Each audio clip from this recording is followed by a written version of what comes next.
Director for the Texas. Thank you. Good morning, this is Sarah Fossiltz. I serve as the Executive Director for the Texas State Board of Examiners of Marriage and Family Therapists. We will begin in about 1 minute. All right. Okay, Awesome. thank you.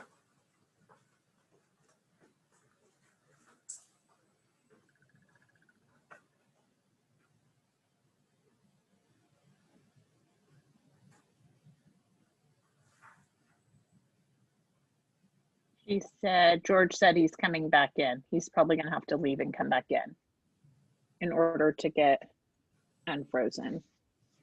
Okay. All right. Are you guys ready to start? Sure. Okay. So, Mr. Francis, if you're calling in for audio on the phone line, He said yes. I'm gonna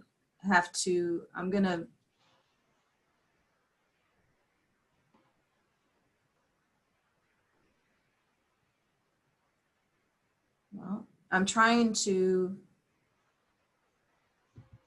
Are you trying to promote him? Sarah, I can hear you over the phone, and you're good on the audio. Okay. Okay, so I've unmuted Mr. Francis' audio so he can participate in that regard. Sarah, So George, I'm sorry, Daryl, go ahead. I was going to say, Sarah, you might want to rename whatever phone number Mr. Francis is calling from. That way we can just pick him out of the list. Maybe a little easier.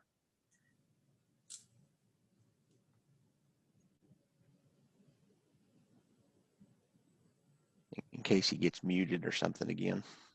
Okay. Do you see the number that he's calling from? I only see one that isn't identified by a name, so I'm presuming that's Mr. Francis's number. George, if you're able to directly send your phone number to Sarah, that might be helpful, where you're not sharing it publicly. So I've renamed the number as George Francis. It's okay, I already wrote the number down. I'll be calling Francis to remind him to vote for the candidates or sell him insurance or whatever else we're doing. Check on his extended car warranty. All right, last two digits are 80, he said. Is that the one you've got him? Okay, Yes. good deal. Very good. All right, then we're ready to call the meeting to order. Good morning, everybody. We are calling the meeting of the Texas State Board of Examiners of Marriage and Family Therapists to order today at about 8:35. Sarah, will you call roll for us, please? So Chair Smotherman, are you present? I'm here. Dr. Ken Bateman? Present. George Francis? George Francis? Present. Evelyn Husband-Thompson? Present. Lisa Merchant? Present. Michael Miller? I'm present. Anthony Scoma? Present, thank you. Richmond Stoglin? Here. We have all board members present. Very good. Thank you. And then can we go ahead and introduce the staff that are here with us today?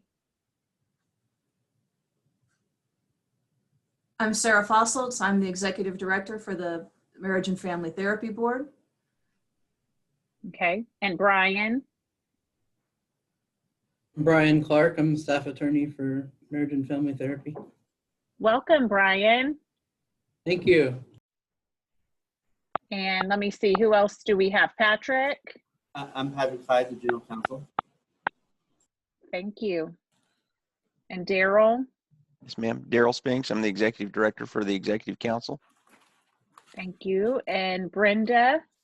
I'm Brenda Skiff. I'm the Executive Assistant for the Behavioral Council. Good morning, Brenda. And I think we have Tim Spear on the line too. Tim, are you here? Yes, ma'am. Tim Spear, Director of Operations for Behavioral Health Executive Council. Thank you for being with us today. So as we go into the agenda, we are going to take a few items out of order today. And I want to encourage you guys, board members, as we're looking through these items, our structure is a little bit different now that we have transitioned over to BHEC. And that's exciting because that gives us, we have come from working with Sunset, working through management actions, working on building BHEC, working on getting to the BHEC transition. And now we're in a place where we can say, okay, we are here, we have arrived in the promised land.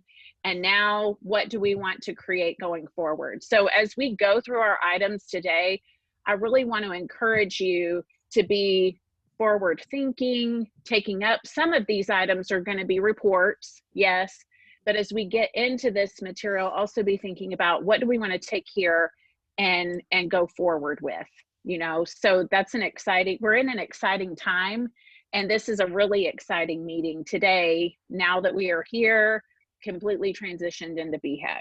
So item number 2 is the approval of minutes.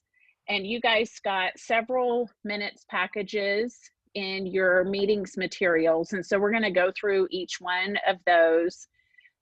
Also, it is important to know that our committee work will look a little bit different going forward. And what that means is that we're able to gather our committees together in between, because they're not going to be a quorum of the board. And so if we have committee projects that we need to be working on, then we may be asking committees to do that work in between, to have just committee focused meetings in between. But that we'll kind of see that looking a little bit different going forward. Sarah, did I capture that right? Or does that need to be explained differently? I believe you explained it appropriately. Okay, great. Good deal.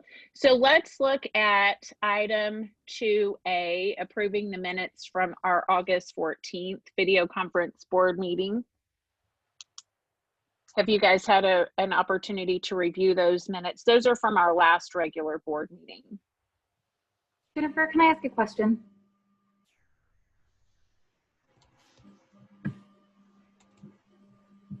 Jennifer, did she freeze or am I frozen? We can hear you. Okay, well, maybe. Okay, I'm sorry, I froze and No, I you're couldn't good. hear you. Okay, I'm in. So Lisa, were you making a motion to approve No, those minutes? I just had a question. Okay.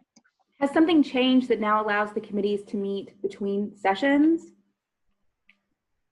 Yes, I'll defer to Attorney Patrick if he'd like to explain further, but Yeah. Go ahead. Sure. The short answer to that is that under what the law requires is when there's a quorum of the actual board, that's when you have to have an open meeting. You have to publish notice and wait so many days before you can meet. The committees are not a quorum. As long as you're not having a quorum of the actual full board, you have less than a quorum, then you don't have to meet in a public setting. So, I mean, the law is specific in that it's a governing body that's constituted by statute, and the statute creates this board, and that is, you know, a quorum of it would be 5 or more for more members. So the short answer is as long as the committee meetings are less than that quorum, the Open Meetings Act doesn't apply. You don't have to have them in an open setting, and that way agency staff is able to be a little bit more nimble in addressing things, you know, on an as-needed basis, as opposed to sort of everything log jamming and waiting to have to come to certain board meetings in order to resolve certain issues. So we felt like that actually helps streamline any sort of like a licensing process or whatever issue that might come up. So hopefully that helps answer the question. But will the public still be allowed to attend? Like, will we still announce them and invite them? Or is it just going to be completely? No, it'll be more like a consultation with the board members for that particular committee when they are advising staff on a licensing issue or on a complaint issue or a compliance issue. And as Patrick said, I liked his word nimble.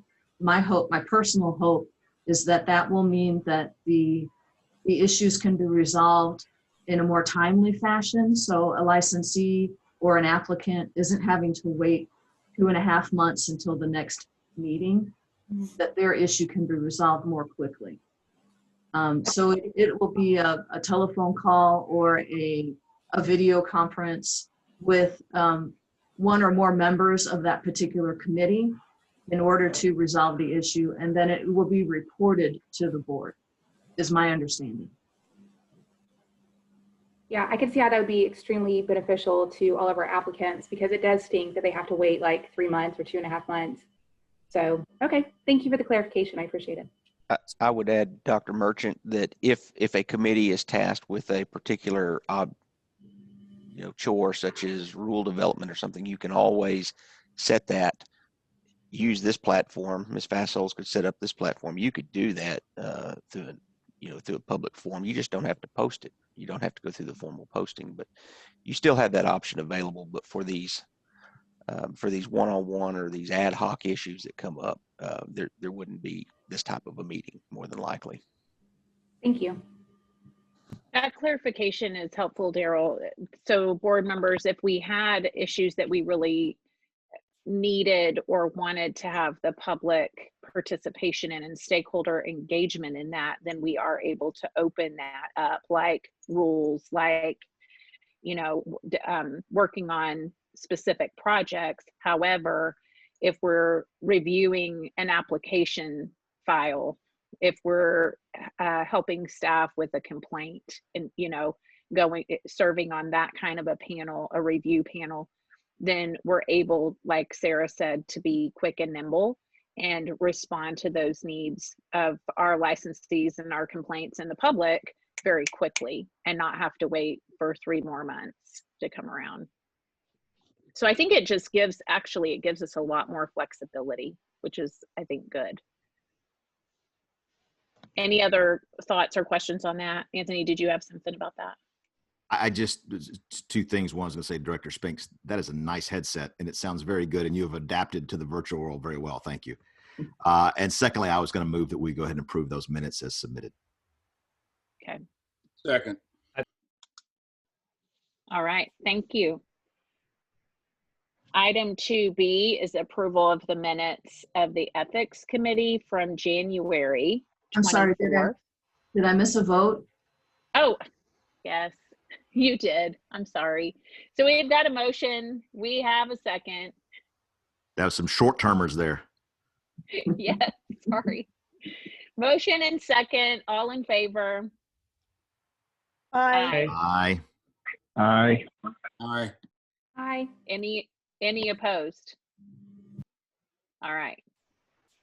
Now, item 2B, approval of the minutes from the January Ethics Committee meeting. I make a motion to approve the minutes.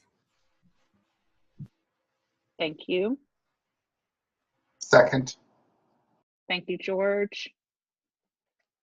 We've got a motion and a second. Any discussion on those? All in favor? Aye. Aye. Aye. Aye. Any opposed? Okay. Item 2C, approval of the minutes from the January Licensing Standards Committee. Make a Madam Chair, I motion. move that we accept the minutes. I'll second. Thank you, Chaplain. Thank you, Dr. Merchant. Got a motion and a second. Any discussion? All in favor? Aye. Aye. Aye. I'm sorry, Chairwoman. Can I, my agenda, I've looked up 2 of them. I don't seem to have the additional. Am I missing an updated agenda? I've got the last 2 that I got from Sarah, and I don't have any subsections under number 2. Sarah, will you email the current agenda that we're working through? Are you able to do that from where you are? Yes. Okay, thank you. Am I missing? I mean, I've got 1 call meeting order, 2 approved minutes, and then I go right to 3. I don't have any subsets to 2. Is that Are incorrect? you looking at, what's the date on your agenda? Because this Oh, agenda yeah. always had A through. Yeah, this says August on it. Well, I got to find the other one. They Okay. don't give out these doctorates for nothing, do they? I can email it to you. Sorry. I'll find it. Thank you. I'll find it. Okay, thank you. So we're on item 2D, approval of the minutes. I think we are now on Professional Development Committee. I make a motion to approve the minutes. I second it. Okay, thank you. So we had a motion by Dr. Merchant, a second by Dr. Bateman. All in favor? Aye. Aye. Aye. Aye. Any opposed? Okay, and then 2E is the approval of the minutes from the January Rules Committee. I'll make a motion to approve those minutes. Thank you, Dr. Merchant. I second. Thank you, Mrs. Thompson. Any discussion? Okay, all in favor? Aye. Aye. Aye. Aye. Are there any opposed? Okay, very good. We've made it through item number 2. And now what I would like to do is go ahead and bring up item number 11 to the top of the agenda, which is the report from the executive director concerning operations of the Texas Behavioral Health Executive Council. Daryl, are you given that report, or Sarah, is this where you want to, or maybe you guys are tag teaming this one? I suspect we'll tag team it a little bit. Okay. I guess I'll lead off, and then whatever Miss Fassholz can fill in the holes for me. Okay. Basically, okay, we're a month and a half into the operation of BHEC. The database launch went smooth. There was no problems there. We're doing fine there. Obviously, I don't think anybody is surprised by the fact that the social work backlog, and to a little lesser extent an LPC backlog, is giving us some issues. I know Ms. Smotherman and Mr. Francis, who sit on the council, are well aware of the struggles that we're dealing with on those two issues. As far as the MFT program operations, everything is rocking along fine. We don't have a backlog. We actually have a chart. You and the public can kind of keep an eye on where we're at in this program on kind of the dates that we're processing applications. If you go to BHEC's website and look on the right-hand menu, there's a menu item called Applying for Licensure and Timelines. In that web page, you will find a chart that details the current date of applications that the staff are working on in each program. You'll see that the psychology and MFT programs are, I mean, there's no backlog. They're right on top of things. So we're not running into any issues there. I mean, there's always going to be some outliers here and there in every program, but by far and away, y'all are in good shape as far as processing. I will tell you that the LMP that had been assigned to the MFT program over at HHSC, she came over with us over here to BHEC, but she has since left to go move over to the Bureau of Vital Statistics. So we lost a veteran employee there who was very well liked amongst the staff ranks, and we certainly all, I didn't know her that long, but we all enjoyed working with her. She is going to be sorely missed, but she has trained her replacement, who is doing a very good job from what I understand, but obviously she got some big shoes to fill. But I think y'all are in good shape. So far, we're not seeing any problems, and Desiree seems to be doing a good job, so I'm not too worried about that. And of course, she's under the watchful eye of Stephanie Woodruff and Mr. Spear and the licensing division manager, so we're okay there. One of the things I think that probably y'all are going to be most interested in is, because it was such an issue during Sunset, is the complaint resolution times. Now that we're all under one agency, all the complaints are kind of pooled and investigated by the agency staff in date order. We're actually taking, if I'm remembering right, we're actually taking a pincer approach to it. We've got some staff working on new complaints as they come in, while I think the majority of staff are working on the backlog, kind of moving forward in time, trying to tackle. We don't want to let the incoming complaints get away from us and just add to the backlog. So we're attacking it from two different directions and moving towards the middle, if you will. One of the things I think that one thing we're going to have to do in the future, and we're still learning some of this, is how to report to y'all the data that you want and that you have historically been used to. Some of the stuff we're not going to be able to give you in the same format or fashion as what you have in the past. For instance, we can give you information on all the pending complaints against MFTs. That's not a problem. We can give you the information about the average number of days it takes to resolve complaints against MFTs. The problem is a lot of that information, unless you know how that information relates to the overall complaint numbers, I don't know that it's going to be all that useful to you. So what Ms. Fassholz and I need to do is we've got to figure out how do we carve out this data on complaint and enforcement and provide it to you in a way that actually means something and that doesn't just needlessly scare you or isn't useful at all to you. And that's something she and I are still working on trying to figure out. That's one of the reasons why Sarah, do they have the same, do they have any information on the complaint stuff in their materials today? Under the report 3A, they have the fourth quarter status report. And under agenda item 11, they have the annual, the fiscal year final totals for 2020. Okay. So those numbers would have come from over at HHSC. All of that information will then. So we're still working on we're trying to figure out what's the best way to give you what you need to know so that you can monitor us and make sure that we're staying on track and doing what we need to do. So I just ask that you kind of bear with us a little bit more on that. Now, obviously, you guys can ask for anything. You've got full access to this information. So if you want to know, don't ever hesitate to ask. But we're just trying to figure out what's the best way to present it to you so that it's useful and not needlessly padding the file, and that it doesn't overwhelm you too with a bunch of junk that that doesn't add to your understanding. So working on that. A question, please. Yes, sir. Let's try this way and see if we don't get as much feedback. There you go.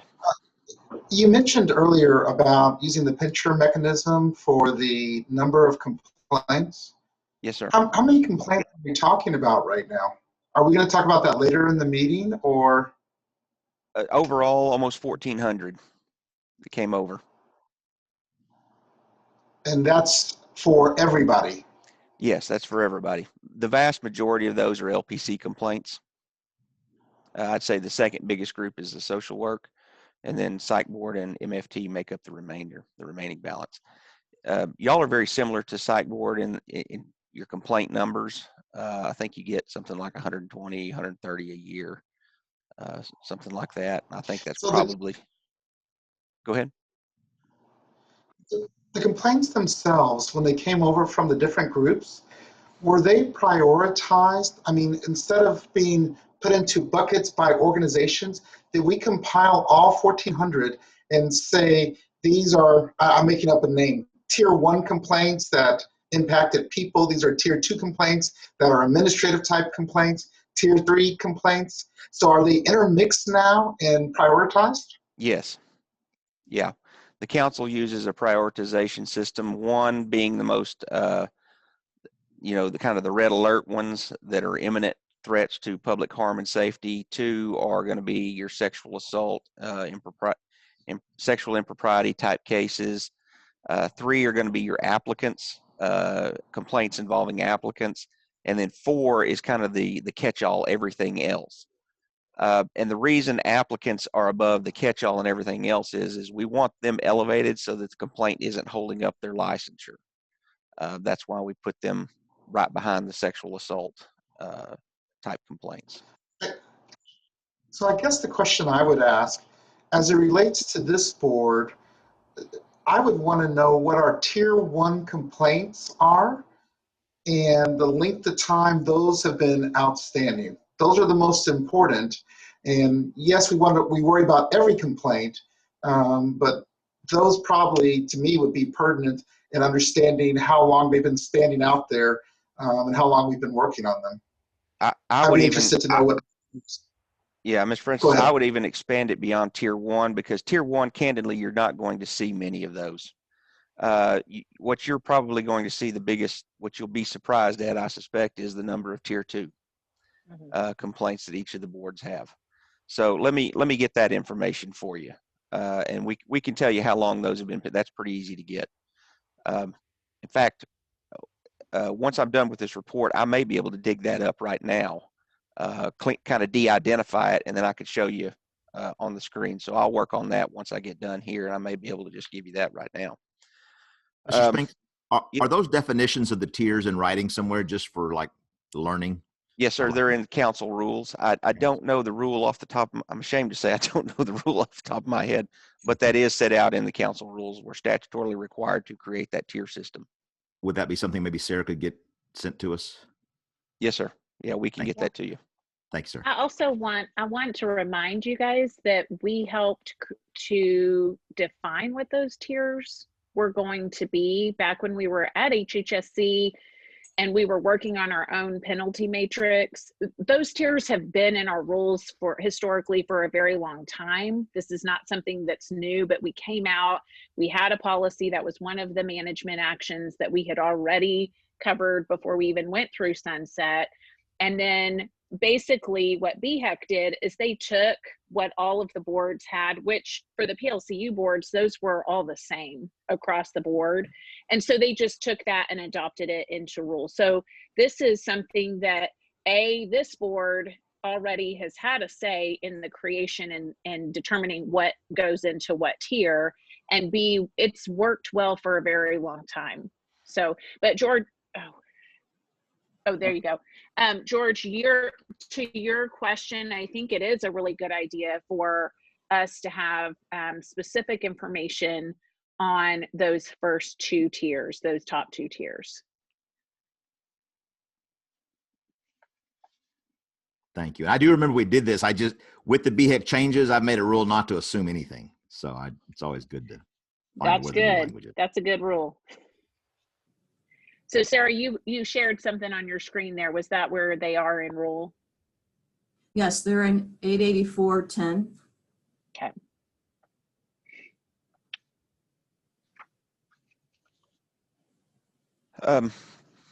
Okay, let me try to scoot along here so I can start working on Mr. Francis's request. One big change that's coming up that will directly affect your applicants, not so much your licensees, but your applicants, is we are accelerating our plans to move to online applications. Mr. Francis, if you'll recall, you and I had a discussion in a council meeting several months ago, it's been a while back, about when we were planning to move, and I'd indicated it was going to be like January or maybe spring is what we were shooting for. We're going to have to up that. What we're dealing with, and this really doesn't have anything to do with y'all's board, but you're going to feel the effect of it. Just the sheer volume of paperwork we receive on the social work board is just, I mean, it's mind-boggling. And trying to manage the inflow of information between people submitting stuff via email, via online, and via the mail, and then merging all that information and making sure you get it associated with the correct applicant and then entered into the system, that takes a lot of man hours.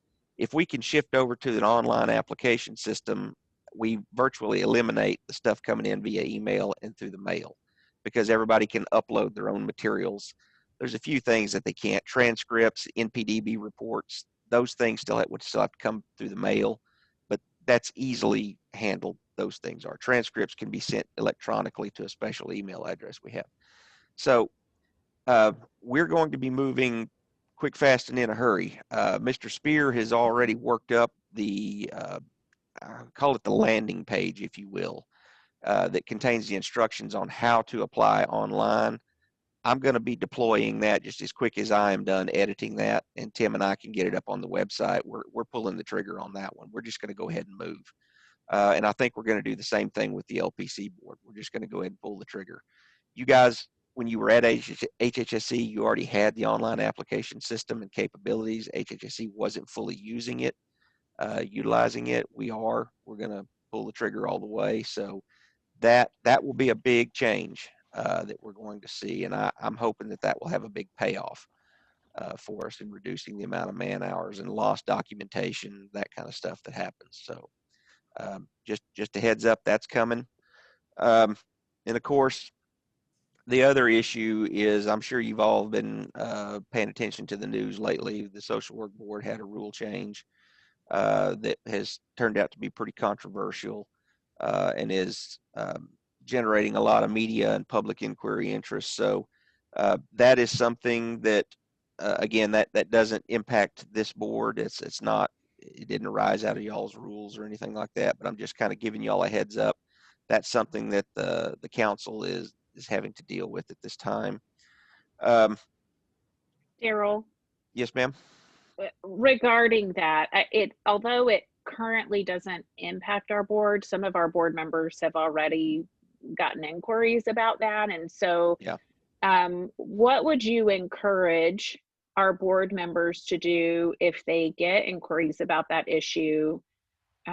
Is there somewhere where we should be directing those questions? You can direct those questions to the general@bhec.texas.gov email address, because Mr. Spear and I monitor that email address. That basically comes to me, that email address does. So, if you get any kind of media inquiries or anything, you can direct them to that email address. We're working with legislators and the governor's office in trying to address that situation that has arisen. That will be something that the council is going to take up again at its October 27th meeting. So if any of you are interested in kind of seeing what comes from that fallout, then the October 27th meeting would be something to watch. Yeah, I don't think we have any media inquiries to any of our board members right now. If you did get an inquiry, I'm asking you to please notify Daryl and let our BHEC staff handle that instead of taking that on yourself.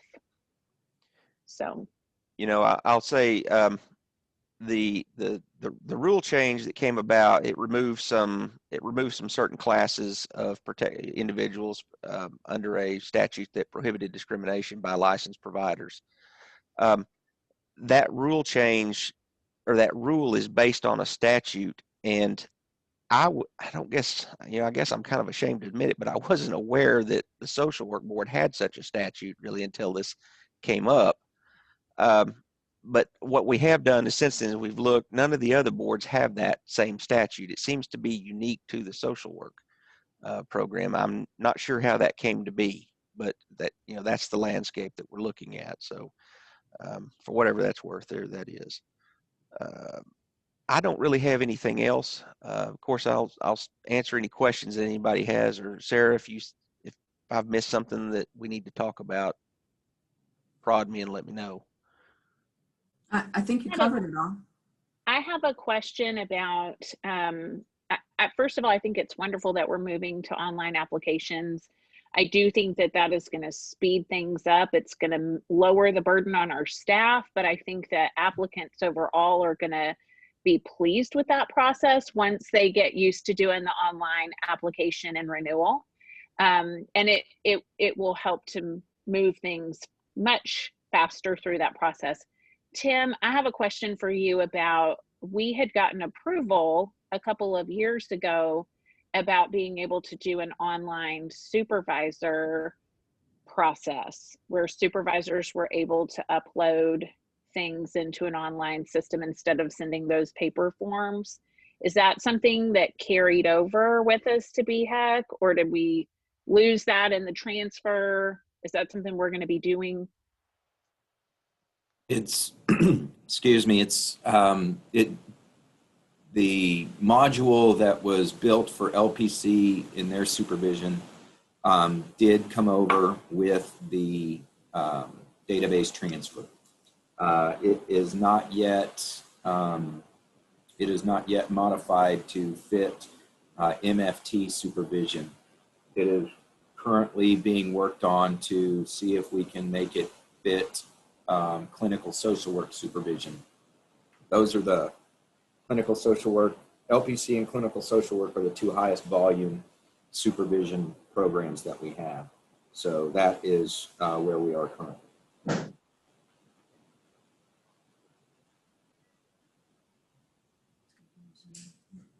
I will say, Chair Smotherman, one of our goals is to try to move as much stuff online as possible and get away from paper altogether.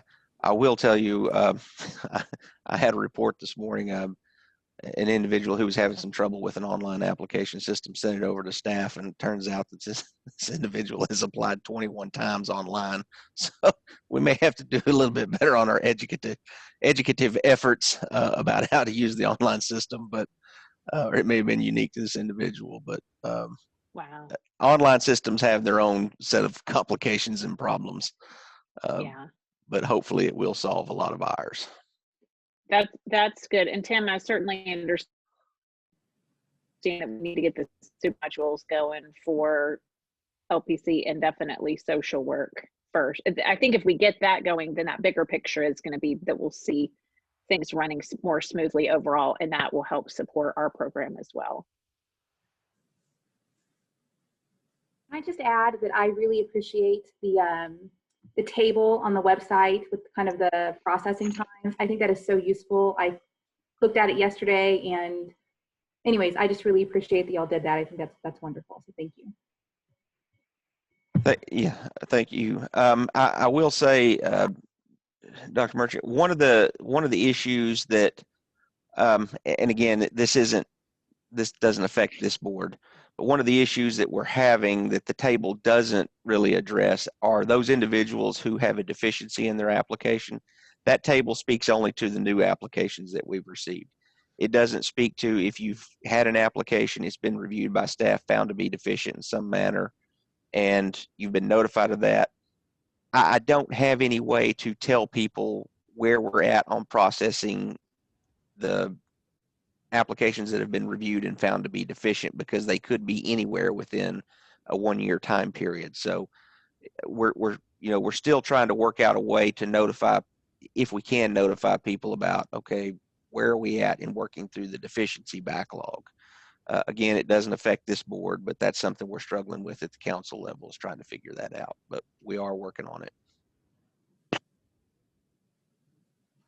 Thank you.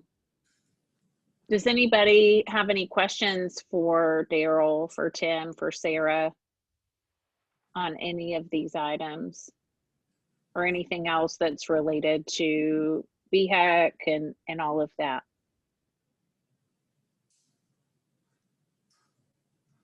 Okay.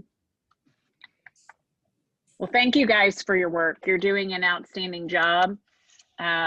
I want y'all to know, I want this board to know that our staff, I was planning to say this in my chair report, but I'm going to go ahead and say it right now.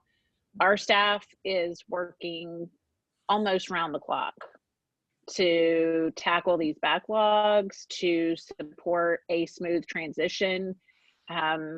We knew that a transition, there's always some bumps, there's always some turbulence. And we've had some pretty big turbulence with the backlogs that we've been faced with, but our staff is doing a remarkable job in that. To kind of circle back to one of the things that Daryl said, we are really sad to lose Samaya. I don't know if any of you were able to know her, but she did an excellent job. And I would routinely get good feedback from applicants who had worked with Samaya. And so we're very sad to see her go. And at the same time, we're grateful that she was able to come over, transition with us, and be with us until sometime in October so that she could train. Is it Miss Reyes? Tim, is that who you said took her place? Desiree Lopez. Okay, Desiree Lopez.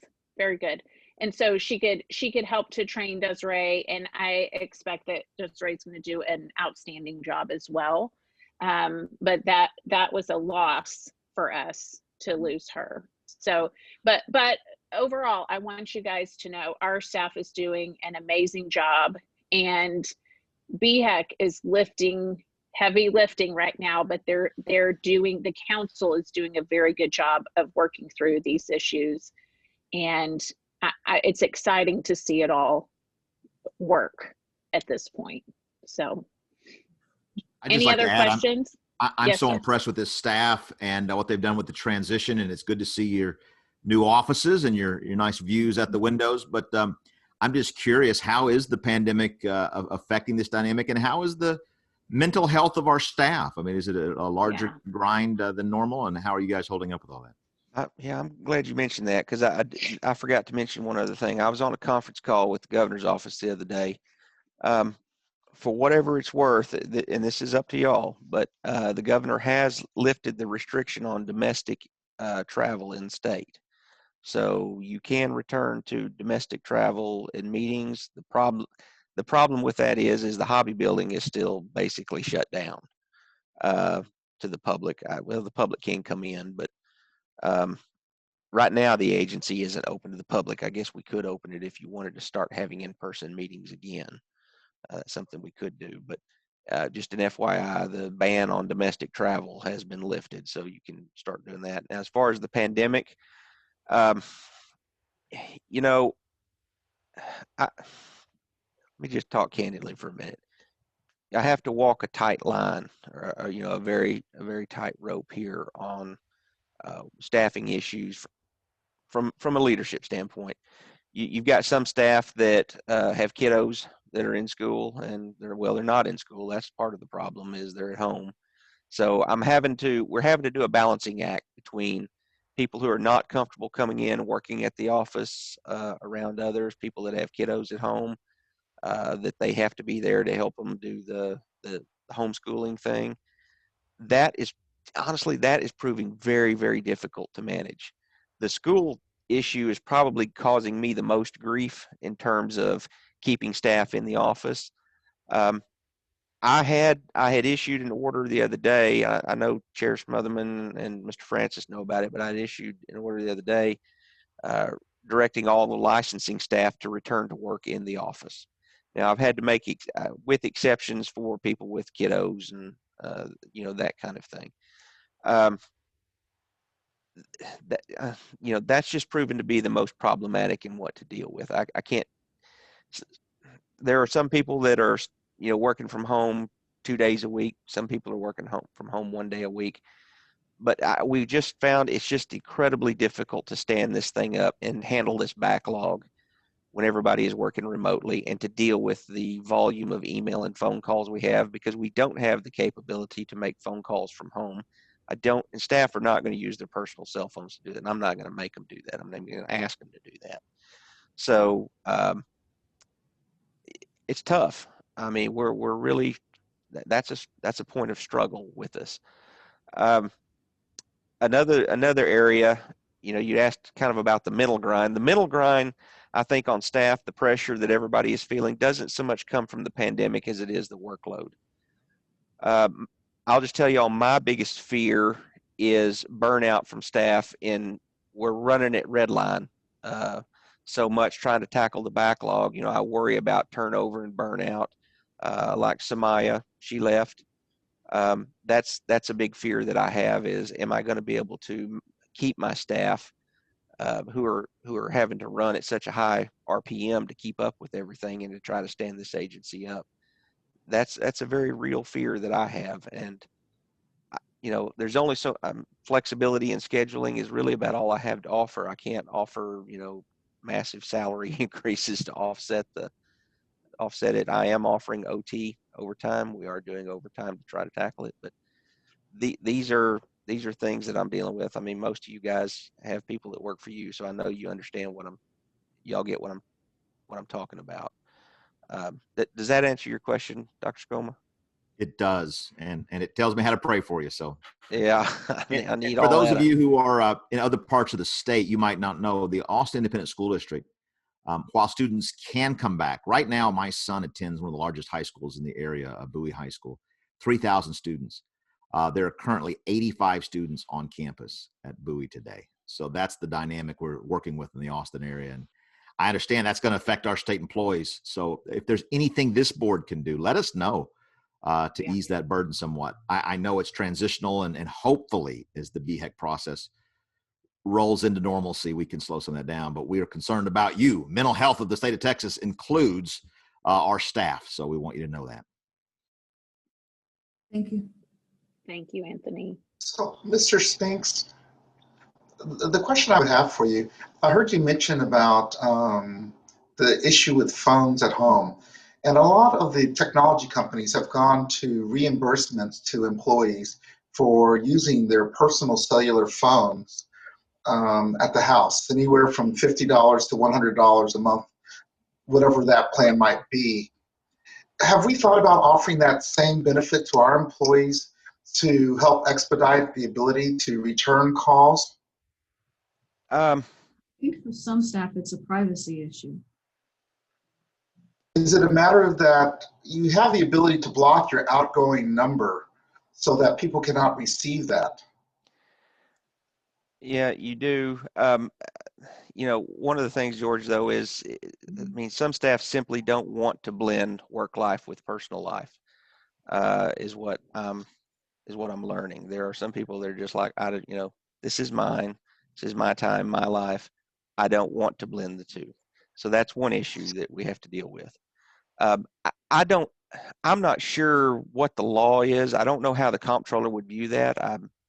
I haven't heard, I don't know of an agency that does that, you know, that reimburses somebody for the private use of their phone. I know a lot of agencies give agency issued cell phones. I don't know. I'll have to have Jenny look into that, and we'll see what the option is for that. One of the things that I've also looked at is we have Office 365. So I know there's a function that you can do through Microsoft Teams that allows you to have a call add-on where you can call out. That's something we were just talking about yesterday, Jenny and I were. The reason I haven't pulled the trigger on something like that yet is because of the volume of emails and phone calls we get. We have found that it is better to compartmentalize days when you do your return calls. So staff are basically, all phone calls go to voicemail, and then on this particular day, staff, that's what they do that day. They return phone calls, they return emails, so that they're not because if we don't do that, there's no way you can ever get to the actual processing of applications. You're going to be on the phone all day, literally, or responding to emails. So we've had to compartmentalize that. And with that, there's really not a need to return phone calls from home right now because they're making their return call day. That's whenever they're in the office. They make sure that that's one of those days. So that's kind of how we're addressing that right now. But, you know, I guess if push comes to shove, we do have the option of adding that call feature onto Microsoft Teams. Now, I'll be candid. I'm not a big fan of Office 365 now that we've used it. We came over from Google Suites. I liked that better, but Teams just seems to be a little more difficult for me to use. Mm-hmm. But it is, I had to get it because we needed Word and Excel. That's why we're using it. And I think the thing we have to realize is that when people are working from home, we have to hold them accountable for deliverables. And I recognize the work-life balance that everybody must have. And every individual needs to figure out what that means to them, where that is on the spectrum. And so when it comes to the work portion of it, though, we still have to hold individuals accountable. And so if somebody says they're at home and they don't want to make calls from their house, well, that's a portion and a part of their job. And the expectation would be is that they're doing that. Now, if that means that we have to make accommodations on our side, such as either issuing them cell phones, which I think is an option that we really need to explore so that they're not using their personal cell phones, or we're doing voice over IP on the phone on Microsoft Teams, or we're making Wi-Fi calls. Any of those are very viable options in today's world. And I think we need to be exploring that because this is not going to end anytime soon. And the issue of the schools are going to be in and out, and there's a COVID breakout at a school, then you're going to have the same situation all over again where that school's going to be closed and that employee's going to have to work from home. So we need to look at this from a long-term perspective. This is not a short-term game that we're playing right now. So I would ask that you go back and look at least those three different options of how to get communication. I personally don't believe, and I'll talk more about this at the BHEC meeting, that it's not an option to say that we're only returning calls 1 day a week. There's not one person on this phone that would accept that in their personal lives in working with a business. If you're calling a business and they're only going to call you back on 1 day a week, you would no longer do business with them. The only reason people continue to do business with us is because we're a monopoly. And so, but we've got to figure out how to provide that better customer service, because none of us would accept this type of behavior in the real world.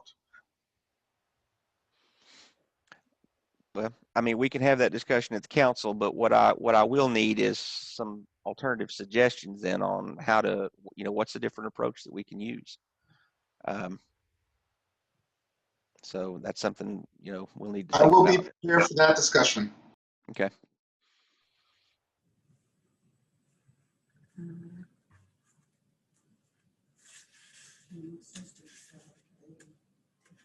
Does anyone else have any other questions? Okay.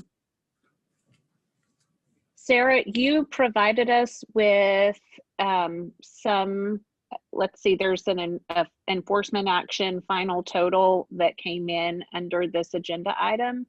Was that something that we need to talk about here, or are we going to cover that when we are in enforcements under item number 3?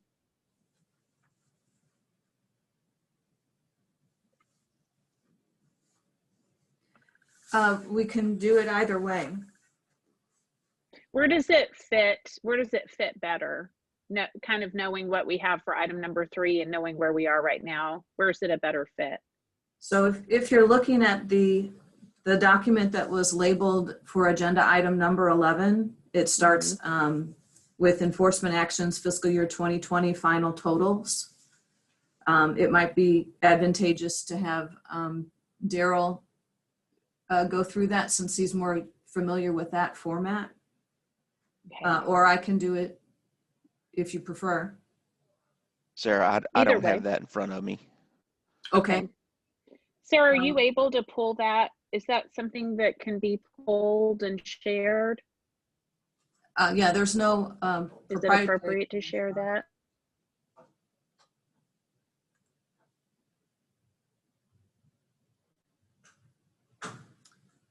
Let's see. I'm getting it up. Thank you.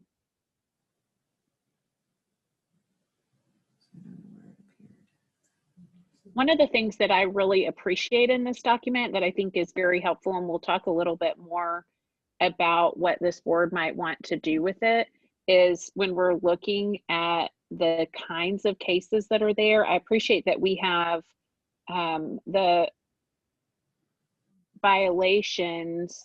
Well, no, we don't have, never mind.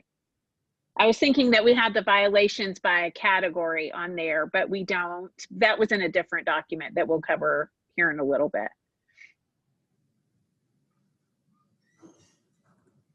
So I can't tell if you can see it. We can. Mm-hmm. Yeah, we can see it. So this was going back, recreating data that we had at HHSC and putting it into this format. Over the course of fiscal year 2020, from September 1 to August 31st, we opened 58 new cases. We closed 47, so not the same cases. There might have been a certain number of pending cases in that mix of 47. 11 disciplinary actions were applied in a disposition of those 47 cases. That's about 23%. They included, in order of frequency, reprimand, probated suspension, reprimand with administrative penalty, resignation, which we used to call surrender, and that's it. And then 36, 77% were dismissed in order of frequency, 8 by non-jurisdiction, 7 by no violation found, 5 by a conditional letter of agreement, 4 by a warning letter, 4 were unsubstantiated, 2 were withdrawn by the board, 2 license expired, if that person ever reapplies, that complaint would be reconsidered. 2 of the violation was found and corrected. 1 was dismissed with a cease and desist. And 1 was, I declined to open a complaint because it had already been heard. There was no new information. And then part of this report then also is to report on informal settlement conferences. 9 cases went to an informal settlement conference, and the type of allegations heard regarded general therapy. That is what we would use to call failed to provide standard of care, dual relationship, unprofessional conduct, confidentiality breach. 1 was an application denial, and 1 was a non-compliance with a board order. That's the information that I think, well, 2 things here. 1, the kinds of disciplinary actions that we are historically seeing. It's important to track what kinds of disciplinary actions the board is taking, but then also to understand what are the complaints that actually, where we do issue those disciplinary actions, what kinds of complaints are those? Because those may be areas of focus that we need to engage in terms of helping to prevent cases like that, education, that sort of thing going forward. This also, guys, will help to inform, hopefully, our jurisprudence exam, is that as an educational experience. We really want to be watching what are the trends in the violations and making sure that any kind of educational experience that we offer addresses those specific trends, so that we are hopefully able to help intervene with these things before they actually happen. So that's good information that's there, and I'm grateful that you guys are tracking that. Can you tell me, and I know I'm asking something that will probably be off the top of your head, and it might be something that Tim could answer too. That 58 total, how does that compare with our average or years past on the number of complaints that have been open? I feel like that's kind of on track, that we're normally somewhere in the 50s and 60s, but I'm pulling from my memory, which isn't always sharp. So I'm looking for that information. I have it. Okay, thank you.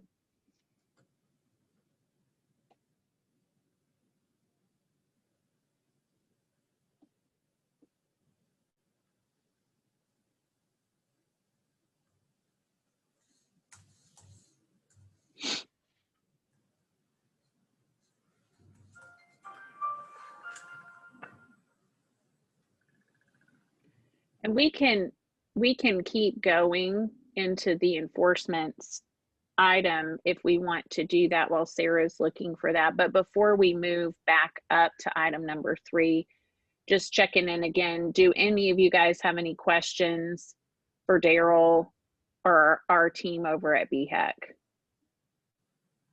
They may not all be in this meeting for the entirety of this meeting. And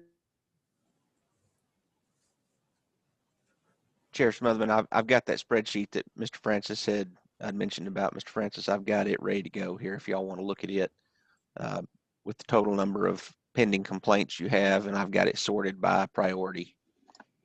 If you want to take a look at it, it'll show you when the complaint was received originally and what the last activity, the date of the last activity on the complaint. that would be good. I froze for a second. Are you able to share that with us? I will, yeah.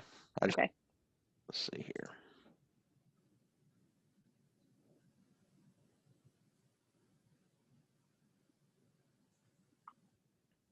Okay.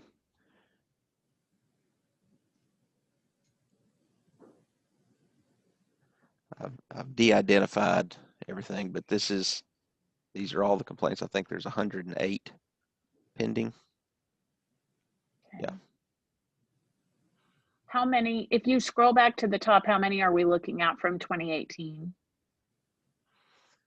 It's difficult to say because I don't have them sorted by date. I sorted them by priority, that Okay. tier system that Georgia talked about. I wanted to show y'all how many you had in each category. Okay. I think if you look at the case number, it kind of tells you Yeah. when the complaint was open. So that's one way you can look at it. as well. I have those numbers on my report. I can tell you that in a moment if you'd like. Okay, thank you. And I can just do that by voiceover. So Chair Smotherman had asked how the 58 compares. In fiscal year 19, I show we opened 61 new cases. In fiscal year 2018, 41. And in fiscal year 17, 27.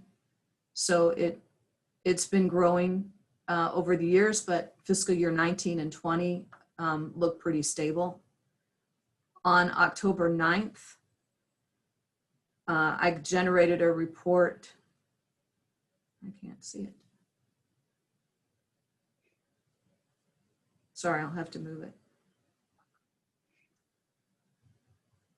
I think that number, what the reason that you see that number go up from 2017 up to 2019 and 2020, while we're seeing the number of complaints going up, Sarah, is that the number of complaints that came in, or is that the number of complaints that were processed?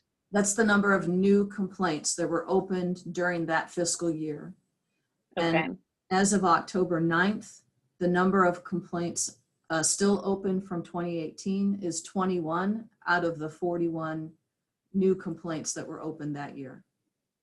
So that's about 50%. Can we go back real quick to Daryl's chart and see how many of those are priority 1 from 2018? There were 3, Jennifer. Okay.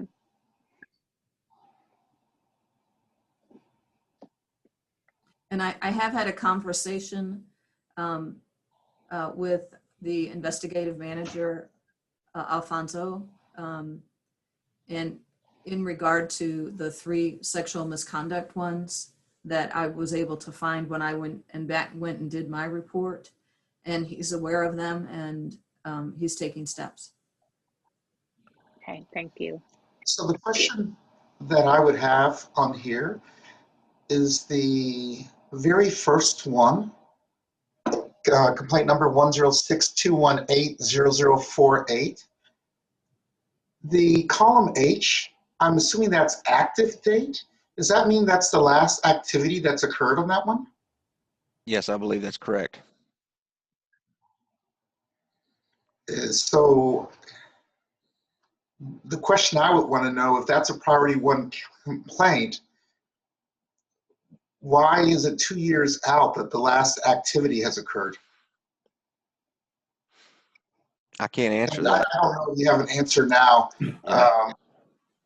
And that's my hope, that as we've moved into BHEC, that the priority complaints won't be as lost in the mix as they were in our previous system. It's my hope that we'll have more bandwidth to be able to track these more accurately and more efficiently. Because as I did my report, I too was appalled at why hasn't anything been done. Okay, so if we can just put on the next agenda, please, if you can just give us a synopsis of why those top 2 haven't been touched since 2018. And if we can make sure that we make those a priority, that we at least see the status and standing or act upon them. That would be my recommendation, Madam Chair. Thank you. If I can add just a brief 2 cents on that. I don't know that we'll be able to, and I can't necessarily speak for whatever was done pre, September 1, 2020, because I don't know necessarily what was happening with them prior to them coming over. That's when September 1st, all the files showed up on our doorstep and we started going through them. But I can say that we are actively going through all of those files. Enforcement is taking those files, looking at them, seeing it, generating new reports, and then actively referring them to legal to work through those files. So we have gone through a lot of files and we're working through them. We're working through that priority system right now. So it won't be something that's necessarily sitting around for 2 years under the way we're doing things. But unfortunately, we're looking at the files, and that's all that necessarily we can show that was in the files and what was done, and that's the last activity date that prior to things showing up on our doorstep when something was done on it. So, Mr. Hyde, can you tell me how many total priority 1 cases there are for BHEC right now, please? I don't have that. I don't have the chart in front of me right now. I can get that from Alfonso, and we can find out what the priority one cases are. But I know that as soon as they're being assigned out to attorneys, they're all looking at them, and they're looking to see what needs to be done with them to work through those cases so that they're not sitting around. But I don't have the total numbers. Daryl, I think Alfonso could probably help put together a total list because he has the whole list of all the cases, right? Yes. We could bring that to you at the next meeting then.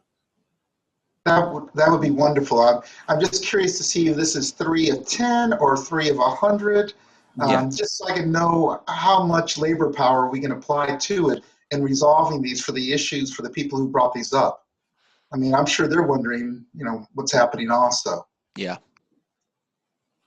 Yeah, we can do that. And that's something that Ms. Fassholz and I had talked about is how do we give y'all data that you can use? Because just telling you, oh, here's the number of pending complaints you have doesn't tell you a lot. If you're looking at the dates, you may say, well, gosh, you've only got 3. Why is it taking so long? Well, you got 3 priority ones. LPC board may have 50. So without kind of knowing that relativity there,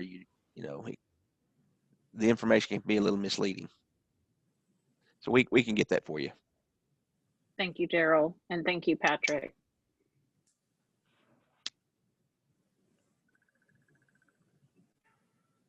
Any other questions about this report?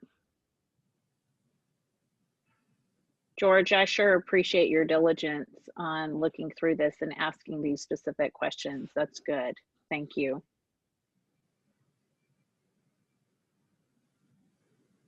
Okay. Any other questions for our BHEC staff before we move forward? Just a quick, this is our last meeting before the legislative session. Do we have any indication on what that's going to look like come January in terms of physical? How are you guys going to be able to work out a legislative dynamic during this season with all the changes? I'm just curious about that. The only thing that I could point to that may be a sneak peek of how it actually goes down is how the Sunset Commission is working things. They are physically in, the commission is physically in one location and spread out the social distancing, and then they bring in virtually the witnesses and people that are testifying before them. That may be kind of the happy medium rather than just everybody appearing virtually. Or I don't think they're just going to say throw open the doors to the Capitol and say everybody come in. I don't see that happening. But candidly, nobody really knows yet. It hasn't been decided. But I think probably I'm looking at the Sunset Commission, how they've handled it to be the model of what it will come to be. Thank you for that. That's enlightening. Is there anything, Daryl, as you and the staff go into the legislative session, is there anything that you need from this board? Is there anything that you want this board to be aware of? I think given the issue that's popped up with the social work board and that rule change, I think probably we can expect to see some legislation come out of that. So I think we'll need to be monitoring bills filed. This board may be called upon to provide some kind of resource type information about a bill. It's possible. Obviously, this is going to be an extremely difficult session with the budget and the pandemic on top of it. I don't even know. I just can't really tell you what. I don't really have an idea what kind of sleeper issues might be coming up. I just know between the budget and the pandemic, all eyes are going to be on those 2 issues.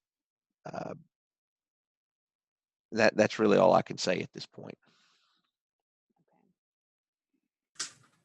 I want to remind the board that during legislative sessions, our staff, in addition to what they already are doing, our staff really stands at the ready to be able to respond to legislative inquiries, to serve as resource, to get data out there.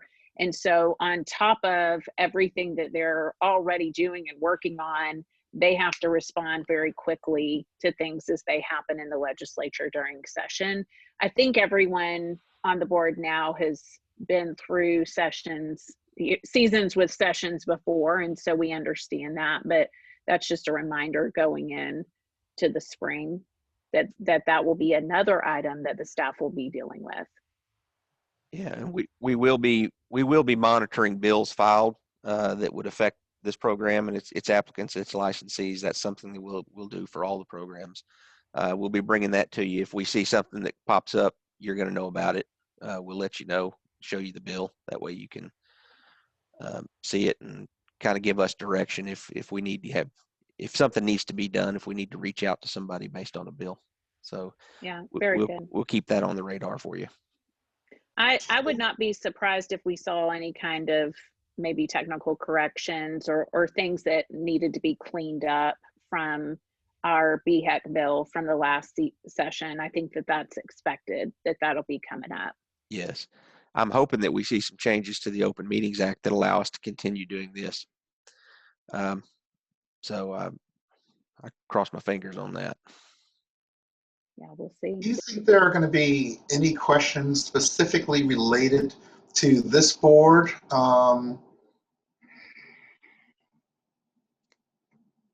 Do I think there will be any questions specifically related to it?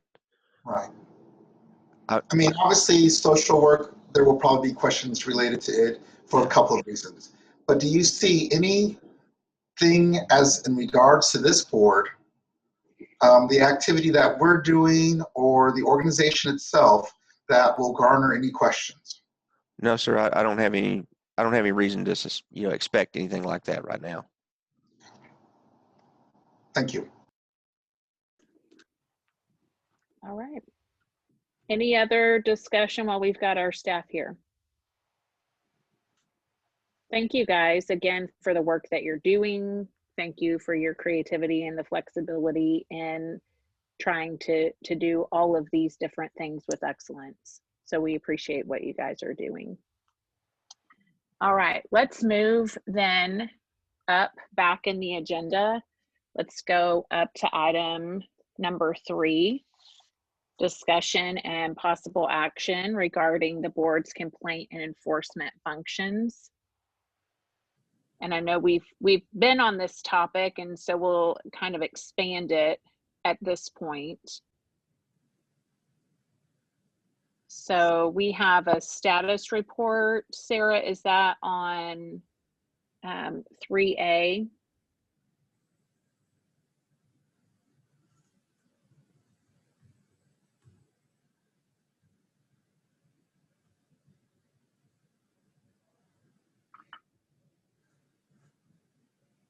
I have it up. Okay. Will you work us through that? So you'll see the usual date. This is a quarterly report. In the past, my process has been to give you up-to-date reports from meeting to meeting, so it didn't exactly align from the usual quarterly cutoff. So you'll see first quarter of 2020 should have been from September 1 to November 30. But mine went from September 1 through January 23rd because that was when the next meeting was. So that's got a little bit larger data set than the others. So I kind of generated this report as best I could from the data that we had from 2020 as we were still at HHSC. You can see in the top line the number of pending complaints. So from quarter 1 to quarter 2, that increased steadily as we received the new complaints, which is in line, which is in the second row, beginning in the first quarter with 19 new complaints received, and then 13 in the second quarter, 22 in the third quarter, and 4 in the fourth quarter. The complaints of pending imminent harm cases, as Daryl indicated before, we don't have a lot of those that are alleging eminent harm. We did have we had 5 sexual allegations. 2 were resolved and 3 remain on our pending cases list. We didn't really in HHSC identify pending application cases. The application and the allegations took separate paths. So going forward, we'll be identifying those and tracking those. And then cases resolved during that quarter, 25 were resolved in the first quarter. And again, that number might be a little bit elevated because that time frame was somewhat larger, going all the way until January. 9 were resolved in the second quarter, 9 in the third, and 4 in the fourth.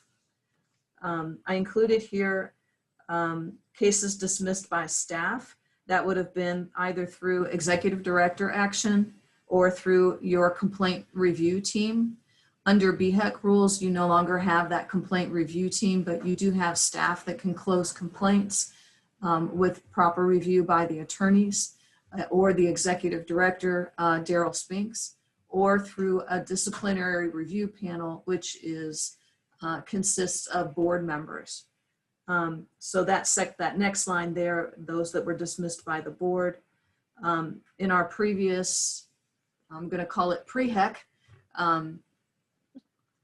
those that were cases that could be dismissed, such as no violation, no jurisdiction, generally didn't reach the board level. They were generally taken care of by your complaint review team. There might be some cases under the BHEC model where the board would engage, excuse me, in an agreed order on behalf of the council. So they're going forward in the next fiscal year, this row might be populated with some numbers of cases that were dismissed or cases that were resolved by the board. And then cases reviewed at an informal settlement conference. I again backtracked into what we did in fiscal 2020 for that. At the bottom of the chart, total pending cases, that's where you can see what we still have left from previous years and how that's changed from quarter to quarter. My focus is on, as we said, those 2018, the sexual misconduct cases. And then my second priority is making sure that the 2016 and 2017 cases move forward as best we can, given the priorities. Generally, those older cases in our past system, they weren't what was a high priority case. So there might be a record keeping issue or that kind of thing, but I will be checking in on those and asking the assistance of the investigations manager and the attorneys with that. We do have 3 cases that are in queue for a SOA review, a State Office of Administrative Hearing review, and those were first opened in 2019. Are there any questions on this report? Sarah, I appreciate those priorities that you have. The first priority to get to those level 1 and 2 cases, and then the second priority to get to those older cases. I think that those are great priorities to have as we're looking at the cases in front of us. Is there any concern about having 105 pending complaints? How does that fit in our historical picture? My concern is that, as you can see, the pending complaints numbers grew from quarter to quarter, and it's not a large growth, but given the backlog that we have, it's not reducing the backlog either. I'd prefer that the number of pending cases be static or be going down. I'm hopeful that under the BHEC processes that more of these will be streamlined. It appears to me from the model that's put forth that will occur. I can say that, as Daryl intimated earlier, that the number of cases that the Marriage and Family Therapy Board has that are pending are far, far fewer than the number of cases of LPC and social worker. But then again, there's far fewer licensees. So on a program level, it's of a concern.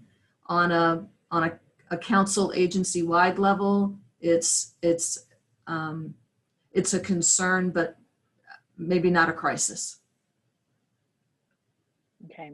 Do we I happen would- to know? I'm sorry. Go ahead. I'm sorry, Anthony. Do we happen to know per capita how our cases stack up to LPC? I mean, I know they have so many more. It sounds like we're doing a great job with our cases, but is it just the number of counselors we have? I don't know specific data on the LPC cases. I can try to compare percentage of licensees to percentage of pending cases. Is that what you're? I don't want to put more work on you, but at some point it would be helpful for us to have that mindset of, how are we actually comparing to some of the other boards? Okay. I'll see if there's something that's reported to the council, which might give a more global view, and maybe comparison of the council's report to what we have for the MFT. Maybe that will give you that data without increasing our workload. Okay, thank you. And I know as we went into the complaints review team kind of process, that there's always been a concern. Of course, we have to share staff, and we're fine sharing staff, but we want to make sure that our complaints are heard as well, that they're processed.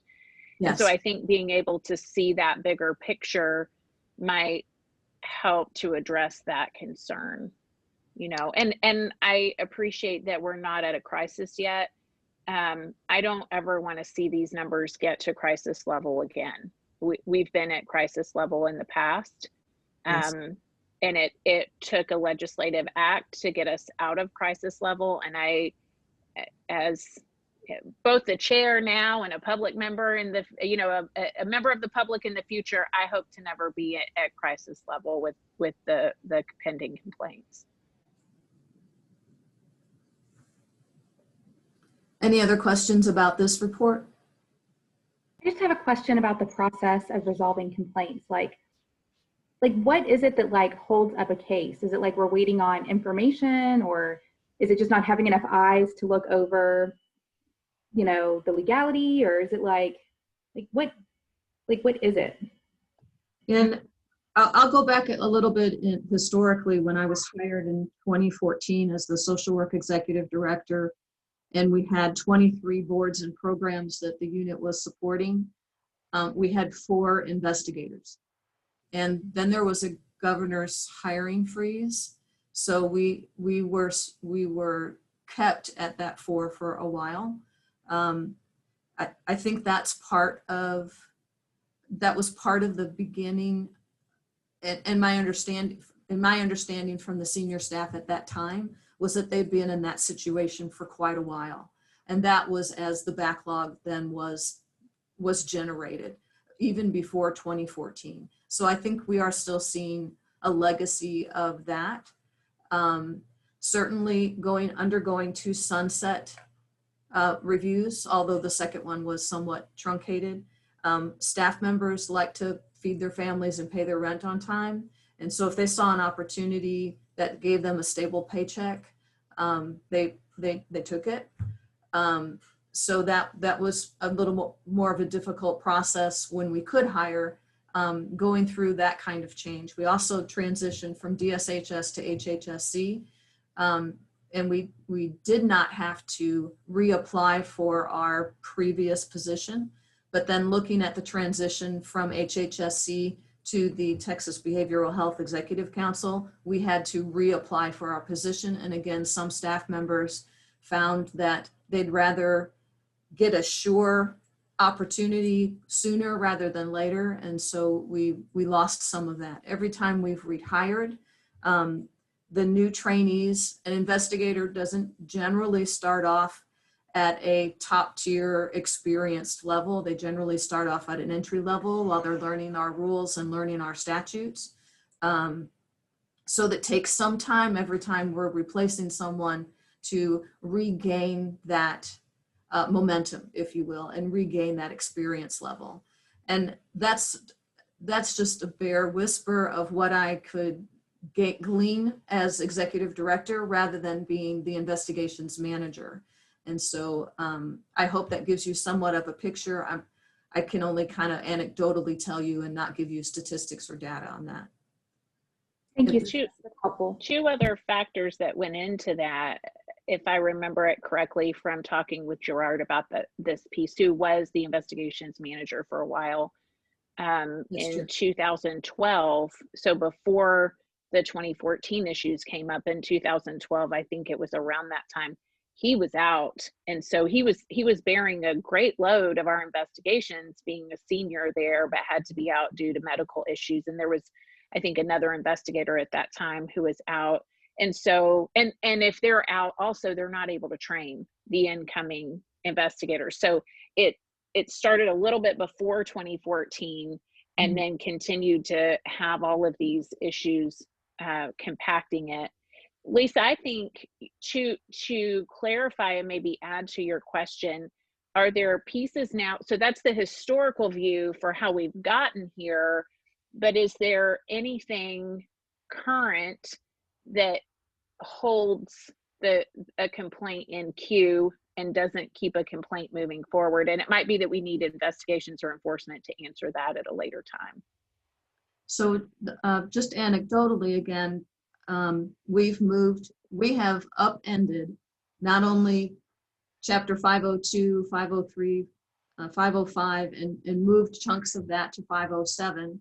But then all four boards' rules have been reconfigured and realigned, etc. So even those of us, as Pastor Skelma pointed out, I'm not taking anything for granted. I'm taking the time to, do I really know what that statute now says? Do I truly understand what that board rule or what that what's in chapter 81 to 885 is?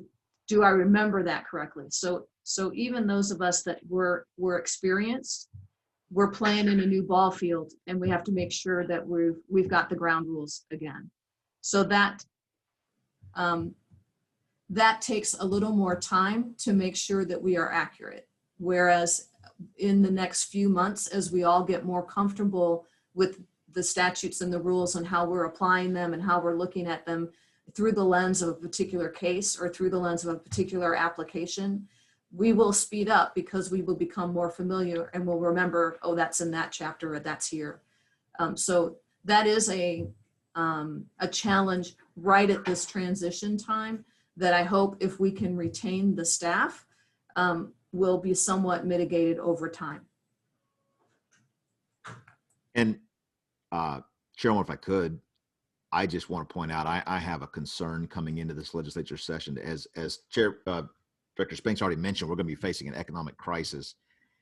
And oftentimes in economic crisis, it's mental health that gets the short shrift.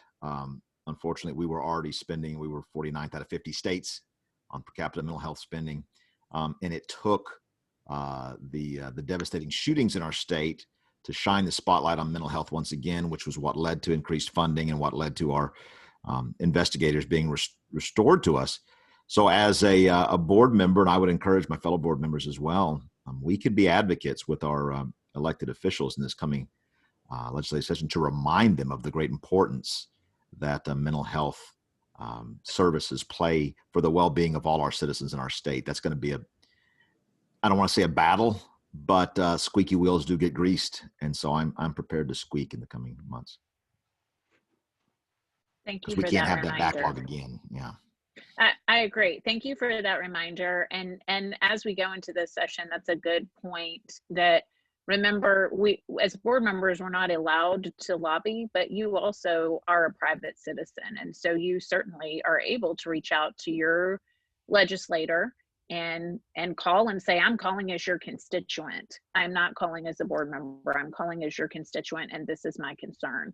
And I hope what if I learned anything from the past two legislative sessions, it's that our legislators, A, they do want to hear from us, and B, our voices matter. We saw great change happen because people came out and used their voices. And I learned from my own legislator's office that it doesn't take hundreds and thousands of voices sometimes. Sometimes just 3 or 4 of us need to be calling our own legislators and saying, are you paying attention to this? And so that means that the voice of the one carries some weight and power. And so I hope that you will think about these issues and know that although we can't lobby as board members, you absolutely can go to your own legislator as a constituent. Okay, so any other questions on this specific report that we had up in front of us for 3A? Okay.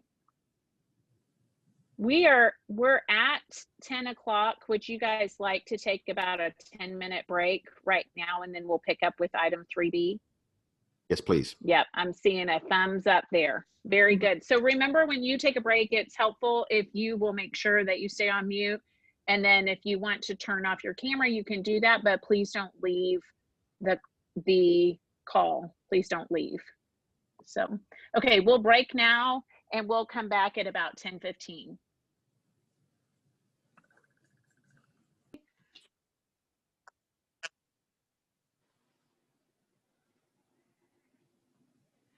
I called in as well, and I don't know if that's going to give us feedback, but that way it would help maybe if I'm getting frozen, but I'm in as an attendee.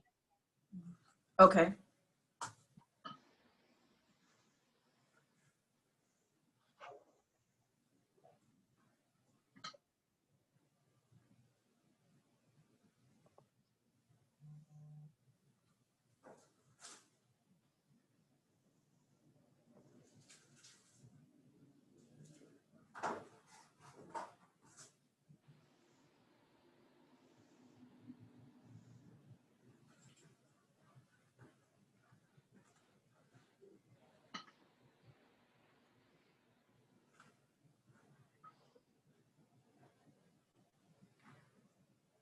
So I have a screen name of call-in user 1. Did you enter that screen name when you call? No. Let me, I think if I talk.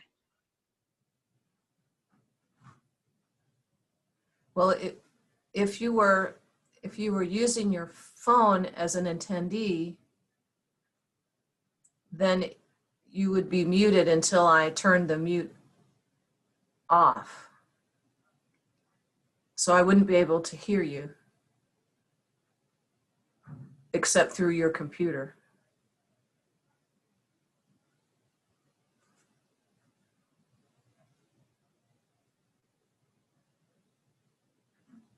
I don't see another call-in number that isn't named.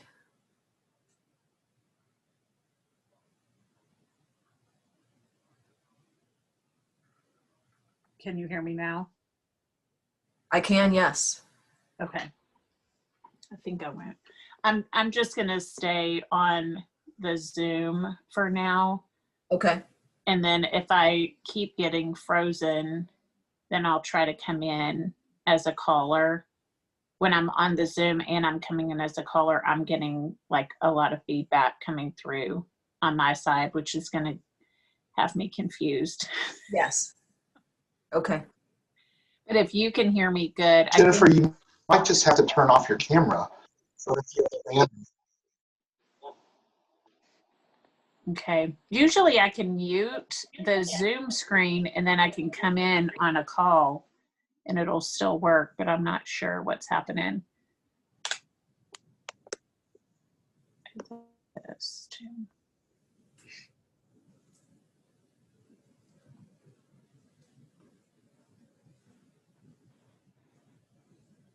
Jennifer, How many I years? sent you a text.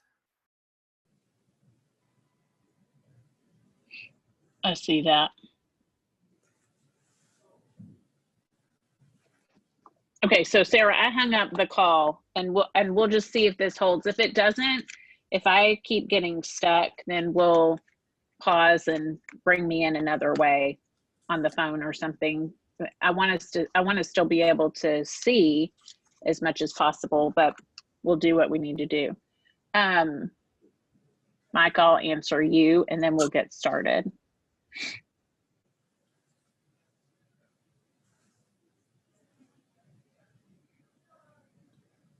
While we're answering, Chairwoman, I just want to say it's great to have you, frozen or not. I think we've said goodbye 3 times, so I'm just glad you're here today. Glad to be here, and I'm glad Mike's here.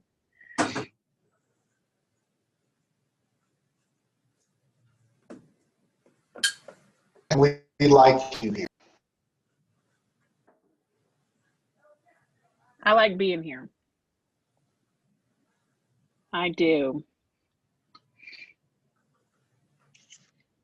Okay, Sarah, is how's your new everyone? office?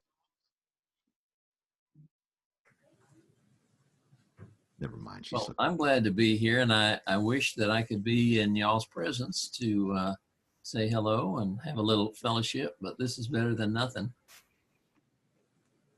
I agree. It would be good to be together in Austin right now. Yes, it would. Okay. Been missing that a little bit. Me too. Do we want to talk about on the agenda later? Will we talk about our January meeting? I mean, if it's the governor's That's on reallowed it? there. Yeah, Okay, good. that's on there. Good. When we're talking about our upcoming meetings, we're going to be talking about the dates, but I think it's absolutely appropriate to talk about where you want to try to meet too and how you want to handle that. All right, we're at 10:15. Sarah, are you with us? Yes. Okay, and I see we're recording.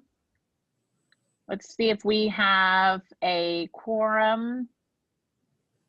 1, 2, 3, 4, 5, 6. 6 of us are here at least. Do we need to call the roll again since we're online, or can we just go by the faces that we see in the boxes? I defer to Attorney Patrick or Attorney Bryant on that point. Do you have a legal opinion, Mr. Bryant, Mr. Clark? I think we can go by the faces. All right. Thank you for that. Then we'll come back into the meeting now at about 10:15, and we are on item 3B, report from staff and discussion and possible action on compliance activities. The compliance report labeled 3B is about a 5-page report, so I'll summarize for you if that's all right. There are 6 orders that we are monitoring. 4 of them have been alleged to not be in compliance. At this time, it's an allegation only, so new complaints have been opened in regard to those allegations. 2 of them are with enforcement to draft a notice of violation.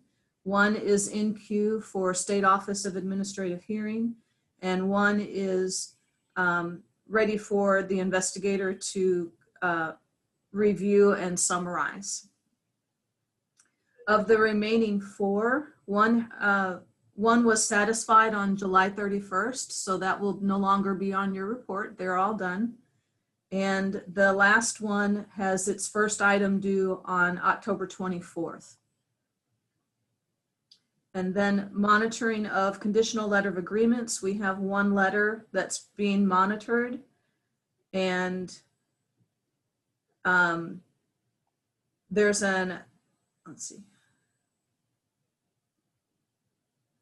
there was an allegation of failure to comply. So a new complaint has been opened, and we've requested that individual to provide a response to the allegations. Are there any questions on the monitoring of orders and conditional letter of agreement? Sarah, thank you for putting this report together for us, and thank you for monitoring those orders. I think it's very important that we are always following through on these. It's disheartening, to say the least, when we have failure to comply with agreed orders that folks have entered into with us on and especially, I guess, including the conditional letters of agreement. One of the things that I learned about it at CLEAR was this idea of ungovernability, and ultimately that failure to comply with board orders is part of that ungovernability. And so it's disheartening to see that. And I hope that in the future, this report is shorter and shorter because people are actually, or the failure to comply pieces are shorter and shorter, and there's more people who are meeting those orders and getting those things done. So do you know, is there anything, I don't think that we need to be in the business of holding people's hands through this process, but are there any themes that come up in terms of issues that people have with compliance? Do you see anything that we need to be including in the order maybe that would foster or help with that compliance? Is there anything on our end?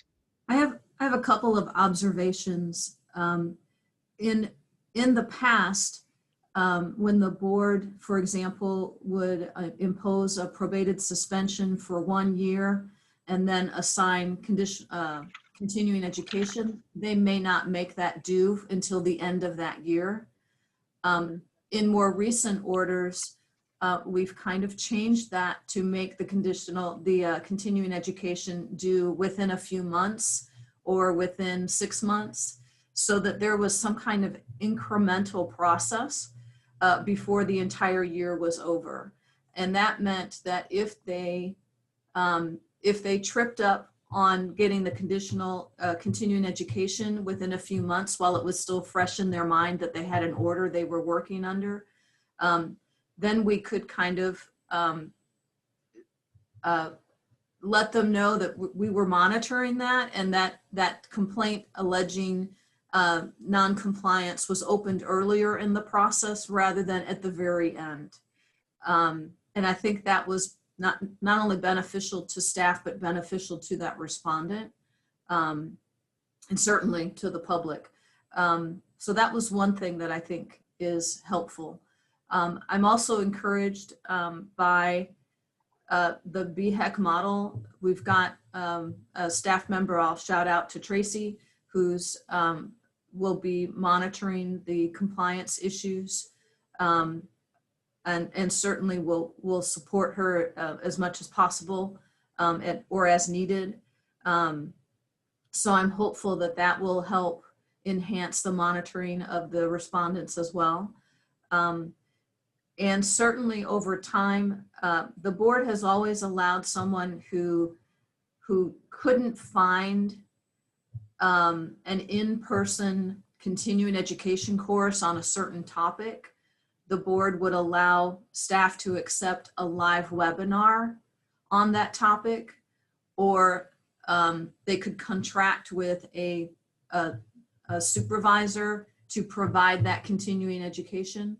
And staff, again, with documentation that they weren't able to find the appropriate in-person course, staff could accept those alternatives.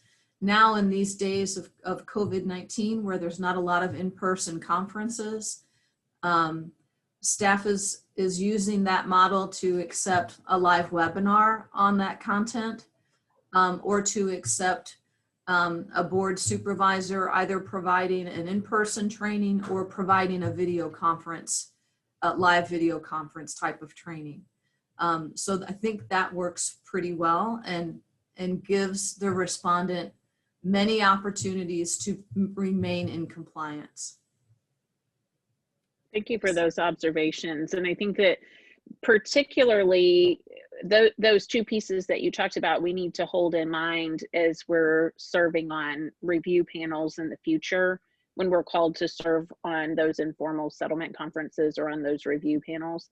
So I'm hearing, like in a nutshell, I'm hearing making sure that if we order continuing ed, we give shorter periods of time to complete that instead of making it for the full order, so that there are these tracking points and then having flexibility with those live webinars, allowing people to do their education via live webinar.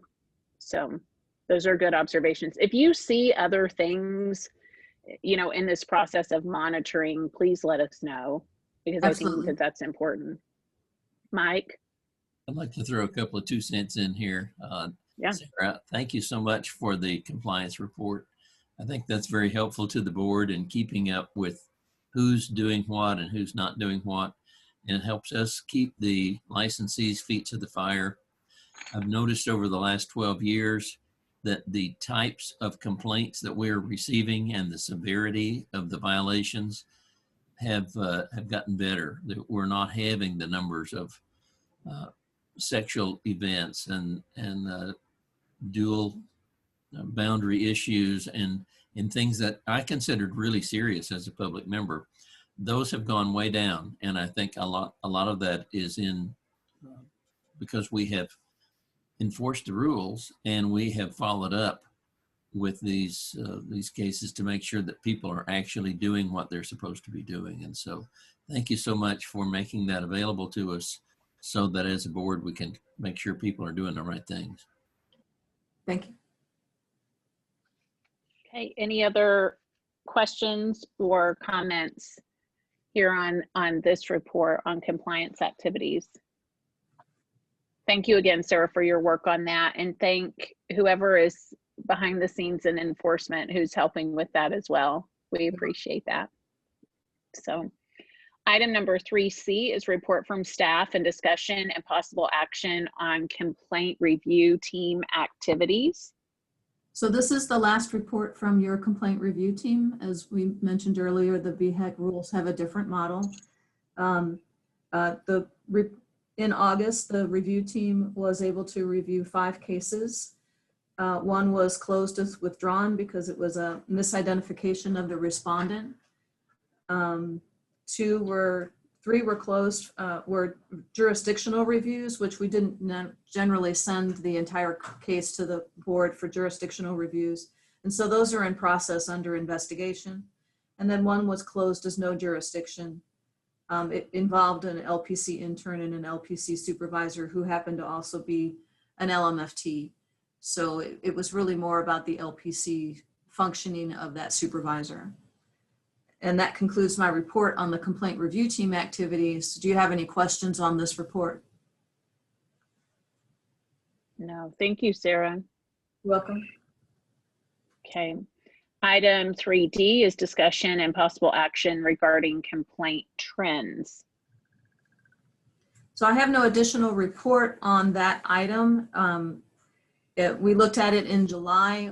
I had done a survey of the notices of violations and provided for you a chart of the most frequent ones.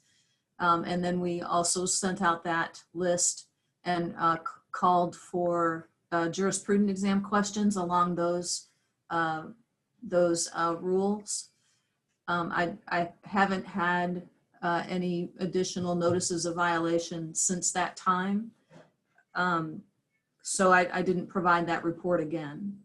Do you have any questions or comments in regard to that process? Do you want me to continue with that type of listing? Or do you think that the report we just saw that showed the discipline actions and the types of informal conference allegations, do you think that report would suffice? I think we got into this initially because we wanted to know what rules were being violated so we could hone in on that for educational purposes. And so I'd like to see at least something that gives us an idea what rules are being violated on a regular basis. Yes. I think one of the issues that I ran into when I was trying to write questions for the jurisprudence exam was, I guess I wish I'd had more concrete examples of like what a non-therapeutic relation or a dual relationship was, or, I have ideas in my head of what it is.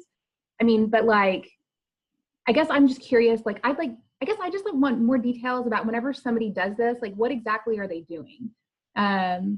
If that makes sense, like a little bit of context perhaps. Okay, I understand that.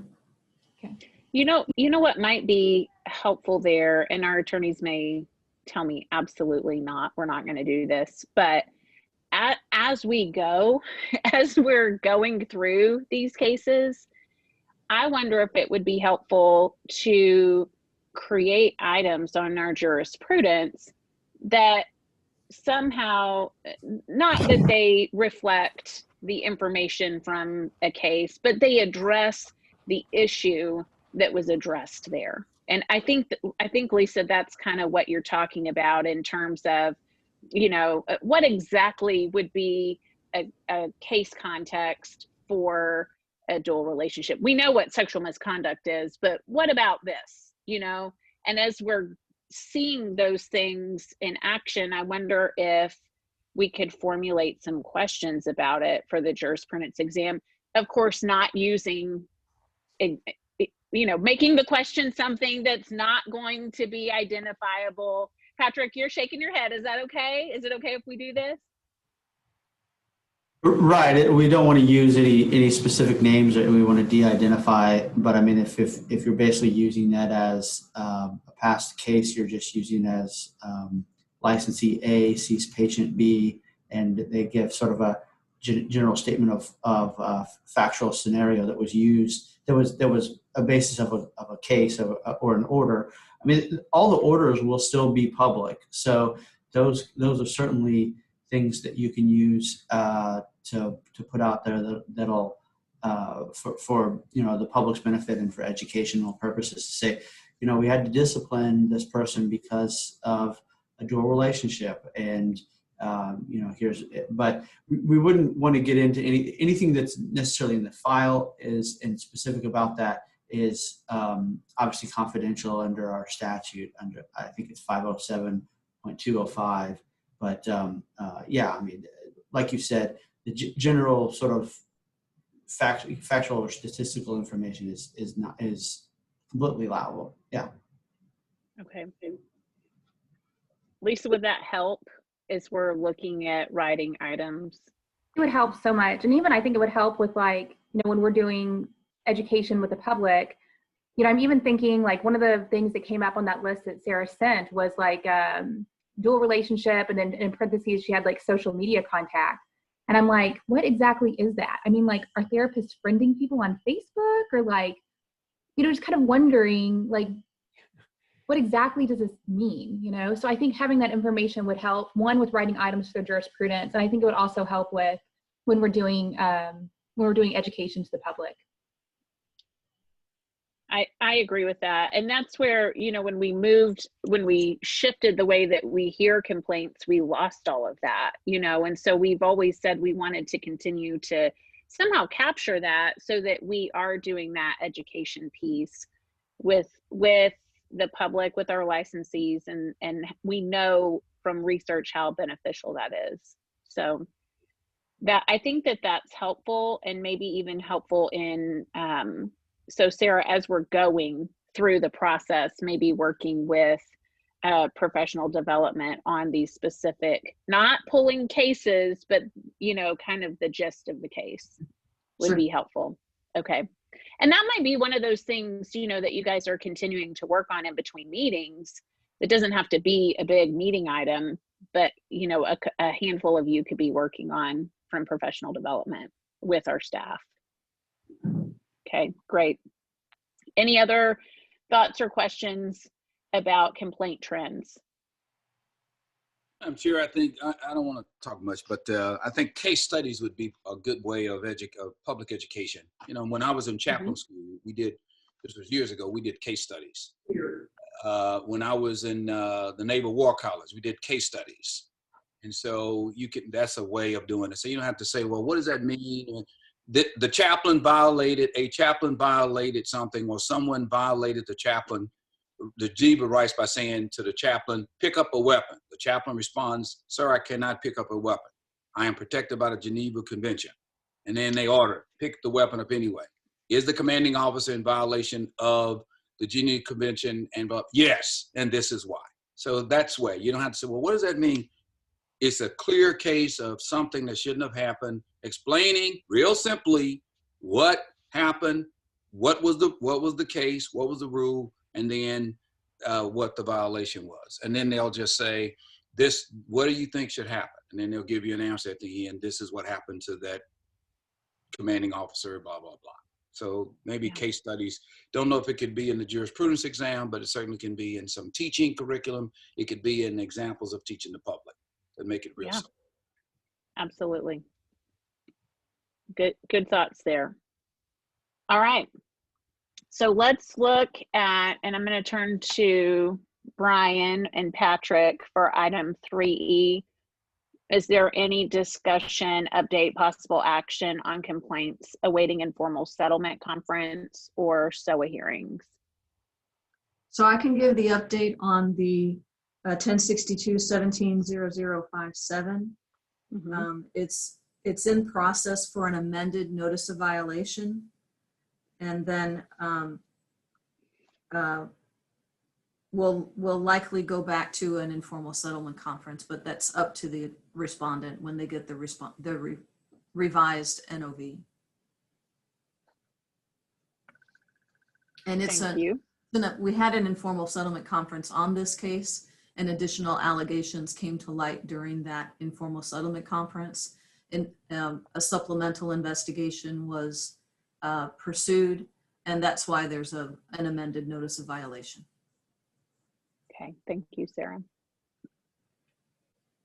Any update on these SOA cases, or do we need to do an executive session to hear that update? Brian, do you want to just give a sort of a high-level explanation of where you think you are on those next three cases?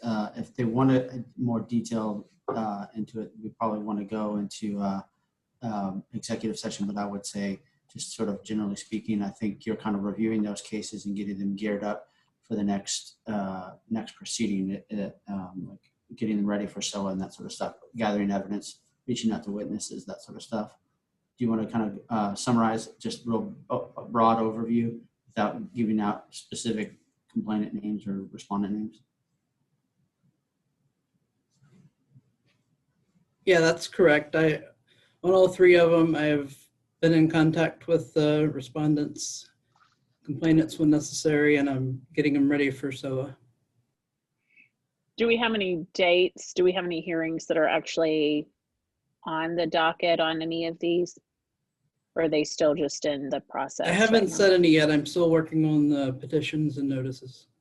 Okay. Yeah, I don't, when we transitioned over, there weren't any already filed. And so we wanted to make sure before we file them that we have all of our evidence and witnesses lined up before doing so. Good job.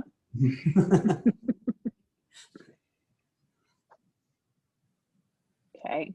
Does anyone have any questions for our legal team? Okay. Thank you guys for your work on those cases. We appreciate that. And let us know if you need our assistance in any way as you're going through those files. Just let us know if you need anything. All right. At an appropriate time. I don't need to take a lot of time, but I'd like to get to know our new attorney just a little bit. Could he give us a quick background Sure. of who he is, where he's from, and we look forward to working with him. Sure, absolutely. Hi, so I'm Brian Clark. I'm from Florence, Mississippi. I went to Ole Miss for undergrad in law school, and I did a general practice after I got out of law school. I graduated right when the recession started, so I couldn't find a job, so I started my own practice. And as soon as I made enough money to get out, I moved to Austin. Very good. Very good. How long have you been with the great state of Texas then? I've been here about 4 years. I love it. Good. Welcome. Welcome, Brian. Thank you. Welcome. Yeah, and thank you. We're glad that you're with us. Okay. So item number 4 on our agenda is discussion and possible action regarding application, licensure, and supervision issues. And 4A is regarding the update to applications and forms.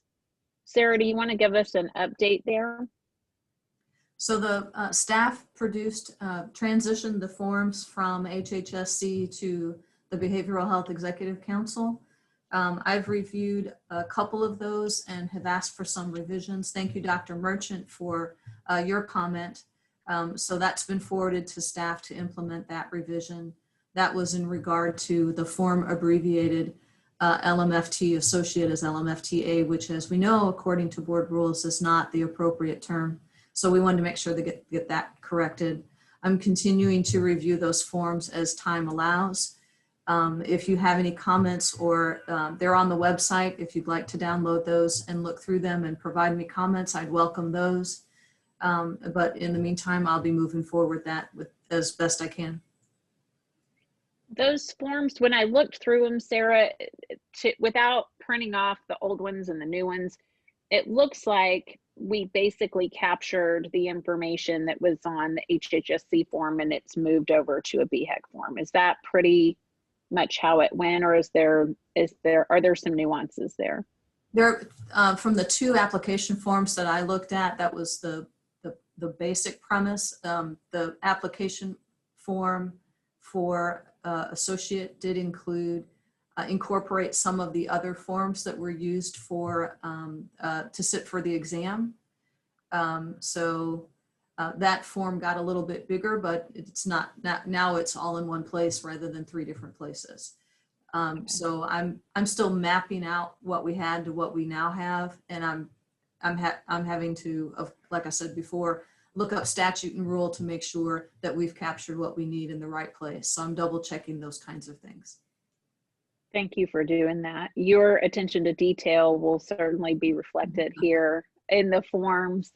I want to say 2 things about the forms that are on there. One is that as we're looking at, and particularly those of us who are professional members, as we're using these forms, or we have colleagues who are using these forms, if there are things that don't work or don't make sense, please bring that up.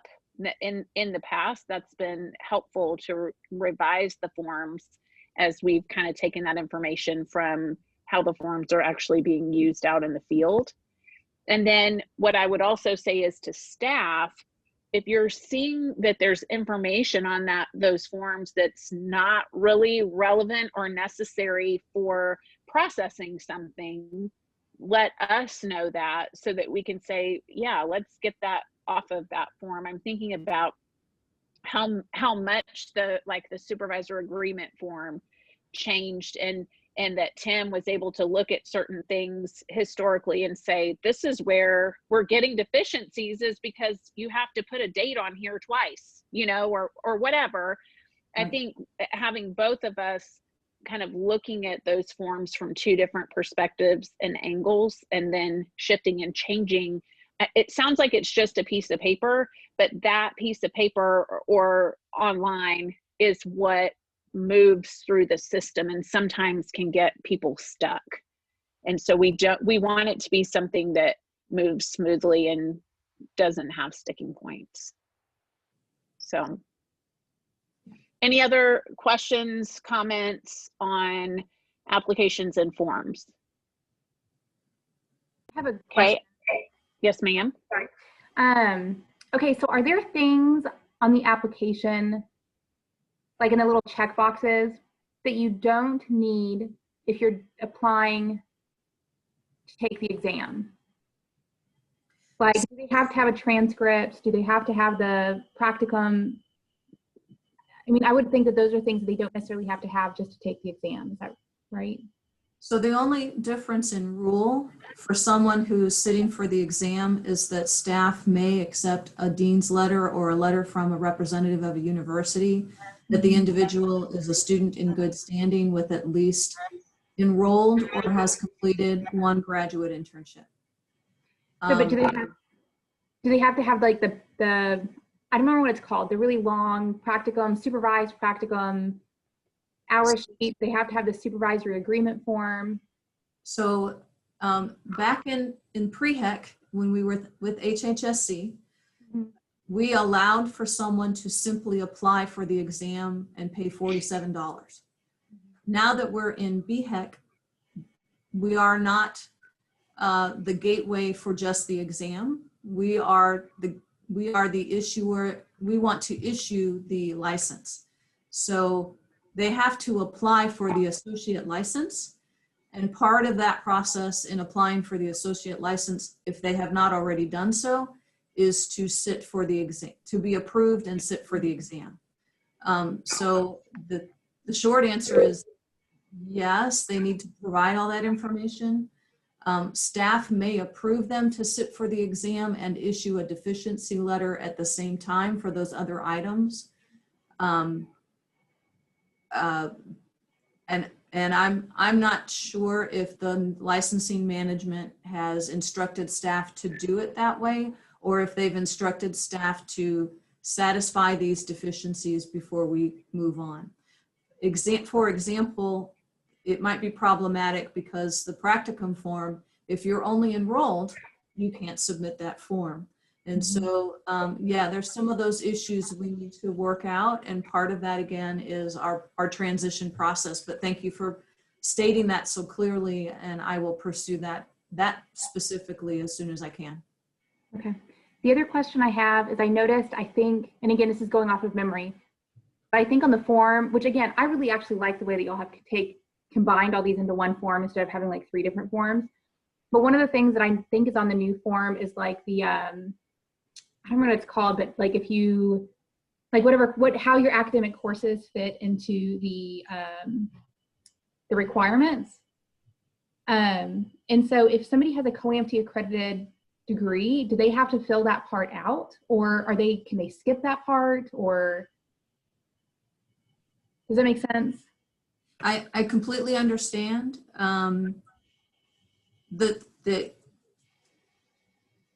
Yeah, I completely understand that someone who actually reads the form and actually knows that their program is accredited by COAMT and actually understands the rules and what that means to someone with a COAMT program might possibly skip that part. If I put that in writing, you can skip this part if, no one will fill out that part.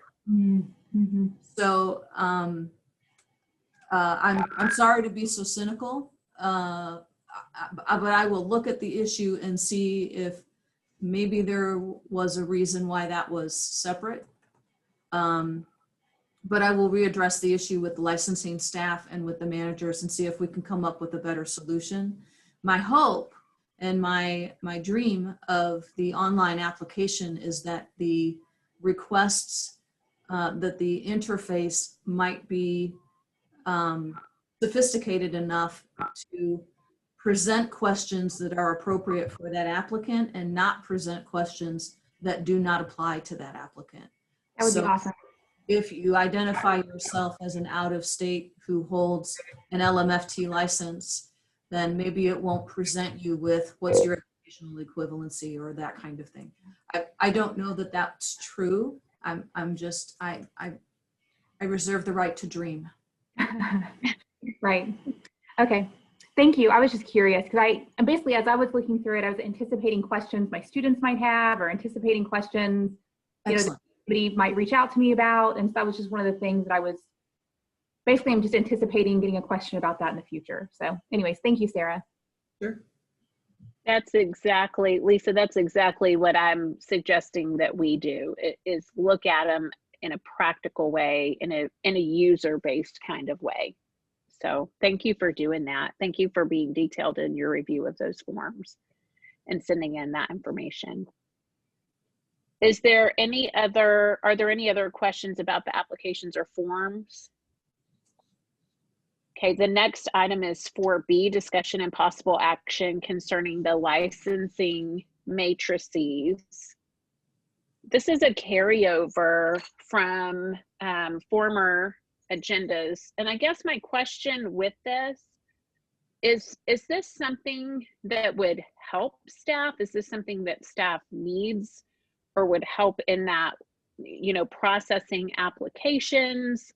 Or is this something that staff really doesn't need? Because if we're going to work on this, it really needs to be something that would be something that you guys want or need. So the rules set out the minimum standard for licensure. And in the 2 years that I've served as your interim executive director, I cannot recall a number of cases that were cookie cutter that would fit into a matrix. I can recall a handful of snowflakes that were in unique circumstances that needed a bit of judgment. So I personally wasn't able to come up with a particular set of situations that we commonly fit into that we haven't already set in a policy or a procedure to handle. So for example, quite often an associate or an LMFT who's been licensed for less than 2 years from California, the California board would only verify 3,000 total hours, but not all of the subsets that are required for Texas. Or if the California board sent that individual's entire file and staff reviewed it, California, for example, would double count certain hours that Texas does not double count. Or the associate, for example, would specify that they could not get, they hadn't submitted hours to the California board yet, so the California board would not verify. But the board rules in Texas already allow that candidate to provide Texas forms signed by those California supervisors, and staff can accept those with a copy of that California supervisor's credentials. So those procedures are already in place. The area that seems to be the most unexplored is the military applicants and what is equivalent to Texas experience or Texas education requirements. And I'm not sure how to help in that area. We have had a handful of military applicants that have gone before the committee, but their experiences haven't been, those experiences that have been common have been proposed in the most recent set of rules. So I think maybe this is something that can come off of the agenda, but it might be something that I keep in the back of my head and continue to review with staff, especially as staff gets more acquainted with BHEC rules and with our policies here. Is that helpful? That makes sense. Yeah. So I agree with you. Let's take it off of the agenda. And if you need it in the future, then we will absolutely put it back on. And if you find that there are certain issues that we keep having to come back to in the licensing, maybe we need a matrix, maybe we need a policy or a rule that would help clarify that. Okay. So thank you for that. Is there any other discussion here under this item 4 about licensure application supervision issues?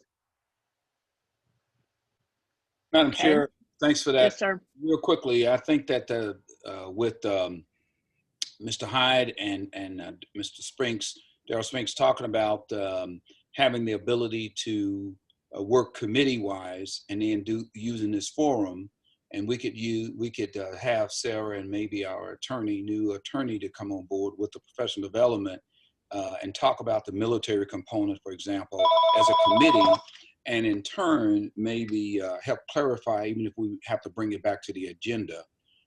Exactly. Discussion topic, then at least we have some level of clarity of doing that. And as this chaplain has explained about the Army, which was not my service branch, but I understand because we had to do some inter-service training, that they have a specific in the Army, a specific requirement for what they call life centers, which is a MOS, their job for 2 or 3 years, whatever the tour is, and they have to go through an equivalent of a master's. And then many of them do ascertain a master's. through the Army's Life Center, because they contract with civilian universities, colleges, and so forth. And so that would probably be more internally helpful. And then once the professional development committee meets and discusses the issues, and we have to do research, whatever the case may be, then we can come back. And if we have to put it on the agenda, we have some clarity instead of saying, Sarah, what do you do? What do we do? And then we have to go round and round. We can maybe be proactive, Madam Chair, using your suggestion from this morning's opening statement, to be forward-leaning and forward-thinking. That may be a way to resolve some of these issues, if that makes sense. Absolutely, yeah. I do like how this new structure gives us the flexibility to deal with those kind of issues quickly. This is what we're talking about. You know, we have a military applicant who comes in and staff doesn't know exactly how to apply that experience. We bring in a couple of licensing standards committee folks. They can look over that, give direction, and we can move forward. And then the board gets a report on that in the next board meeting. That's excellent. That's good customer service, George, to be able to do it quickly. So very good. Any other thoughts here on item number 4? Okay, item number 5 is discussion and possible action regarding the jurisprudence exam. Thank you, all of you who looked over these questions, and thank you, Sarah. I have to ask, I think I know the answer. Did you write all of those items about new rules? I drafted Chapter 507, which is the council's statute.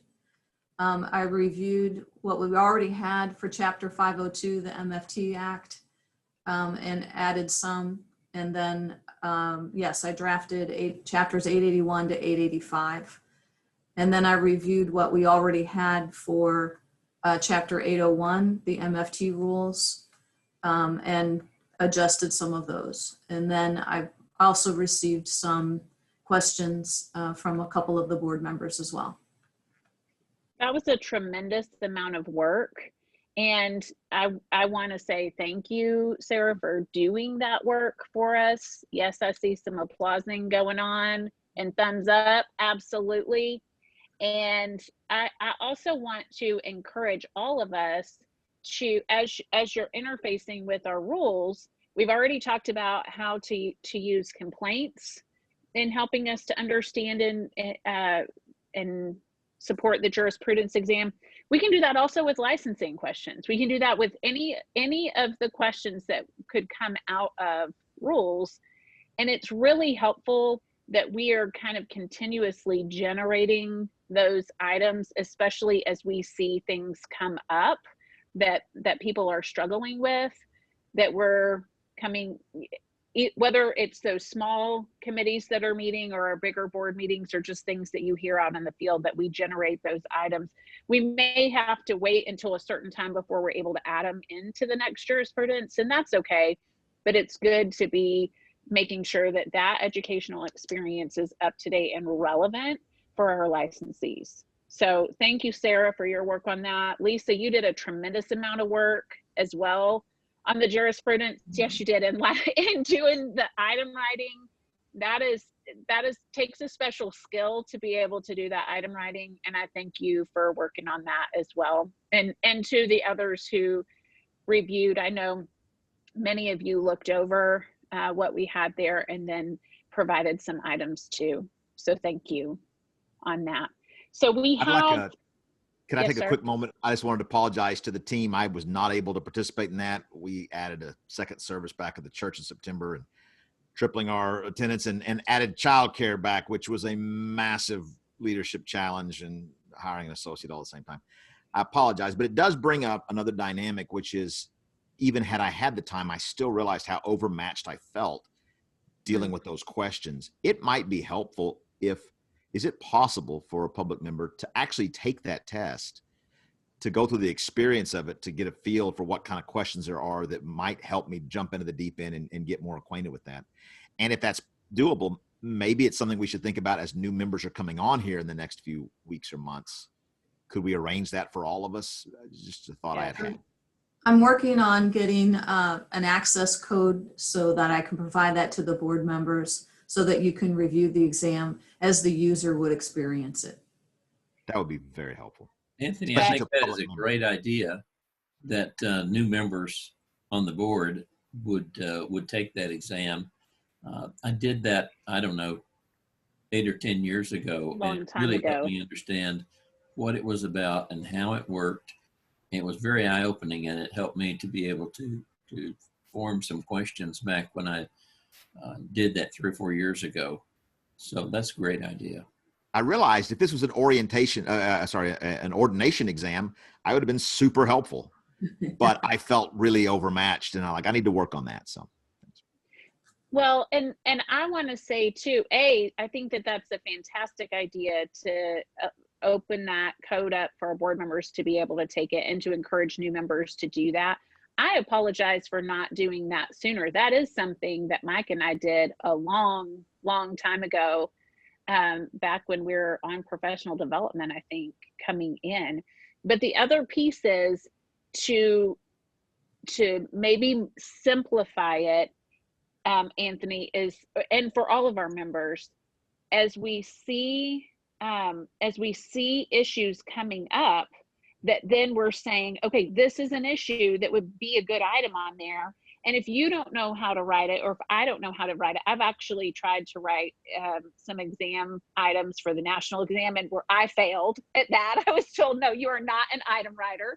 And so anyway, but I can say, hey, this is an area that I think we need an item based on this or this. And then we can collaborate with other people on our board to say, can you help write something that goes along with that, And then the other thing is remembering, kind of like Chaplain Stoglin was saying, these case studies are really, really valuable. And those would be great questions to have on the jurisprudence, is these more case-based questions.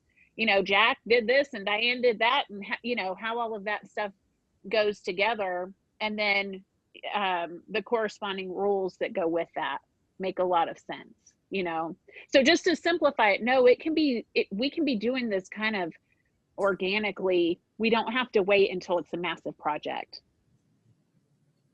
Yeah. Okay, go ahead. Another comment.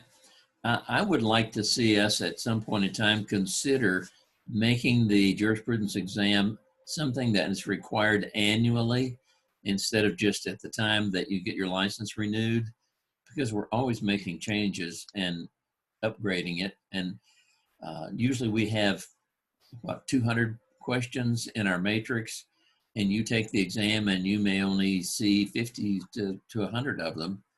So if you did it twice during a licensing period, you'd have a better chance of being exposed to all of the questions. I think you're going to open that idea. Can of worms on your way out the door? Yeah. With our stakeholders. We're going to thank you, Counselor. You're welcome. I don't know about tracking, because we have that biennial tracking. I don't know if we would be able to track it very well, that they were doing it every year. I don't know. I understand, absolutely agree with what you're saying, Mike. It's good to go and do that every year. I guess the question would be, would we be willing to change our rules a little bit to allow for a licensee to get to be able to get an hour of continuing ed every time they take it? That might be another incentive, that they're able to get that every time, not just once in a biennium. So if you're going along those lines, I would recommend something like may count 1 hour every 12 months that the exam is taken, as opposed to I'm taking it 6 times in a row to get my 6 hours of ethics. That's true. That's true. I'm sorry, I'm cynical that way. I think that you're realistic that way. So that's a good thought. That's not cynicism, that's experience, Sarah. Yes, absolutely. The only thing is that if we require it, I think making it optional is a good thing. but it takes us a while to get all the changes made. For instance, in the last review, the questions or responses to the last exam, someone still mentioned, and I thought we had corrected it, but there's still reference evidently to DSM-4.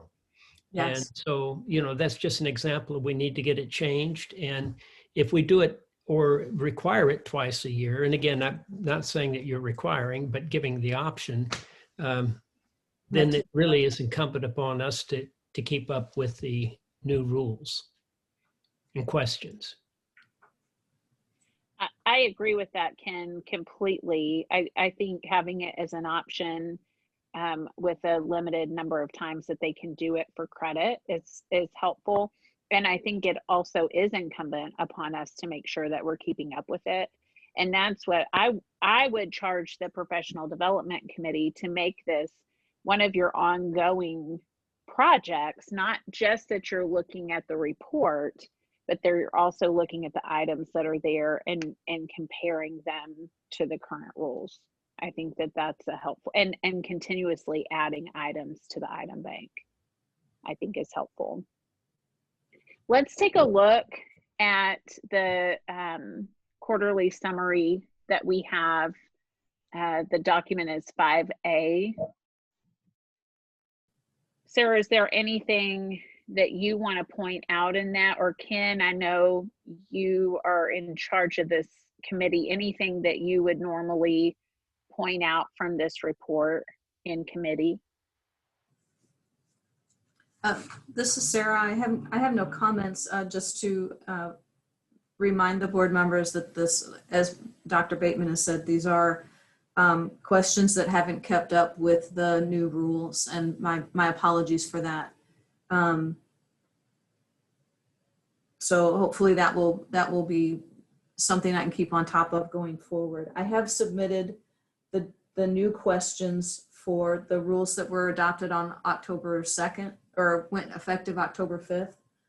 I submitted those to the vendor on October 7th, and I will follow up with the vendor after this meeting. Thank you. Yeah, the only thing I would say is that the preponderance of responses to the essay have been very positive, and we had one this time that was extremely effusive in their praise of it, the most I've ever seen. I have to say, and I'm quoting, I have to say, excellent job on crafting this exam. I'm applying for licensure in Texas because I have at least one patient, be traveling back and forth. The exam was probably the best law and ethics exam I've ever taken in almost 6 years now. So, you know, for whatever that's worth. That's great. Yeah. The other one was just like another example. Not only was the fourth, but somebody had put in that we need to update from the 750 to 500 direct relational hours. Well, we couldn't until it was passed, you know, so that was in the, it has been passed now, and that can and has been changed, I believe. Yes. Do you see this comment here? Would it be possible to make a 3-hour optional version of this exam? They like it so much, they want to go on for 3 hours. I saw that. That person is entering counseling right away.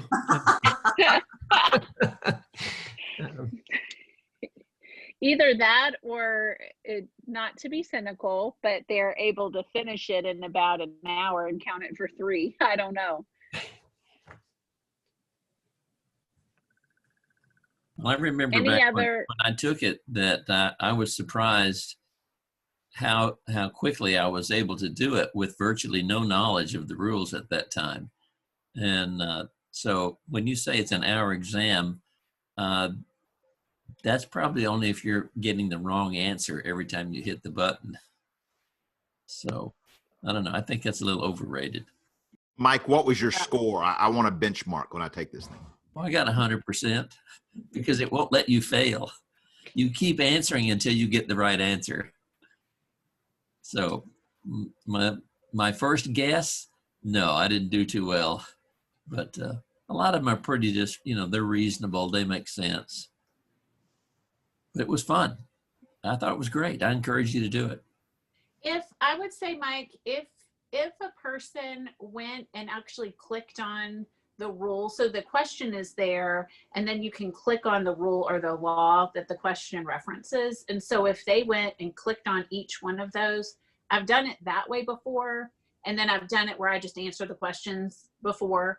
And so if you're just answering the questions, you can get through it pretty quickly. But if you go through and you actually look up all of those references, it does take about an hour to do it. And so it kind of depends on how thorough of an experience someone wants to have while they're taking it. So are you saying when I took it that it was available for me to click buttons and actually look at the rule? Yeah. Because I didn't realize that. Yeah, you can. That's think why so. It didn't take me very long. Yeah, I think that you can do that. And so it points you to those rules or statutes, and you just click on that and it'll pull it up or take you to a screen and it'll let you read that. Oh, so it's also, it's also a great way for people to review rules year after year. I mean, of course you can pick up the rules and read them. I think that the 9 of us are the only ones on the planet who semi-enjoy doing that. And so this is another way that people can actually dig in and review rules too. So, all right. Any other comments or discussion about the jurisprudence exam? Okay. So we did, A was the report, B is any related changes. I think we've covered that now. If y'all don't have anything else, then we'll move on into into 6A. So that is going to be discussion and possible action regarding recommendations to BHEC for rule changes related to 801.143 regarding the AAMFT supervisor candidates' eligibility for supervisor status.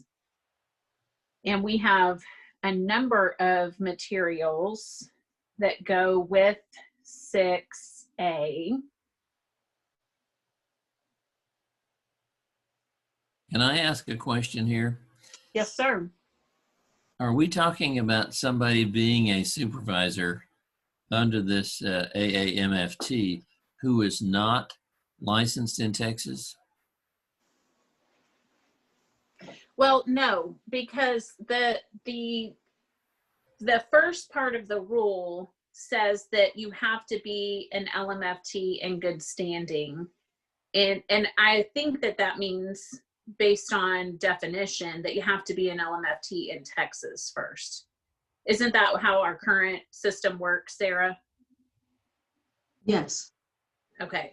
So whether you do, so we have an LMFT in Texas right now can complete 3,000 hours of practice as an LMFT over a minimum of 3 years, and then take either a 3-hour graduate course or a 40-hour continuing ed course in clinical supervision, and then they can apply to become a Texas supervisor.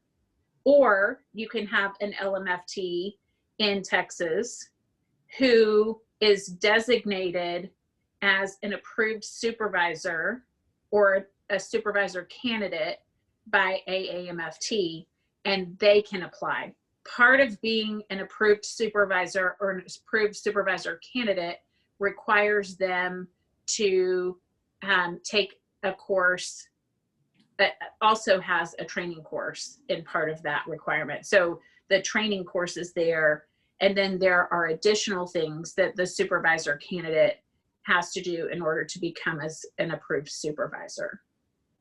So we're looking at specifically the supervisor candidate, and do we want to maintain that pathway to candidate or to supervisor candidacy? Do we want to maintain that pathway in our rules?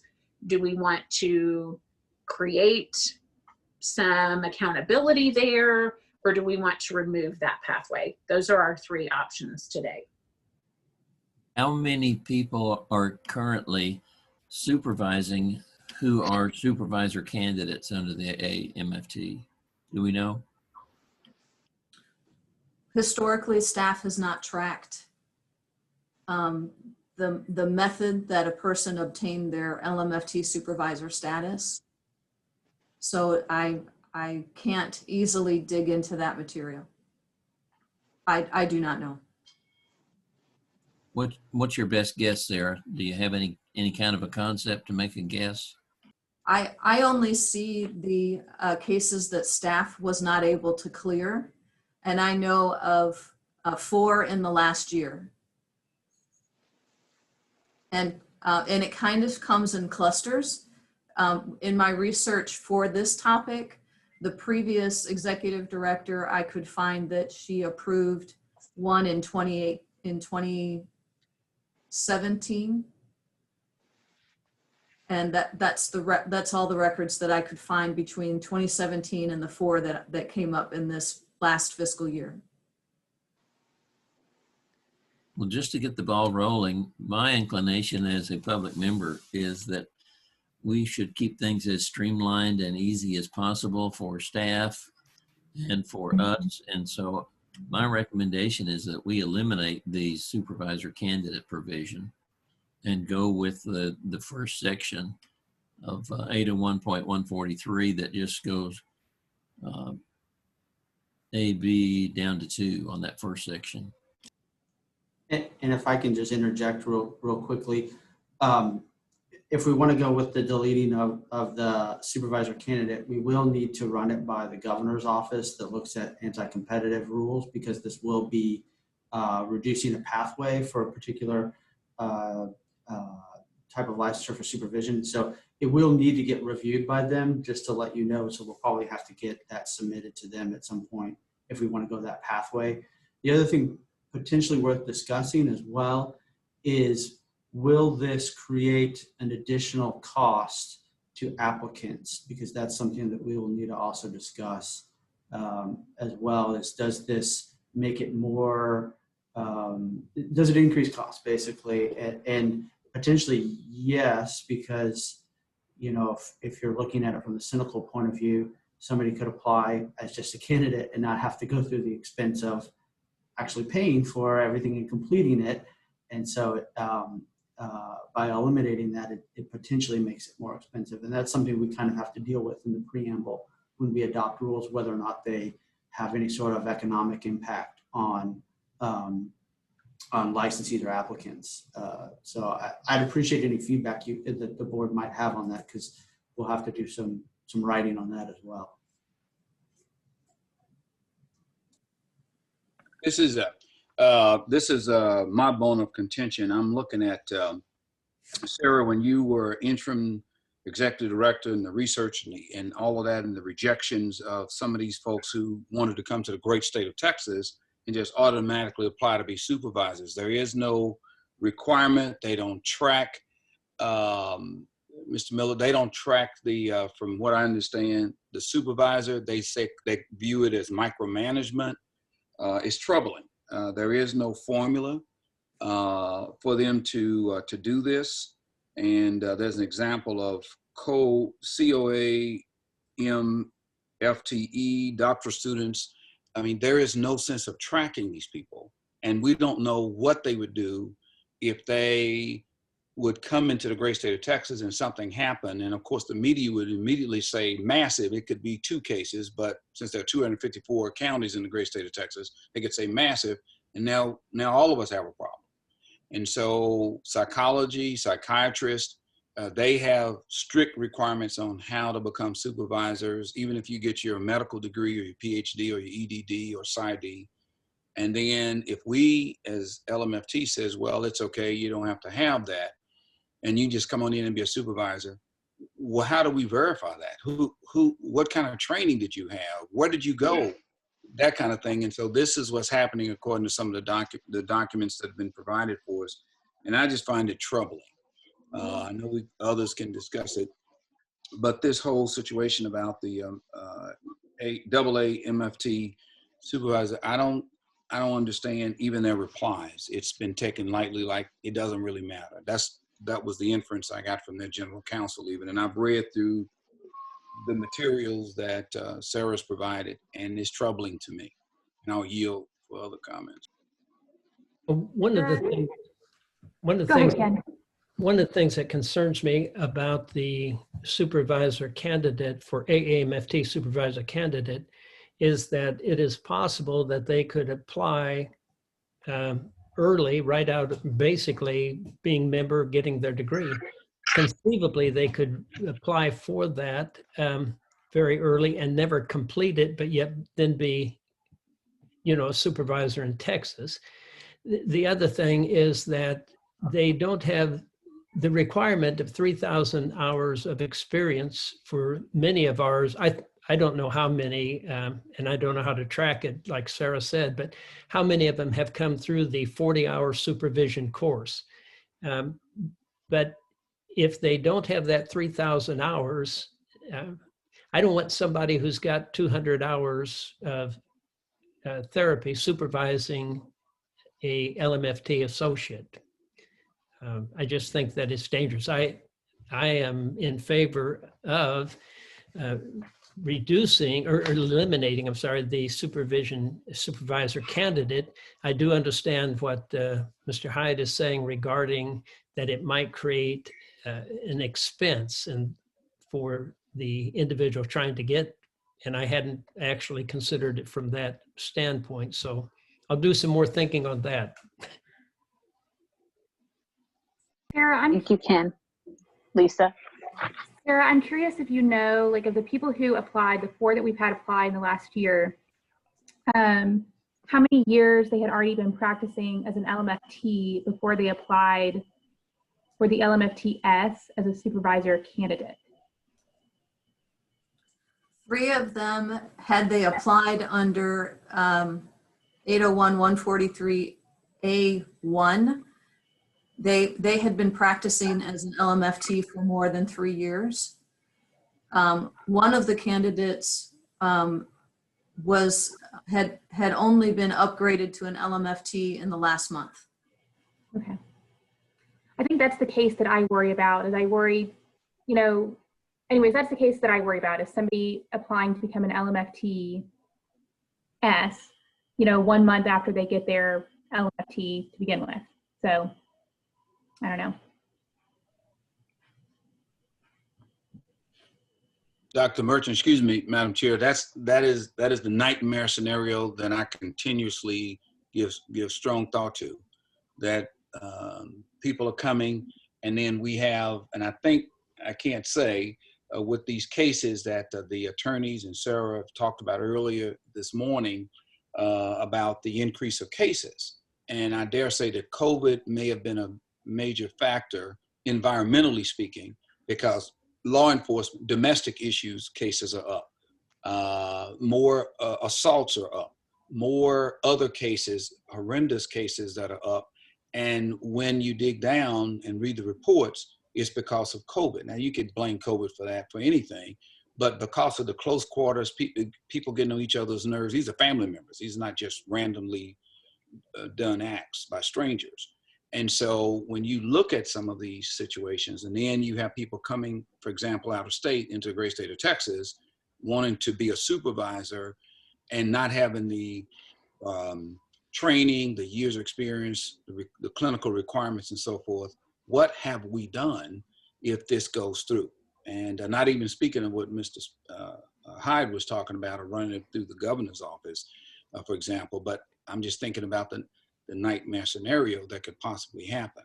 And so I share, Dr. Merchant, particularly your hesitation because of those same line of reasonings that you've outlined. It's potentially troubling. How are you? So really, it sounds like if we changed this, if we took out supervisor candidate, in the last fiscal year, this only would have affected 1 person. Would that, Attorney Hyde, would that, would the governor's office still look at that as us restricting, you know, right to practice, or like, would it matter if it's only affected one person? I mean, does that strengthen our case, or does that weaken our case, or what? I think that's helpful information to share with the governor's office. So because it would have an potential, I'm not going to say that it is anti-competitive, but it's a potential anti-competitive effect, we would still need to get it reviewed by the governor's office. We're required to get them to look at it. It would be after we submit it for publication and public comment, and then the governor's office would also look at it and send us a letter as to whether or not, make their determination on it. I'm not advocating to not take it out. I agree. I think it's the exception in the rule that swallows the rule in a way that makes it, it's, you know, the requirements are there, but then there's this way you can basically circumvent a lot of them by doing this. The problem is it's just been there for a long time. So we just need to support it, and that would be information we can support it. I don't know what the governor's office decision will be on it, but it would be helpful to have a board member to communicate with, probably to work with on writing the preamble for this, because there will be some things that I'll need some background information, and maybe Sarah also can help me with this as well, to justify the change in the rule. So again, it's helpful information, and the more information we can provide, such as it's, you know, would have only affected one person, is helpful. I just don't know that it's going to solve the entire problem. I think it's important for us to consider the bigger picture here, not just how many people is this going to affect in this past year. Maybe we had one person that this would affect in this past year. Sarah, you did a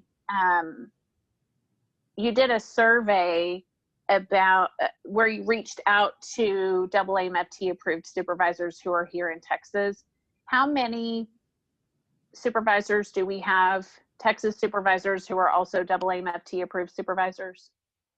Do you remember? Which we, I wrote it down. 55 of the AMFT supervisors also, 55 of the people listed on AAMFT as a supervisors, when you search on the state of Texas, come up. 4 of those did not have a Texas, did have a Texas LMFT license, but did not have a Texas supervisor status. 6 did not have a current Texas MFT license. 2 of them were expired. 1 expired in 1994 and 95, and a 3rd expired in March of 2020. And then the remaining 3, I could not find a license from this board at all. Of the remaining 42, those are the ones that had a Texas LMFT supervisor status and the AAMFT approved supervisor designation.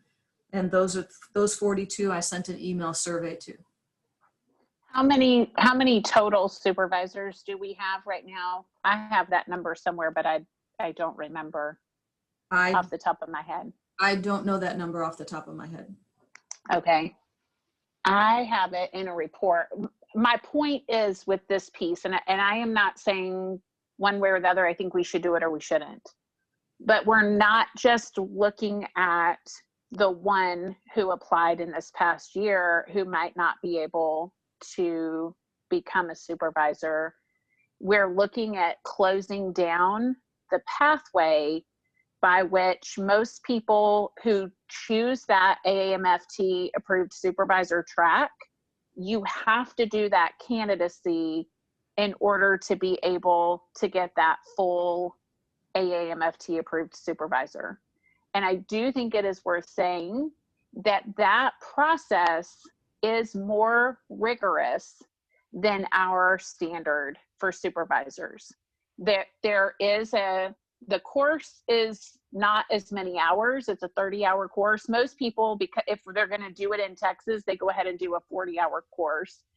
But remember that they also have to have 36 hours of supervision mentoring, where our Texas approved supervisors are not doing any mentoring in that process. And so that mentoring piece is there.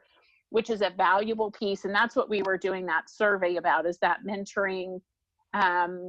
Is that like consultation? Is that like supervision? So the mentoring piece is there. Another thing that is there that is a higher standard than our Texas standard is that AMFT requires their supervisors every 5 years to complete a refresher course that's 15 hours long, and that is very interactive. Another piece that's a higher standard is that when you're in that candidacy phase, you have to write your philosophy of supervision. And then you also have to show and produce different supervision documents that you are creating and you're going to be using with your supervisees.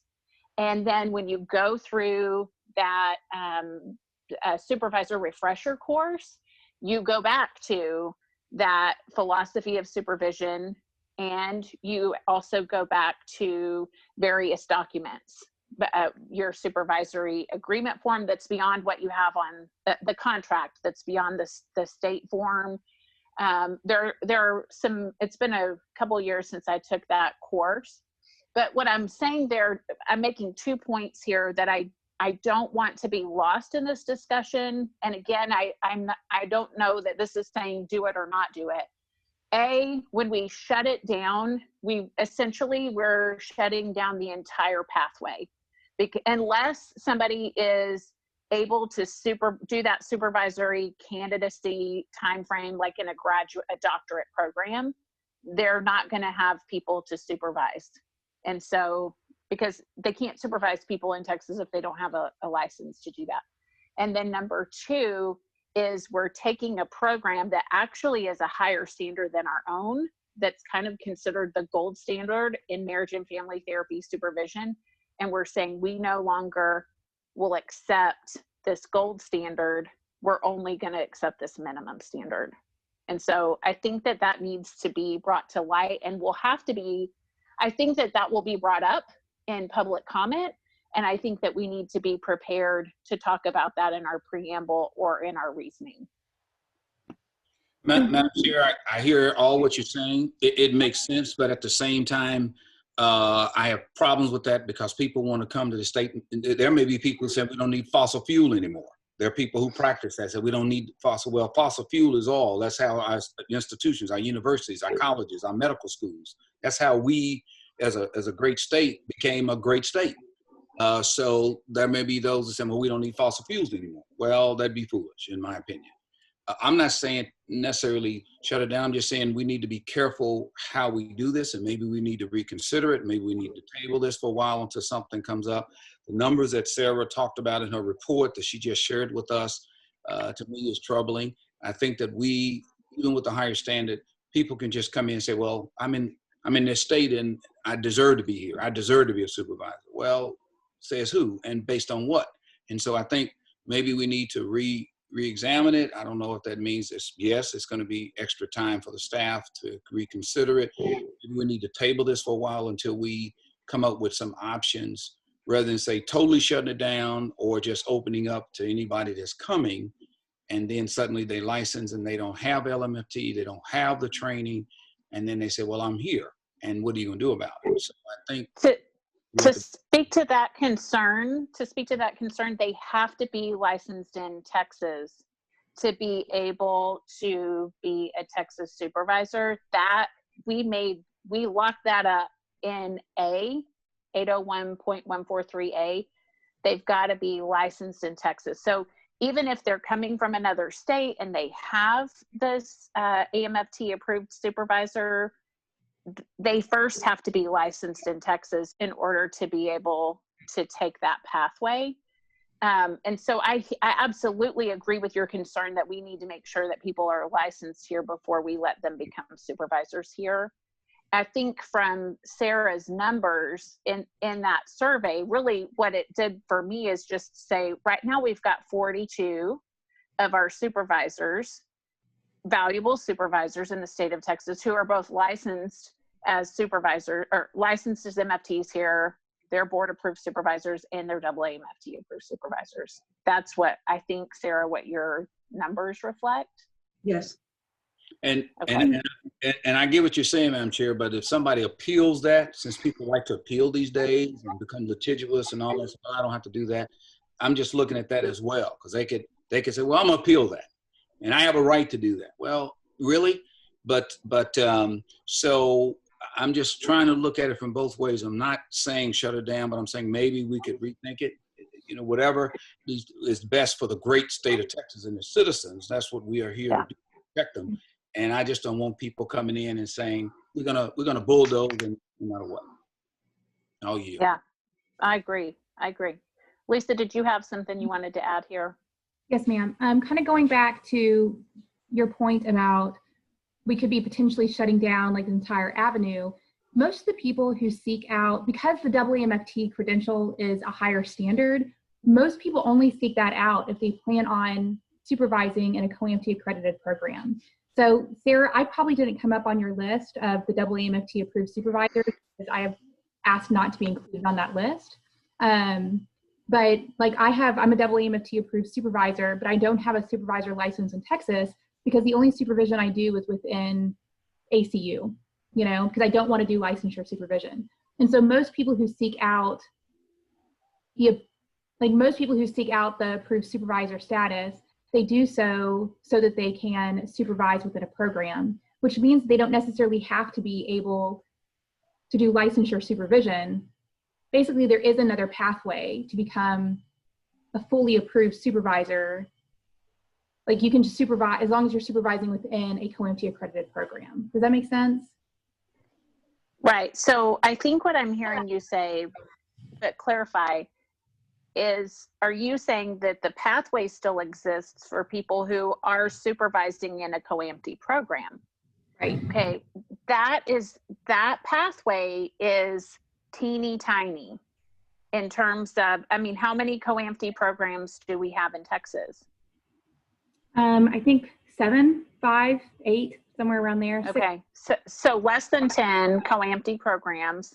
Yeah. And you have to either have a job in that program or you have to be asked to be a supervisor. Like I'm a supervisor for an externship for a COAMT program, which is part of the reason why I continue to hold that AAMFT approved status. But you see what I'm saying? It's still, it takes a gate and it narrows it.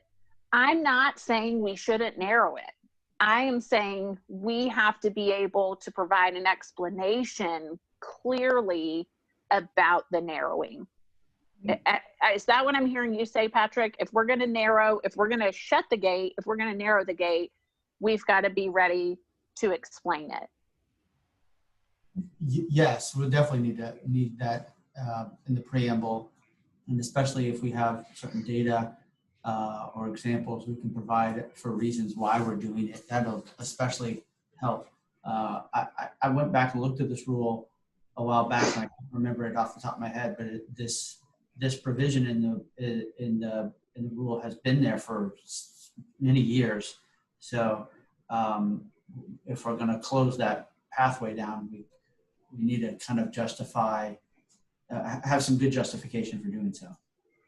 Patrick, tell me about, I think it makes a lot of sense to look at the version of this rule that we have in front of us that actually said, if you're going to be a candidate, then here's some things that you have to do that would be like offering some accountability. And I know you said we can't regulate what an outside organization is doing, but are we able to say these are some minimum accountability standards if you want to take that pathway?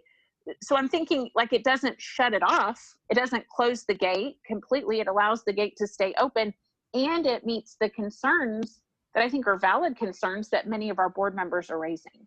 Well, I think one of the issues, if I understand this correctly, and maybe I don't, and tell me if I'm misunderstanding this, the intent is that if somebody becomes a candidate, we want them to finish the program and actually become an approved supervisor through AAMFT. And that was the issue with my understanding is the addition to the language in 3 is to sort of make sure they're actually completing that program. The problems that we're having is, one, yes, we shouldn't be, we should look at the scope of what we can regulate and how AMFT runs a program. We really don't have regulatory authority to tell them how to run their program. But two, if somebody is a candidate and we give them the supervisor status license, we can't then just take it away. We would have to go through the administrative process of, through either a complaint or a licensing action to say you didn't complete something. So the issue with one of the issues I have with 3 is we either need to grant it or not grant it. And it needs to be a hard line where we get it and not sort of provisionally grant it and then maybe yank it away if they don't complete certain terms or conditions or requirements. Because in order to pull it, if we're looking to pull it back after granting it, I mean, that's where they don't agree to it. We have to file a case at SOA and follow that procedure. I hope I'm explaining that where it makes sense, but if not, yes, please ask me additional questions. I get that. I understand it, Madam Chair, and you, Dr. Merchant, are 2 exceptions to what you're doing. And Dr. Merchant, I definitely understand why you said don't count yourself in the numbers, because you have a specialty within the specialty. And Madam Chair, you are a specialist within a specialist, and currently the chair of this board, which proved that it can be done, but you have the licensure prior to the AAMFT supervisory requirements and so forth, and the experiences to go along with it. My concern is that you have people, as Mr. Hyde has explained as an example, that somebody just comes in and says, okay, I'm going to do this. I'm now supervisor. I didn't complete the program. What are you going to do about it? Now we have to go through Sarah, legal staff, governor's office, possibly a court case. I mean, so what are we creating here? And so that's my concern. I'm not saying shut it down. I'm just saying review it and review the process. And we have to make a decision if we can do it today, if we have to do it at our next meeting or within a committee for them to look at it, where it's not requiring public comment at that time because they're doing a closer study of it, and then come back to the board in the next quarterly meeting, or we can decide today. But whatever, is just that the consequences potentially, because you have more people moving into this state. For example, in Tarrant County, depending on who you ask, we have anywhere from 20 to 300 people a month moving in Tarrant County right now. And with that comes issues and challenges and great things and all of that. And so people who come from other states are thinking that they can come here and do the same thing under the same type of conditions. So that's my concern. I'll yield. I believe Dr. Bateman was trying to talk. Yeah, I want to go back because I'm rethinking that we are making much to do maybe about nothing. Are we looking at, you said we had 4 last year, I think, that came through that way? 4 that I know of. Staff might have approved others that they didn't have any questions about, but 4 that I know of. And as I'm reconsidering this, I don't want to stop anybody who is legitimate. And I do agree.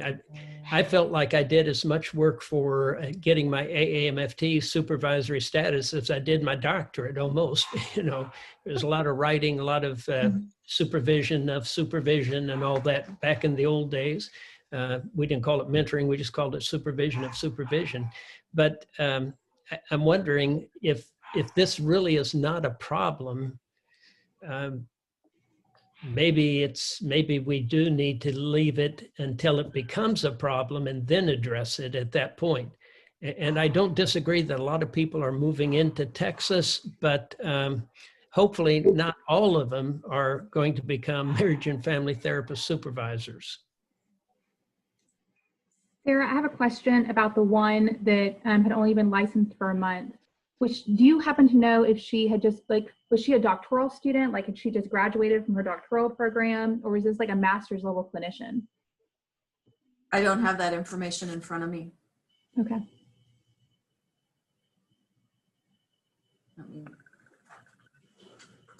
That was Bertram's student, I believe, wasn't it? Was it Valerie? Was that Valerie Cadu or something? We want to avoid. Oh, yeah. I'm so Yeah. sorry. I'm sorry. I'm looking at my notes from July. I may have it there.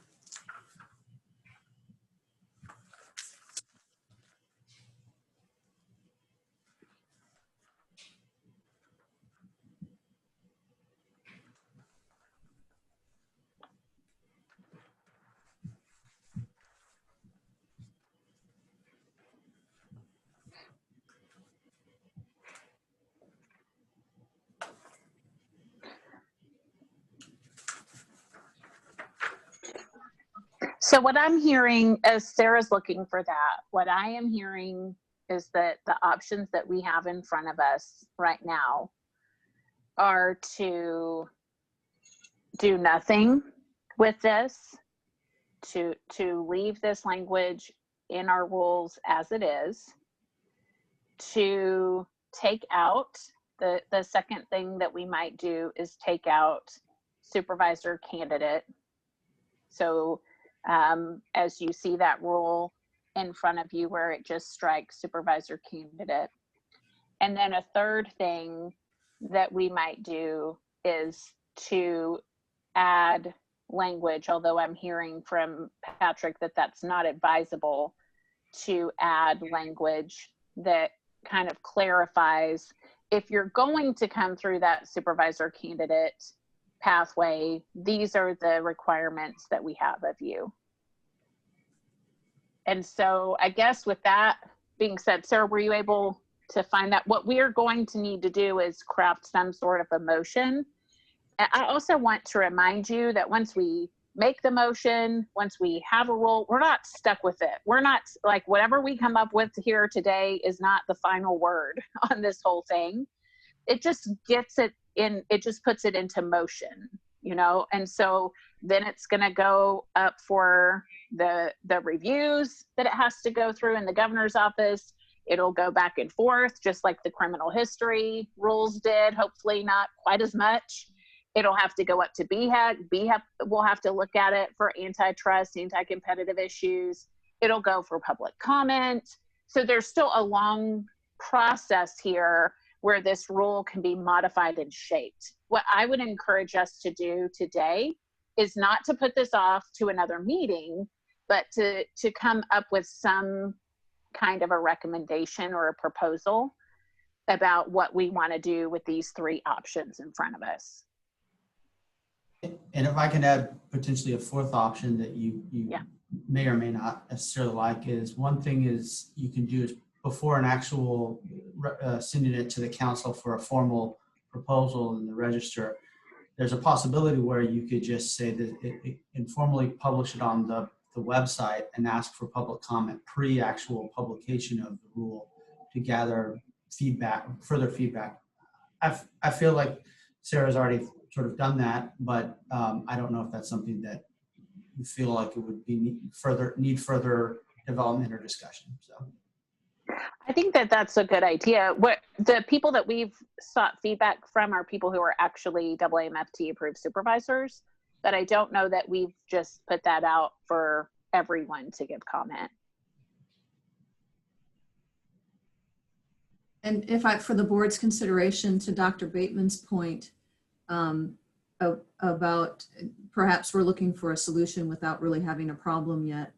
I have not discussed with Mr. Spear if there's a possibility of researching those who received Texas supervisor status based on supervisor candidacy recently and tracking those, or starting from now and tracking those and tracking any associates that they might supervise in regard to any complaints that are received that might be related to the quality of their supervision. And maybe it's something that we scrutinize going forward. And if there appears to be a pattern, we bring it back to the board. So I apologize, I hadn't explored that option more thoroughly.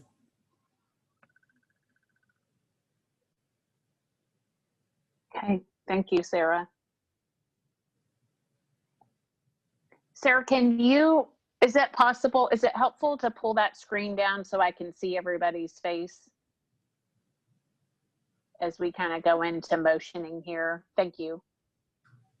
You have that language in front of you, I hope, at home or in your office there. I think if I were to make a motion, I would make a motion that we just leave the rule as is. I would second that motion. Okay. So, okay, go ahead. I'll make a motion that we leave the rule as is. And I second. Okay. Okay, we have a motion to leave it as is. We have a second. Is there any discussion?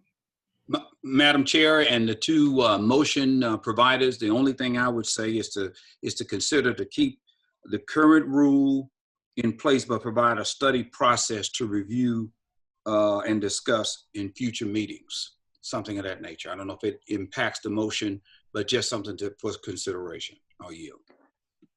I think that that's an excellent idea. I like the idea also that Sarah brought forth about tracking complaints that may be there. Let's see if there is evidence that there's a problem here.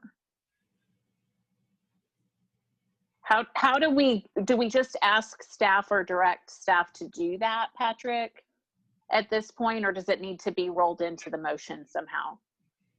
I mean, you can just give staff the directive that you did, and if Sarah or I, or we'll speak with Alfonso Fernandez, the enforcement manager, we're looking at particular complaints in the future that come up to deal with this rule and people that you need to, if we need to address it, then I think that's something we can certainly bring back to you guys.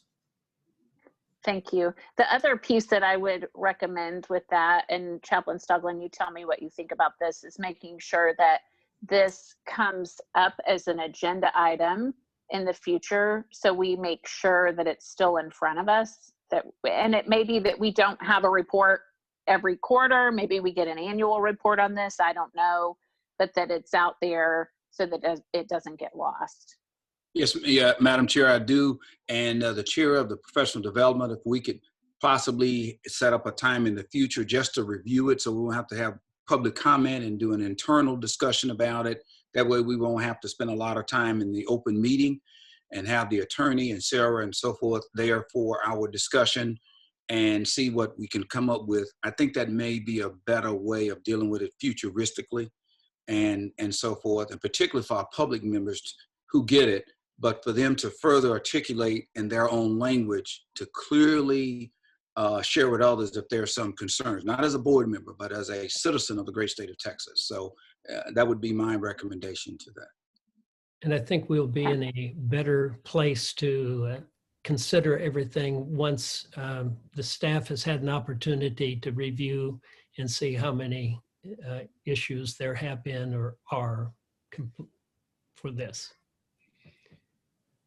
I agree with that. So we have a motion on the floor to leave the rule as it is for now. We've got a second. In the discussion, we have directed or asked our staff to be studying the historical issues and to be keeping track of issues as they are coming up with this and to give us reports. We've asked for this to continue to be on the agenda in the future, and potentially for licensing standards committee members to be able to study this if need be in between meetings. Okay, so is there any other discussion?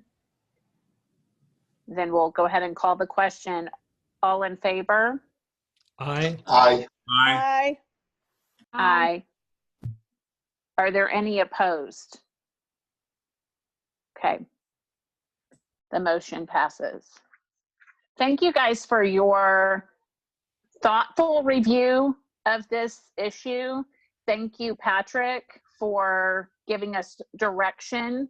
And thank you for helping us to think ahead about all of the unintended consequences that may be coming up if we make a change or if we don't. So that was very helpful. And Sarah, thank you for your thorough review and for gathering so much information for us. that all of that was very, very helpful as well. And I would encourage you to maintain all of that information as we continue to study this. I know that you will, but keeping all of that together, because I think it still is relevant in the future if you have to make a decision on this rule moving forward.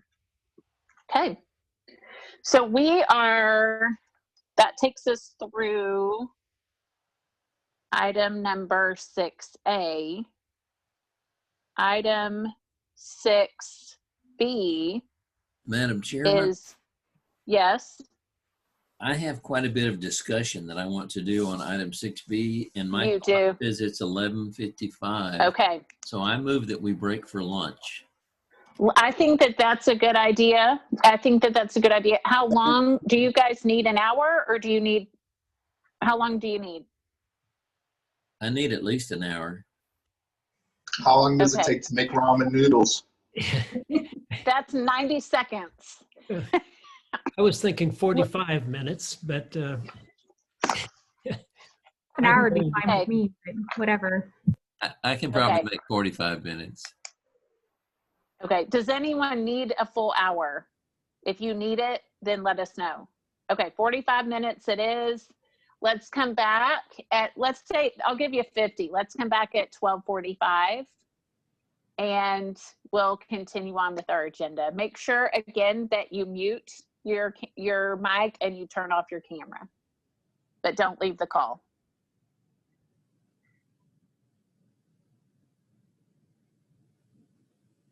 Madam Chair, before you, I was going to say, Madam Chair, you can have Mr. Miller to tell our 3 lawyers here about the recipe. They were listening, so maybe they can. Oh my goodness. Well, we'll go ahead and come back in to the meeting, and then others can join us as they come back. We've got Dr. Merchant here.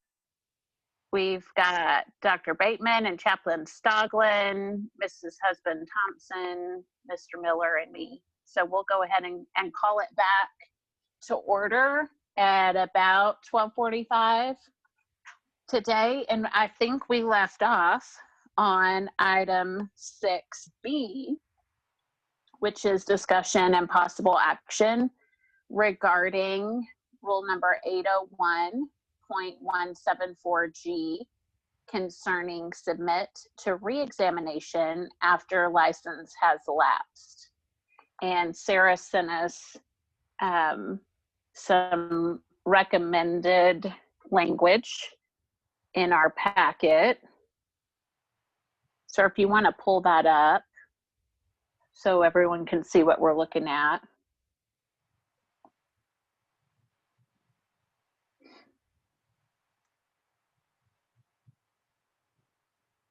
So it looks like at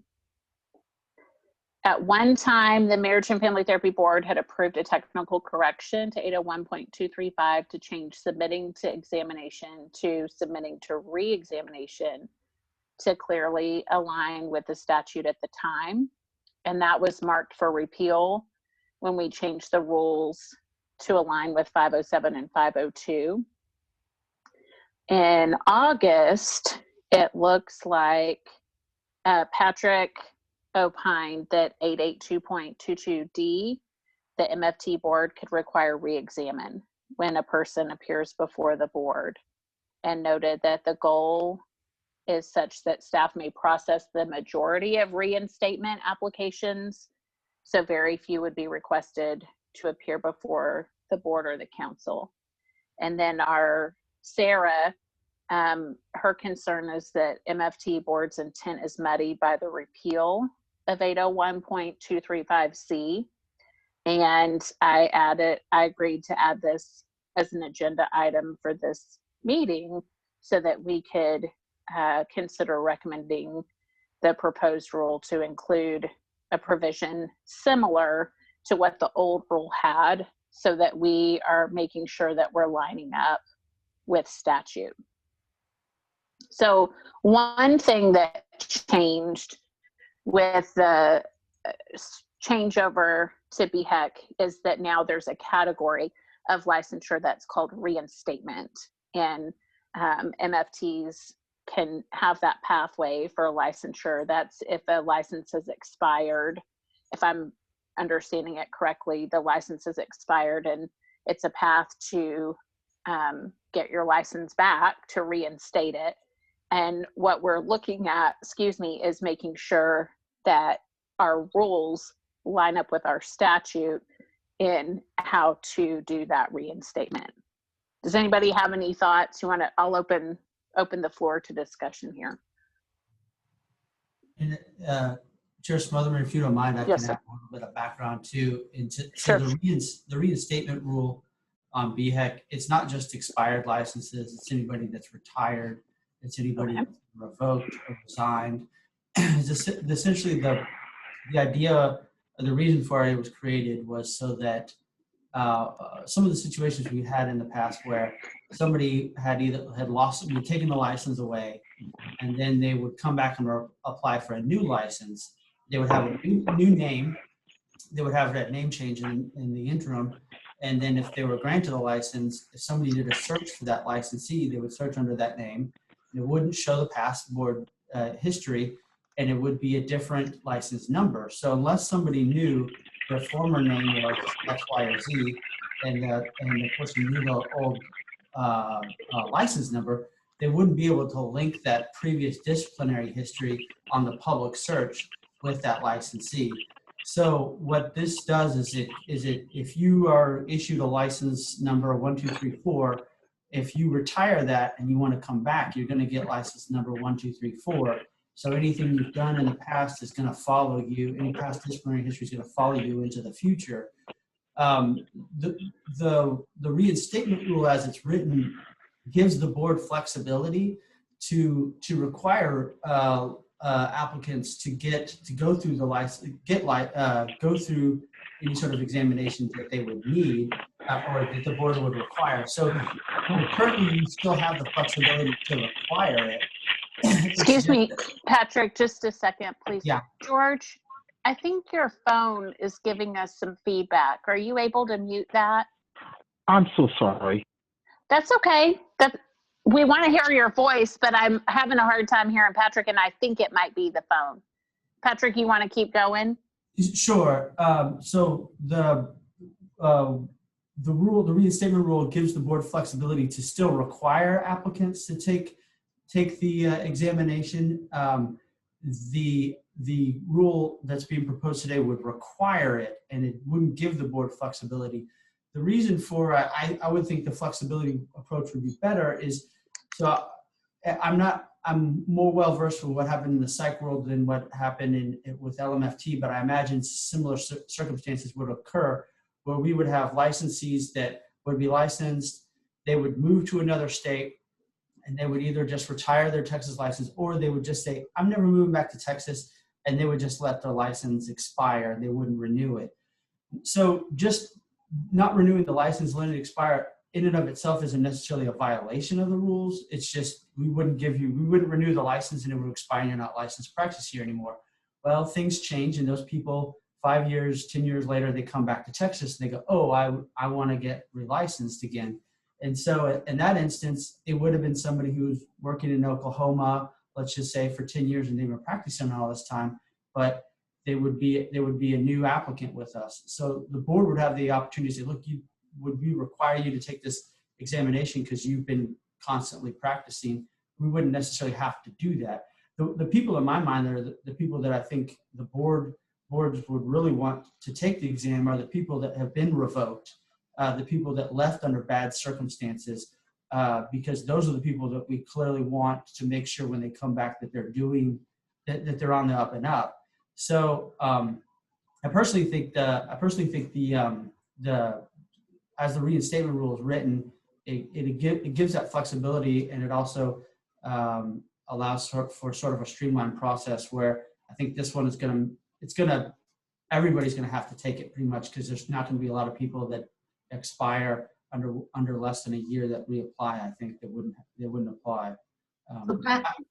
Patrick, when you look at Texas Occupations Code Chapter 507, Section 255, D as in dog, You see that there's room to not require someone to re-examine? I don't, so I mean, I haven't done extensive research on that particular statute, but I think that in the way that the rule that you propose is written, but I feel personally that the reinstatement rule wouldn't necessarily, it doesn't necessarily not comport with this statute. I think I see them as an extension of this requirement, because we are potentially requiring them to be re-examined. I guess here's the question that I would pose is so I mean, I took the bar exam 13, 14 years ago. The last time I ever looked at oil and gas law was 13, 14 years ago. So if you asked me to take the bar exam again, right now, I don't know that I do so well on certain subjects. And I have not taken, the LMFT examinations, but I imagine there are people that have been practicing in certain areas that may not have done, child custody evaluations, and there may be a portion on that test about child custody evaluations or some other subject or area. So, I mean, to me, I just don't know what it helps or what it's I don't know, like the good in it, that it's really helping or hurting anything. The other thing, I guess, to look back on it is the governor issued an order, or not an order, a letter to all state agencies asking them to reduce barriers, reduce costs and barriers to getting licensed that might be unnecessary. And so I think the reinstatement rule is kind of written with that in mind. So I think the reinstatement rule complies with that statute. It just allows the board flexibility to because they can impose it when and they would, I think, impose it when it's necessary. Somebody who's been practicing for 10 years in Oklahoma but wants to reactivate their license here in Texas, I think it serves the public protection purpose of what we're all here for. We have a rule and I think that it carried over. I'm in military licensing. We have the rule that basically, and we carried the same language into military licensing, where it says if an applicant has been licensed as an MFT in another jurisdiction for 1 or 2 years immediately preceding the date, and there's no disciplinary history, then all experience requirements are met. And then we have I don't have those pulled out in front of me, I'm sorry, but I think that we carried those over. So when we're thinking about someone who's been practicing in another state, maybe they had a license here, they left here, they got licensed somewhere else, they've been practicing for the years before they come back to us, we have a pathway for them to be able to come back and get a license. I understand that it helps in terms of capturing their disciplinary history for us to reinstate instead of giving them a new number. So I'm wondering, do we need to look at this maybe different paths to reinstatement? Because that is different than what our statute is saying is if someone's license has been completely expired for more than a year, then they would have to re-examine to reinstate or renew. So that's different than someone who's who is their Texas license is expired, but they've had an active license somewhere else. Does that make sense?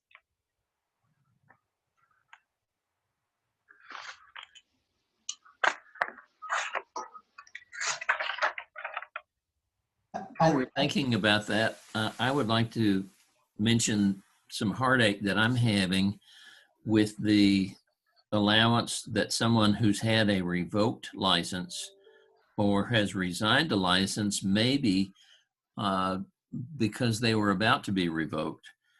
And I think that the board needs some leeway in there to take a look at the circumstances which caused them to be revoked or was in existence when they resigned, because we might not want them back even if they can pass the exam.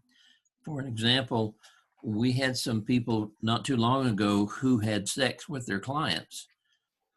When we met at Mary Hardin Baylor a couple of times ago, we had a lady who'd been licensed for less than a year, I think, and she was just blatantly having sex with clients and thought it was, you know, nothing of it. And we just had to slap her down and say, no, you can't do that. We're revoking your license.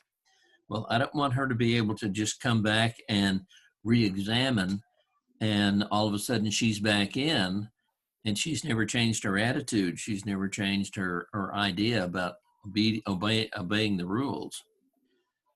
We also had a circumstance where we were reviewing a man's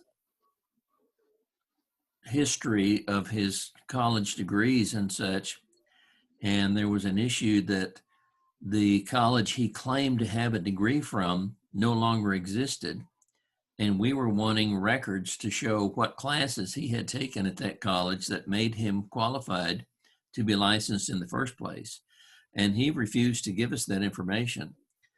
Well, I would like for us to have some leeway to be able to go back where somebody had been licensed before and make them jump through all the hoops if necessary. We also had a man who claimed to have a doctor's degree who had one from an unaccredited university and continued to call himself doctor even after we had repeated hearings over him telling him he couldn't do it. And we had to take him to SOA, and then we had an appeal from SOA to the district court, and we had an appeal from the district court to the Court of Appeals, with him fighting tooth and nail all the way. And, you know, a person like that is not likely going to follow the rules. I think we dealt with him for something like 8 years, where he just refused to follow our rules. And I think we need some kind of leeway that says if they've been revoked or they've resigned their license in lieu of disciplinary actions, that the board has the ability to take a look and determine whether that person is fit for licensure.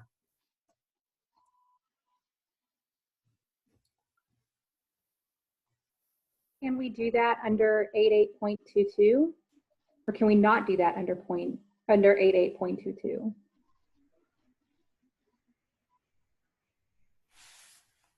Can somebody pull up 88.22 so we can see it?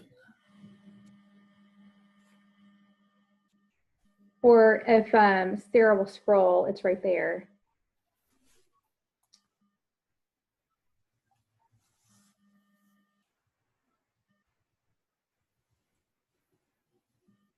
There's more to it. Sorry, I don't have it all on one page.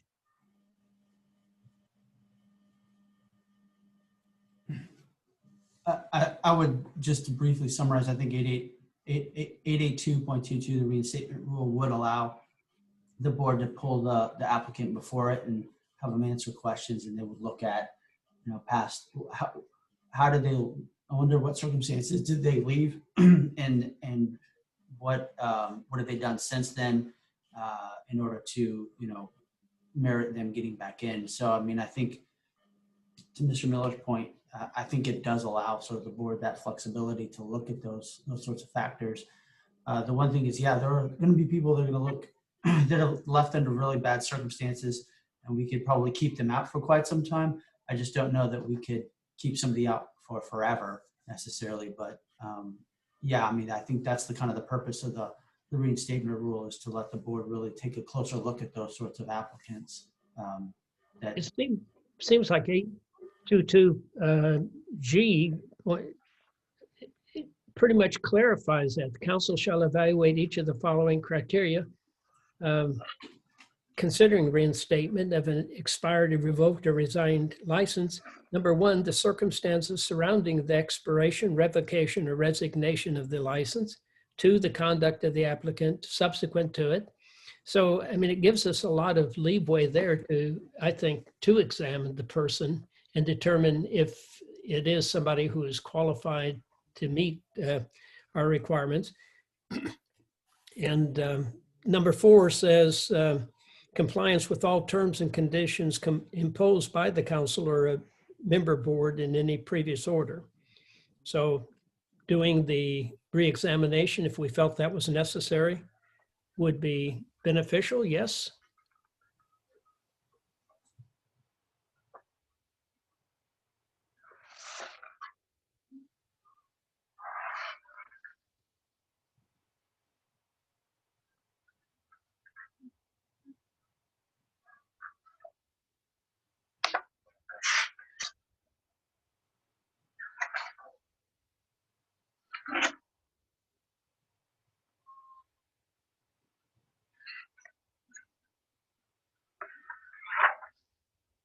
So with all that language in there, why do we need this new language?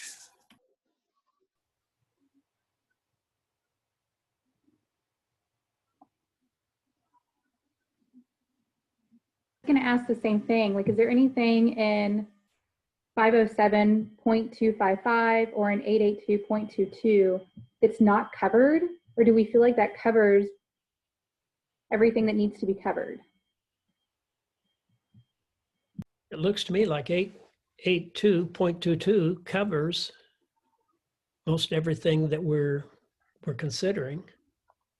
Maybe I'm missing something. So Patrick, it seemed, I remember, but I'm digging here for it. Two things. One, that the language in statute says that it says the word re-examine. And so that's one sticking point. And then the second thing is, I believe in our statute, and again, I'm going to have to dig here for it. There was, because we've had this discussion before, that if a license is revoked, it cannot be renewed again. And I know that that makes other boards gasp, but I seem to remember that this has been a conversation that we've had to go with our attorneys and get clarification on that statute.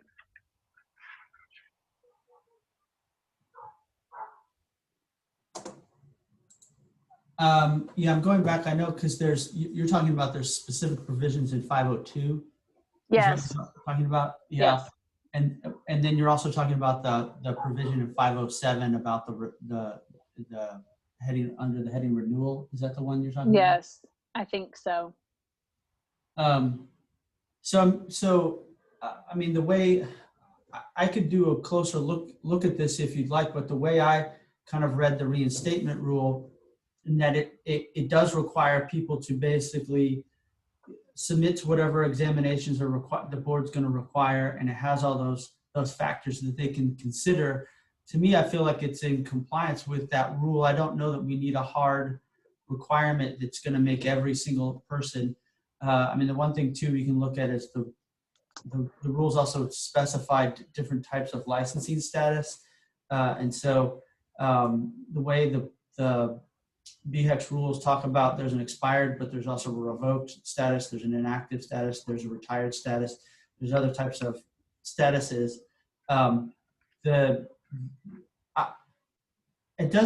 I personally feel, you know, I mean, at this point in time, and I can take a closer look at it and tell you, and I could change my mind, but I don't think that the reinstatement rule doesn't comply with that statutory requirement under 507. I mean, I know when I read that part in 507, what we're talking about is the way you go from, if you like, so Sarah has 882.21, you go to delinquent status as soon as you fail to meet your renewal date. So if your renewal date is due on the 1st and you miss it, you go to delinquent, and you're delinquent on that year period of time, and then you go to expired.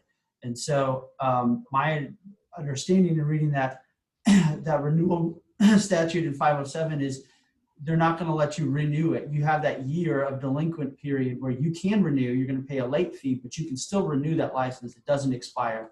It doesn't go away. But once it expires, that license is not renewable. You're not going to get to do that anymore. And so that's my understanding of what that's really trying to say is if you're coming back after that expired, you're going to fall under like the reinstatement rule, that you're going to have to go back through all of the requirements again. But here, the reinstatement rule allows a little bit more flexibility for the board to issue that license. I think it complies with that. I think it complies with the gist of that statute. I don't think that if you're expired for one day, that you're going to have to go back and do all of those. You know, I don't think that statute necessarily will require you then to have to go back and take the national exam. I think, especially since we have reinstatement rule that would allow the board to do that. So hopefully I'm answering your question, but I don't know if I'm answering your question on that particular statute. I need to go, let me look, I'm looking for the 502 statute that you're talking about though. Thank you. Does that answer the question on the 507 or no? It does answer the question on 507. And I can't remember if they extracted that language out of 502. Yes. They did extract that? Yes. Do you remember what it was? I can find it. Okay.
What I have up now is the Chapter 502 from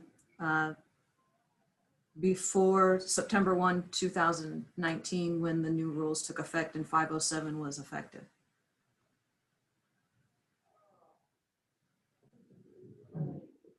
And here at subchapter E, or subsection E, is where it starts with when a person has been expired for 1 year or more.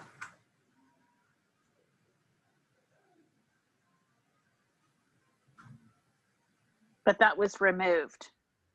From Chapter 502 and placed in Chapter 507. And put in 507. I guess my other question was there specific language about reinstatement? It doesn't say reinstatement in our statute, but revocation and then being able to get licensed again.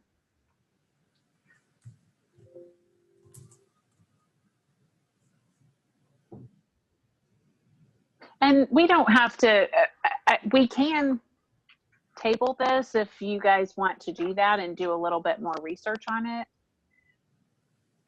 My recommendation is, there it is, have not had a license. Yeah. Yeah. Go ahead, Sarah. I was just going to say, this is the section that's under the eligibility qualifications to apply for a licensure. So yes. An applicant is not eligible to apply if they've had a certification or a license revoked. Okay, so Patrick, and did that make it over in the new statute? That's in the, yes. the 502.252. I think it's in B7 now. I think it got moved up, but I think that language is still in there. Okay. I was thinking that when we wrote the BHEC language that I pointed this out and it somehow showed up in the BHEC rules. Like there was an exception clause for MFTs somewhere, but I'm not seeing that. If I remember correctly, I think you're right, but I think it's in a different rule. I don't know that it's in the reinstatement rule. Okay. But it's ringing a bell. I just don't remember where it was moved too. I'm not understanding what the exception is that you're referring to. Not all of the boards had this in statute. We were the only one who had this in statute. Yes. And so when we were doing licensing rules for BHEC, of course, we were trying to do general rules that went, for all the boards. And I pointed this out and said, we have this state in our statute. And so MFT had to have something that was a little bit different. And it's in the BHEC rules. I can't remember exactly where it is. It might be in the general provision for renewal in chapter 883.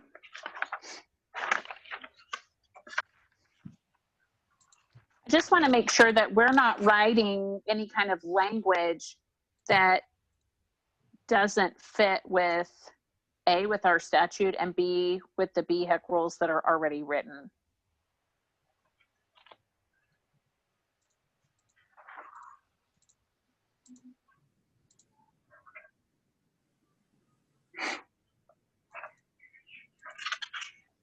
But again, it sounds like maybe we need to do a little closer dig on this. Would that be acceptable to everyone so that we're able to see, or maybe I'm the only one who feels like we need more time to look into it. What do you guys think? I'm wondering, like, do we need to write anything? I mean, like, do we need to add in 801.174? G, I mean, like, do we need to add that? Because I feel like the other things under 507 and 882, that seems to cover everything. So do we need that, like, do we need that additional G?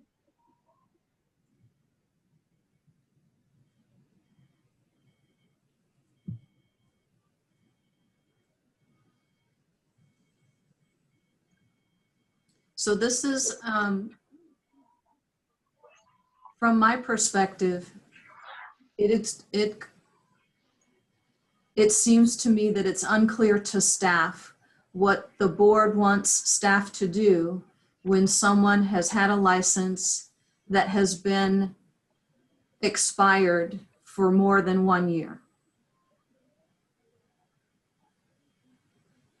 But if you think that's clear, what the board, what staff should do with that, then maybe you could explain it to me and I'll make sure that that happens. Or is it on a case-by-case basis because of the resignation rules? I mean, the reinstatement rules. And I can add that under the current reinstatement rule, this would be something that could be brought up to each committee, board committee, or then brought to the board as well, if it's somebody that's applying for reinstatement. But I think the other thing too, to Chair Smotherman, to your point about they're concerned about it complying with the 507, 255 statute, the way that statute applies to all 4 boards, and the reinstatement rule also applies to all of them. I think it works with that framework in mind. I don't think we're worried about that not complying with that particular statute. I think it does comply with it. The issue will be is like you said with the 502 statute that talks about an application and not being revoked, not having a board order revoking you. That would be something that would be somebody, that gets revoked and they come back to get reinstated. That'd be something that staff would be directed then to bring to a board committee and then possibly move it to the full board for consideration. So, and that's under the current existing reinstatement rule, the way that we do that. I think the rule as written would be something that if it wasn't really, if somebody had a retired license, they retired in good standing and then they wanted to come back, it wouldn't be something that staff would raise too many red flags for staff. But if it's something the board really wants to look at all reinstatements, that's something that if that's the direction the board wants to go, that staff is certainly looking to the board's direction. And that's where my concern comes in, because pre-HEC, before September 1 of 2020, when staff encountered a person whose license had been expired for 1 year or more, staff required that person to continue under certain steps and reapply and re-examine. And we didn't have to bring that to the committee. We applied that to everyone uniformly. So now I'm just not sure what the board's intent is. And maybe that will become apparent as we bring case by case to the committee. I think it's important, Sarah, if you're saying as our lead staff person that you don't know what to do, then I think we need to pay attention to that. And we need to offer some kind of guidance. So board, what guidance do we want to give Sarah and our staff, particularly on this issue? And maybe this is, as we move forward, maybe this is how the matrix is developed. So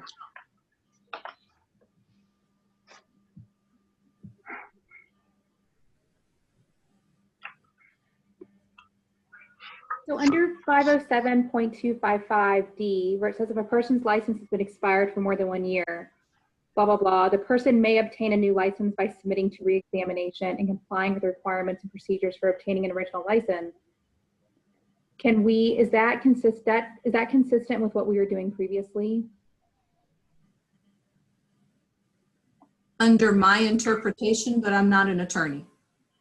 Okay. You mean pre-HEC? Yes. Or are you talking about under the reinstatement rule? I don't know that I could comment on pre-HEC because I don't have the knowledge for that, but I would say under the reinstatement rule, I think that it would comply with that statute.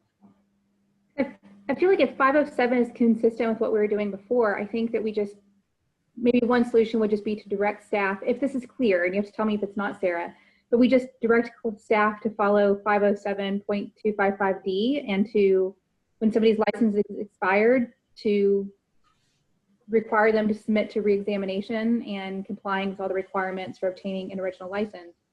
Or is it like that word may? Is that word may, is that what kind of gives it like discretion?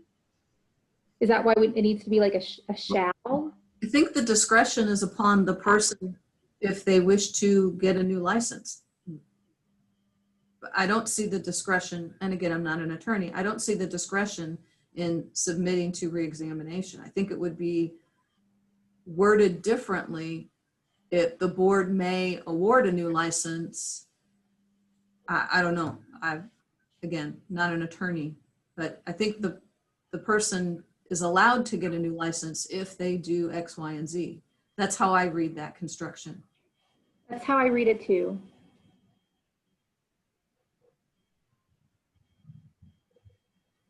I would agree the may is permissive on the applicant. If they want to submit for a new application, they can choose to do so.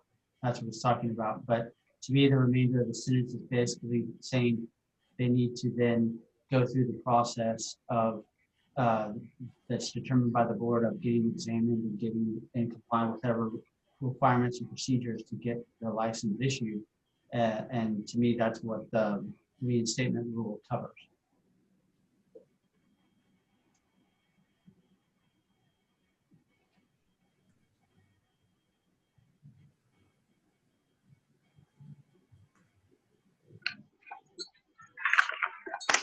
So because we don't have a clear direction on this, what I would recommend, and sir, you tell me what you feel like is most helpful.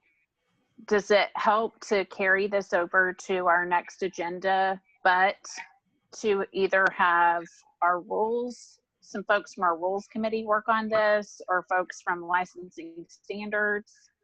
What would be most helpful for you in this, Sarah? Or for staff in general?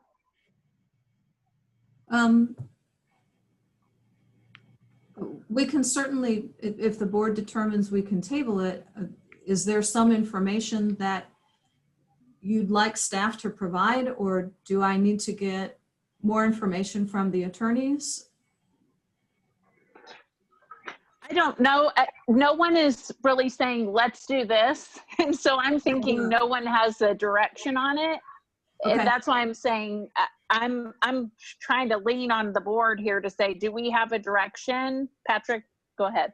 I mean, I'll just suggest what we'll do is as these come through, we'll work them up the chain to the committee. If the committee is not, doesn't want to make the decision on that particular application, we're going to send it to the full board. And as we start seeing these sorts of reinstatement applications, I think maybe the board will have a better factual basis to move forward as to giving direction. We always want to do this. We don't want to do that.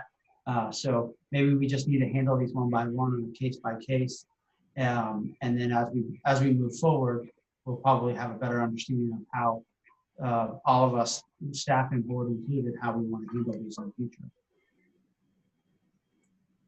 I think maybe I'm just confused about, because I guess when I read 507, to me that seems to be saying that if somebody's license is revoked or expired, that they have to submit to reexamination.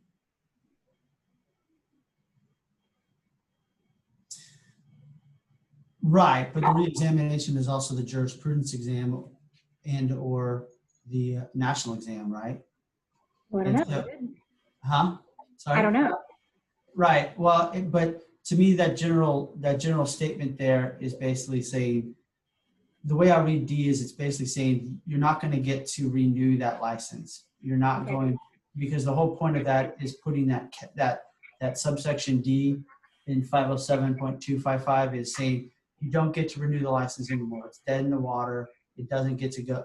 You've had a year of a delinquent period, and so you don't get to pay a late fee or an extra late fee. It's you need to resubmit another application, and so the best thing we thought, instead of just making it a brand new application with a brand new license number, is making it because we already have some of that information on file.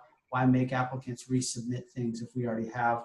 If the transcripts are already on file, why make them resubmit transcripts or things like that if we have it? But making sure that they meet all of those standards, and it would be an application that would get reviewed by staff, and then a committee can look at and say, yeah, this person, we want to make them take the jurisprudence and the national exam, or this person for on a case by case basis, we could say just make them take the juris. They don't necessarily need to take the Okay, so 507, I was reading 507 as like, this is what you need to do. You need to retake the exam, you need to start all over, but it really doesn't do that. 507 doesn't say, it's just saying you have to resubmit, but it's not telling you what those criteria are. That's the way I read it. That's the way I understand it, is it's direction basically to say that it doesn't get to renew. It needs to be, you need to resubmit in some way, shape, or form that the board and the council has decided is the way that needs to be submitted. You need to resubmit paperwork, and then you need to be re-examined according to whatever the board and council agree on. So, but I don't. Sorry. What Sarah's saying is that she wants almost like what do we do? Like if there's a way for us to say this is like to make that list of this is what you need. Yeah. I think though a lot of these, I don't know that we're going to get a lot of reinstatement applications, because personally that it doesn't happen that often, and usually it's people that are either they move to another state, they think they'll never move back to Texas, and then all of a sudden things change in their life. Or it's somebody where we had a board order against, and that's where those are definitely the ones that are going to come back before you guys, most likely, to say, do we want to let this person in? And if we do, under what terms or conditions do we want, extra supervision, extra, educational requirements, or extra testing, or whatever it might be on that particular case. Sarah, how often do we have these?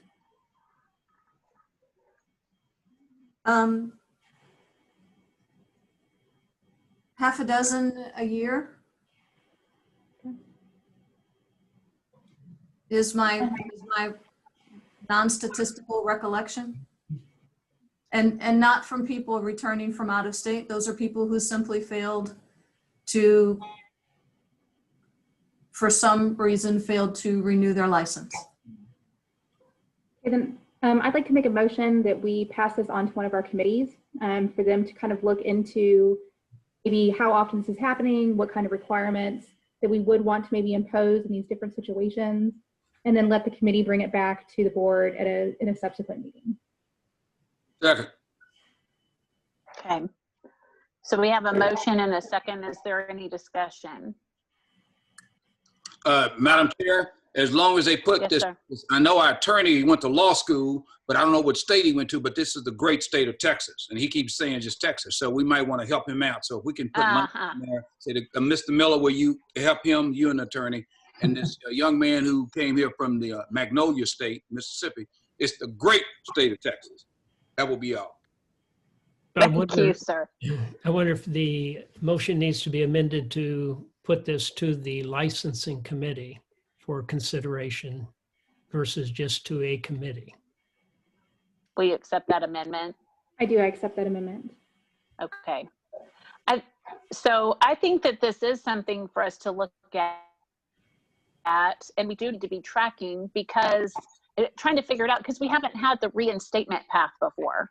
And I have never looked at 507-255D and just looked at that first sentence that says the person may not renew the license. And that's where, Patrick, your interpretation is kind of shedding new light on this. They might not renew, they may reinstate. So it's a different pathway to licensure, I guess, that we haven't had before, so we haven't ever looked at it like that. So I think it's a good idea for us to study it a little bit more. And in the meantime, Sarah, will it work for you to lean on members of licensing standards as you have questions about particular applicants that come through? Yes. Okay, excellent. So is there any other discussion on this item? Okay, then let's take a vote. All in favor? Aye. Aye. Aye. Okay, any opposed? All right. Thank you, guys. Patrick, thank you for your review on that. And Sarah, thank you for your work on that too. I know that was kind of tedious right there. We kind of slowed down and got tedious, but this is something that we haven't looked at that statute through this other lens before. So it's good for us to wrestle with that a little bit. All right, so we're moving on now to item number 7, which is discussion and possible final action on agreed orders. And we have one agreed order, 1062-180007. Patrick or Brian, do one of you want to bring that to us, or Sarah? I can do a summary if you like. Sure, thank you. This was reviewed by the board's complaint review team. And we issued a notice of violation informing the respondent had violated board rules when the respondent failed to inform client TS of factors that may affect the client's decision to enter into the relationship and failed to attain appropriate consent. At another date, the respondent failed to inform another client of those same factors that may affect the client's decision to enter into a relationship and failed to obtain appropriate consent. Also, the respondent failed to maintain complete and accurate records, specifically 18 progress notes for sessions between 2013 and 2017. And the respondent failed to maintain professional boundaries and entered into a non-therapeutic relationship by requesting the client to sign a letter of and authorization for use to disclose protected health information to defend the respondent and disprove the allegations made by the complainant. The complaint review team proposed in the notice of violation a reprimand with certain stipulations, including within 6 months from the date this order becomes effective, proof of completion of 3 hours of in-person continuing education on the topic of consent. This continuing education must be in person or by interactive live webinar and are in addition to the hours that are required for license renewal. Also 3 hours of continuing education on the topic of record keeping and 3 hours of continuing education on the topic of dual relationships. And as always, the respondent must comply with all laws and rules that govern the practice of marriage and family therapy. The respondent indicated in a statement that he accepted the team's proposal as written in the notice of violation, and team prepared the agreed order as such. Thank you, Sarah. So you guys have the order there. We're going to need a motion to accept this order as written.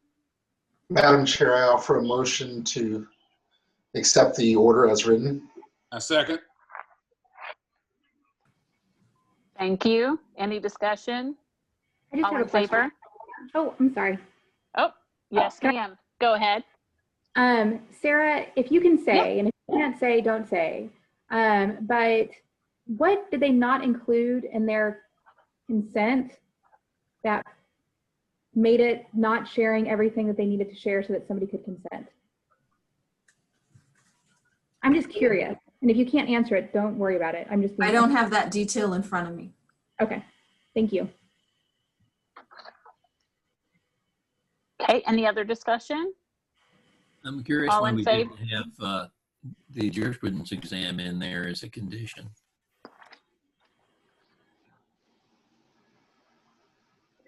I guess we just missed it.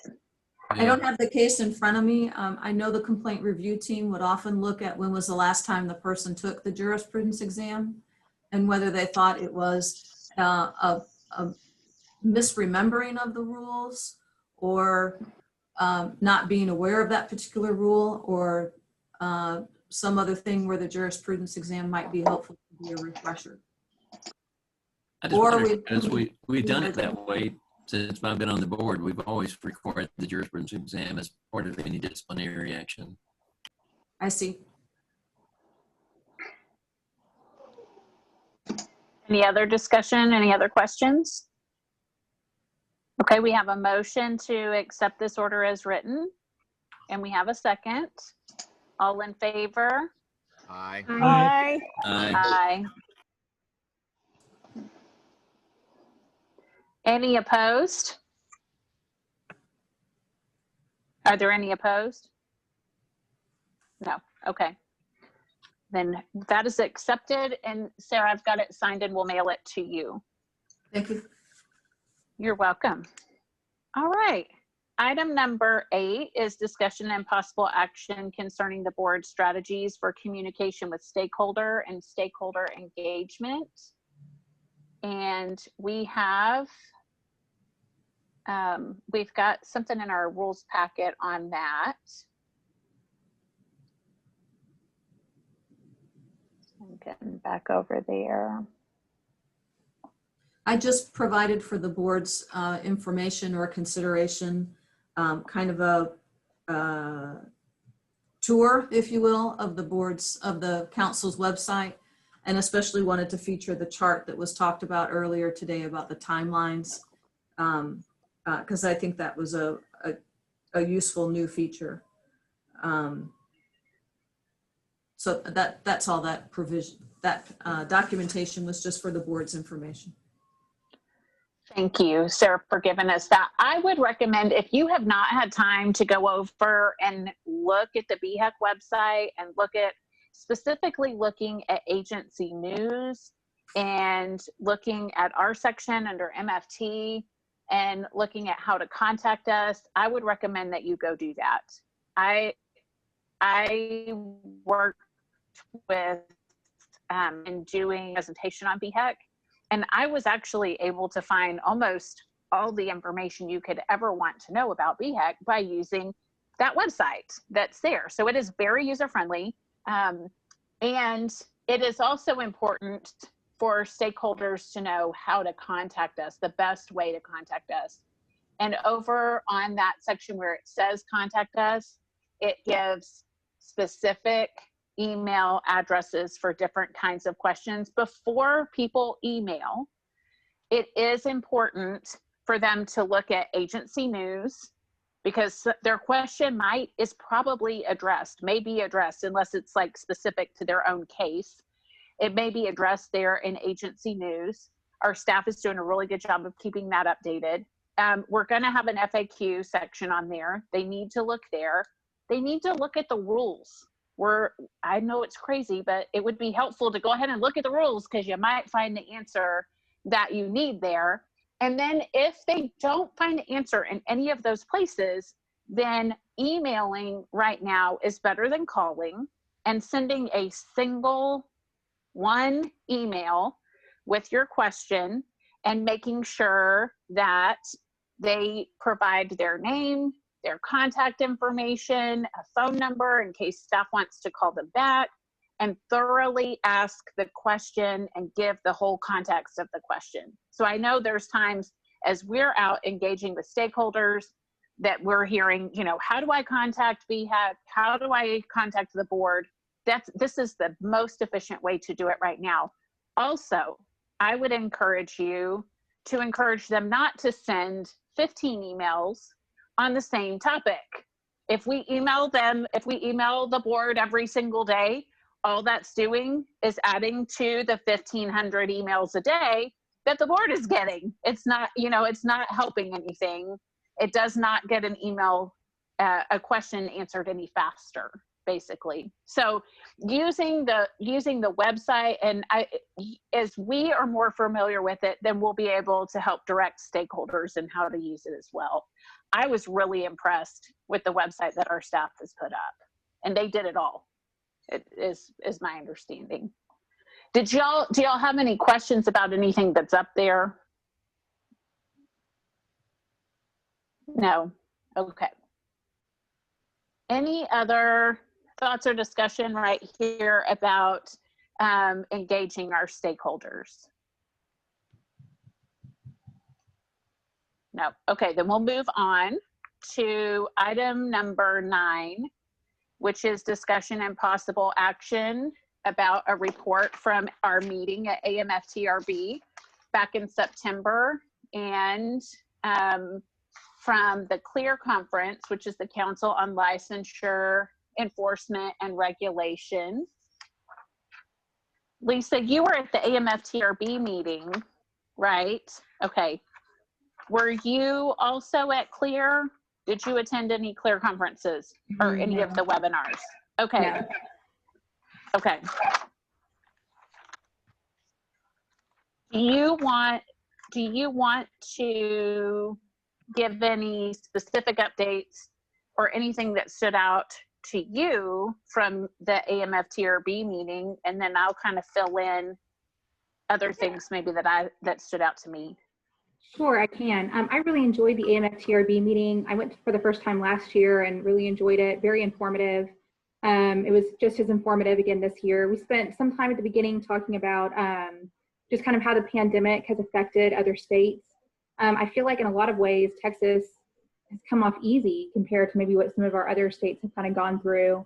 And I think, anyways, just kudos to us and kudos to Texas, the great state of Texas, for, I think, coming through that unscathed more so than other places.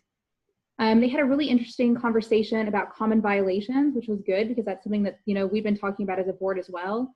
And so they did a study, which they're hopefully going to be publishing pretty soon, that I am looking forward to reading once they publish it. But anyways, they basically did a survey of all the states, and I don't remember exactly how many states were included because not every state publishes like all of its violations online.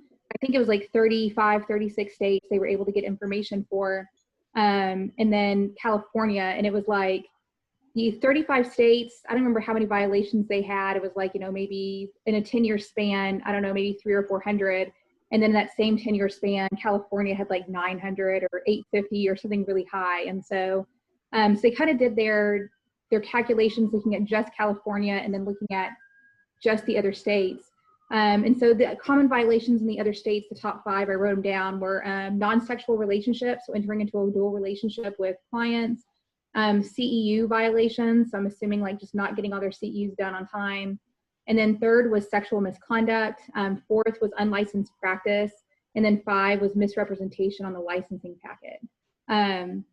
Anyways, and then one of the other things that came out of that study was that violations peak after 2 to 5 years of being like outside of your license, like being post-licensure, which contradicts a lot of previous studies that say that you're more likely to commit an ethical violation when you're like, 15 years, past your licensure. And And they think maybe the difference is that in those other studies that do like kind of a cross-sectional design, that they're focusing on like things like sexual misconduct and some of our, bigger violations, more consequential violations. Whereas in this study was looking at, even our tiny minor ones, like, checking a wrong box on a licensure packet, so I think that that's probably why you saw the younger, a younger demographic, that peak at a younger age rather than at an older age. So anyway, so it was just really interesting. In the common violation stuff was just really interesting. And then they had a section, of course, on the national exam, and that was a good conversation as well. As y'all know, the licensure exam dropped from 200 to 180 questions, and that seems to have had an impact on the pass rates, which is good. They are going to be doing, can I talk about the role delineation survey, Jennifer? That's not a violation, is it? Yeah. Okay. They're going to be doing a role delineation survey probably in between 2021 and 2023, which is basically kind of going through and looking at the exam content. And I think that'll be good too, because they might try to maybe weight some things differently. And then they're probably going to maybe add some items on telehealth, which I think is really good, because that is, as we've seen with this pandemic, I think it's really, we all need to be trained in telehealth. And so I'm really glad to see that they're going to maybe be considering adding some items to the exam like that. So anyway, so that's kind of my report. Those are the things that stood out to me. Jennifer did an excellent presentation on the penalty matrix. That has just been so well received by AMFTRB and just by all the states in general. And they're even going to be doing another kind of webinar, and I think next Friday, penalty matrix, and helping other states kind of adopt that. So kudos to Jennifer and to the board who put together that penalty matrix. And anyways, that's my report. Thank you, Lisa. I am going to send, Sarah, I'll send the AMFTRB sanction matrix guidelines. That's part of what we proposed. We worked, a committee worked over the past year to put together some guidelines based on a lot of research, some of that research that Lisa was talking about, and in terms of what you would have in a penalty matrix. They call it a sanction matrix, but it's the same thing. And so I'll send you that draft, and you can send that out to our board members. I believe it's a document. I don't know if it's a public document yet on AMFTRB's website. And so if y'all will just hold it tight for now, I think it'll be something that'll be published eventually, but I don't know that it is just yet. Lisa, you did a great job covering everything that I was going to cover. The only thing really that stood out to me that you haven't said is that when we were talking with states about the impact of the pandemic, and talking about really what we were looking at is what stays of enforcement did they have, what rules did they put temporary orders, change, temporarily. There's a lot of states that are allowing temporary practice across state lines. Of course, Texas is not one of them. But one thing that I thought was very interesting is Texas is the only state that lowered or got rid of the training requirement for teletherapy. And so just so that you guys know that across the nation, states pretty much are holding to, and they were flexible maybe in saying, we understand you can't get that training in person, but you can do webinars or, and then we saw quite a number of organizations, AAMFT being one of them, TAMFT being one of them, and then some other organizations that were really offering high quality training modules on teletherapy, back in the spring. And some of those were for pay, some of those were for free. But anyway, I do think, so COAMFT is adding, somewhere in their mix, they're adding a module that says that you have to have training in teletherapy, which is very exciting because the training programs up to this point have said we're waiting for boards to write rules on it. And once the rules are written, then we'll do standards that meet those rules. And so you guys have done a really good job in working on that and being forward thinking.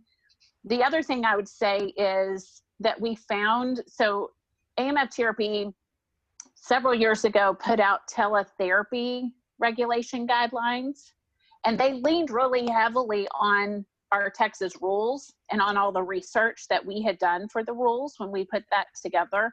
And what we found really across the board, all the states that we talked to all said that those guidelines have really held up.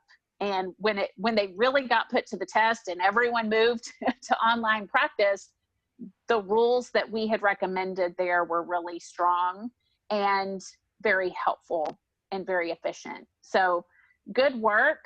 That the foundation of that work came from you guys. So great work there, doing those things. Does anyone, before I talk about CLEAR, does anyone have any questions about AMFTRB? Or that meeting? No. Okay. So one thing that you will want to make sure that you do in the future, I will, once I roll off, thank you, George. Once I roll off, remember I'm serving as the delegate. So you're going to want to make sure that you name a new delegate. And Lisa right now is the alternate delegate. And so you'll want to make sure that that's on an agenda in the future to have your delegate and your alternate delegate. You'll also want to make sure, Sarah, be watching for our membership fees. They'll probably go to Daryl, but make sure that the fees that we get those paid on time so that we're able to participate and be voting active members up there. And I'm actually the president-elect for AMFTRB. And so I'll be excited to see the delegate and the alternate delegate. Hopefully we'll be together in Washington, DC in September. So anyway, we can keep working on these regulatory issues up there together, which will be fun and exciting. So good deal. So I wanted to tell you guys a little bit about things that I learned at CLEAR.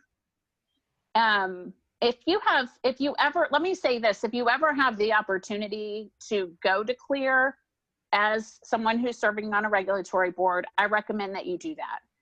They have a really strong board member training that they offer that I did several years ago. It's very, very helpful. They have podcasts that are out there. The CLEAR podcast is free. They talk about regulatory issues, I don't know, probably a couple times a month. And those are good ways to kind of keep a pulse on things that are going on. And this group is not just marriage and family therapy. It's regulatory bodies in all different professions and really around the world. And so you're kind of keeping a pulse on excellence and professional regulation. So this year, it was supposed to be in Seattle. It moved online. I got stuck for a second. It was in Seattle. It moved online. So we were able to do it all from home. They spent a lot of time talking about the impact, again, of the pandemic in different states.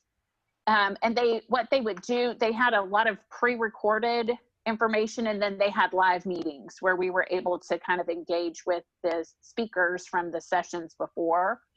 I'm made a lot of notes here that I can send on to y'all. I'm trying to think about things with that idea of what do we need to take from what we've learned there and then carry forward. That's really what I'm trying to capture here. In thinking about licensing issues, one of the things that was really brought to the forefront is that most boards through the pandemic have shifted as much as they possibly could to accept online applications. As Daryl told us this morning, we're already making that shift. And I encourage this board to continue to say to BHEC, let us support you in whatever it takes to get you to that online process.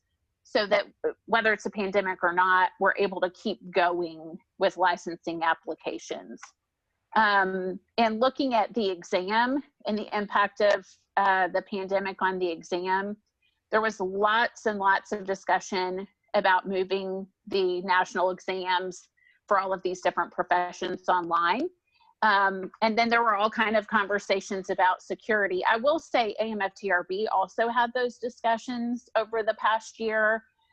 Thankfully, it didn't have to come to that. We were able back in May for some of those testing sites to open back up. But kind of globally, they're saying we anticipate that there will be some kind of a hybrid for exams that are coming up. Another issue that came up with exams is that they were recognizing more and more the need to be able to look at soft skills. So our how do our interpersonal skills and our communication skills impact our ability to practice the profession in a healthy, safe way? And I think that we're going to see that kind of topic move forward. And as that happens, then we may need to be looking, at regulation about that. So they always have a session on the top 10 most important legal cases from the year that you need to know about. And I've sent notes on to Daryl. Patrick, if you want to see those, he's got them about those cases. A few that I want to highlight to you is that one case showed, so if we're leaning on case law, yeah, thank you. Anthony just shared the podcast information over in our Q&A. But one case in case law said that licensees must be competent and fit to practice both at initial application and renewal. That case law supports exactly what we were just talking about in terms of what are we looking for at renewal or reinstatement. Another case said that boards could sue an applicant or a licensee for defamation, including a permanent injunction for poor or unprofessional conduct towards staff. That case supports a role that BHAC has about how licensees can engage with our staff and how they should not engage with our staff. So it was really good that there's case law now that supports that role. There's a case that's now commonly referred to as the COVID-19 case. It's the Association of Professional Engineers versus RU. And it says that licensees are not entitled to have live hearings for disciplinary hearings, licensing hearings, but that virtual hearings are absolutely fine right now. And the judge says this is the new normal and the show has to go on. So if we, and of course I know that that kind of fits within where we are and what we're doing right now. And we would have to have some changes to the Open Meetings Act in order to do that long term. But that case law is there. And then a final one that I wanted to point out was Ireland versus the Iowa Board of Medicine. And that case confirmed that boards can use warning letters and conditional agreements with conditions attached, which is that supports our use of warning letters, our use of CLAs, and there's now case law that backs that up. So some other things that they talked about, one is this issue, it's called the upstream regulation model. And this is what I was kind of referring to earlier this morning and would love to see this board continue to carry out. And that is shifting from all the focus of our regulation being on complaints or being complaint driven, to taking that a step further and understanding what is the content of the complaint and what is that information telling us that our applicants or our licensees need to know. And then taking it even a step further. And I hope that professional development can do this, and maybe some of you, especially as we're doing less work on hearings and licensing and less work on complaints because our staff is doing that we may take on looking at what do those complaints say, and then developing meaningful educational experiences for licensees based on the areas that they need to know. they've done studies and they've researched this over in Europe and several different countries, and they found that when they did that, that licensees actually changed the way that they practice. 75% of licensees who went through those education experiences changed the way that they practiced, and complaints went down. You know, so it's looking at, instead of just responding to complaints with disciplinary action, yes, that still has to occur, but let's take that a step further and let it inform how we're engaging our licensees and our stakeholders. I really was excited to hear about the research that supported that, and can pass that on if anybody's interested. And then there also was a great session on dealing with key stakeholders, dealing with the legislature. I wish I had heard that whole session before we went through sunset. It was very, very informative. I don't know that it does a whole lot for us right now because we can't lobby, but if we're in a position where we're needing to be able to deal with the governor's office, with the legislature, they had great information on how to do that. And then another one was on professionalism across the lifespan, which I thought, and I'll send you some notes about that. Basically, professionalism among licensees, among professionals or licensees to us as the regulatory board, and at what point does someone become ungovernable, and what do we do when that happens? But this also kind of sets standard and gives some case when we're talking about like unprofessional conduct. What does that mean? It gives some actual legs to that term and the research that's been done in that area. So anyway, that's in a nutshell. I probably listened to, I don't know, it was over about 4 or 5 days. So it was a great conference. Yeah, but that's in a nutshell. Any thoughts or questions or comments about AMFTRB, about anything like that? Evelyn, can you ask me your question? Are you able to ask that?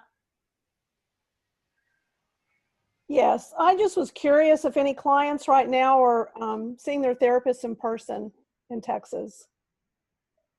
Mm-hmm. Yes. Okay, so is that left up to the therapist then, or just what people are comfortable with? Say it's probably what people are comfortable with. Go ahead, Ken.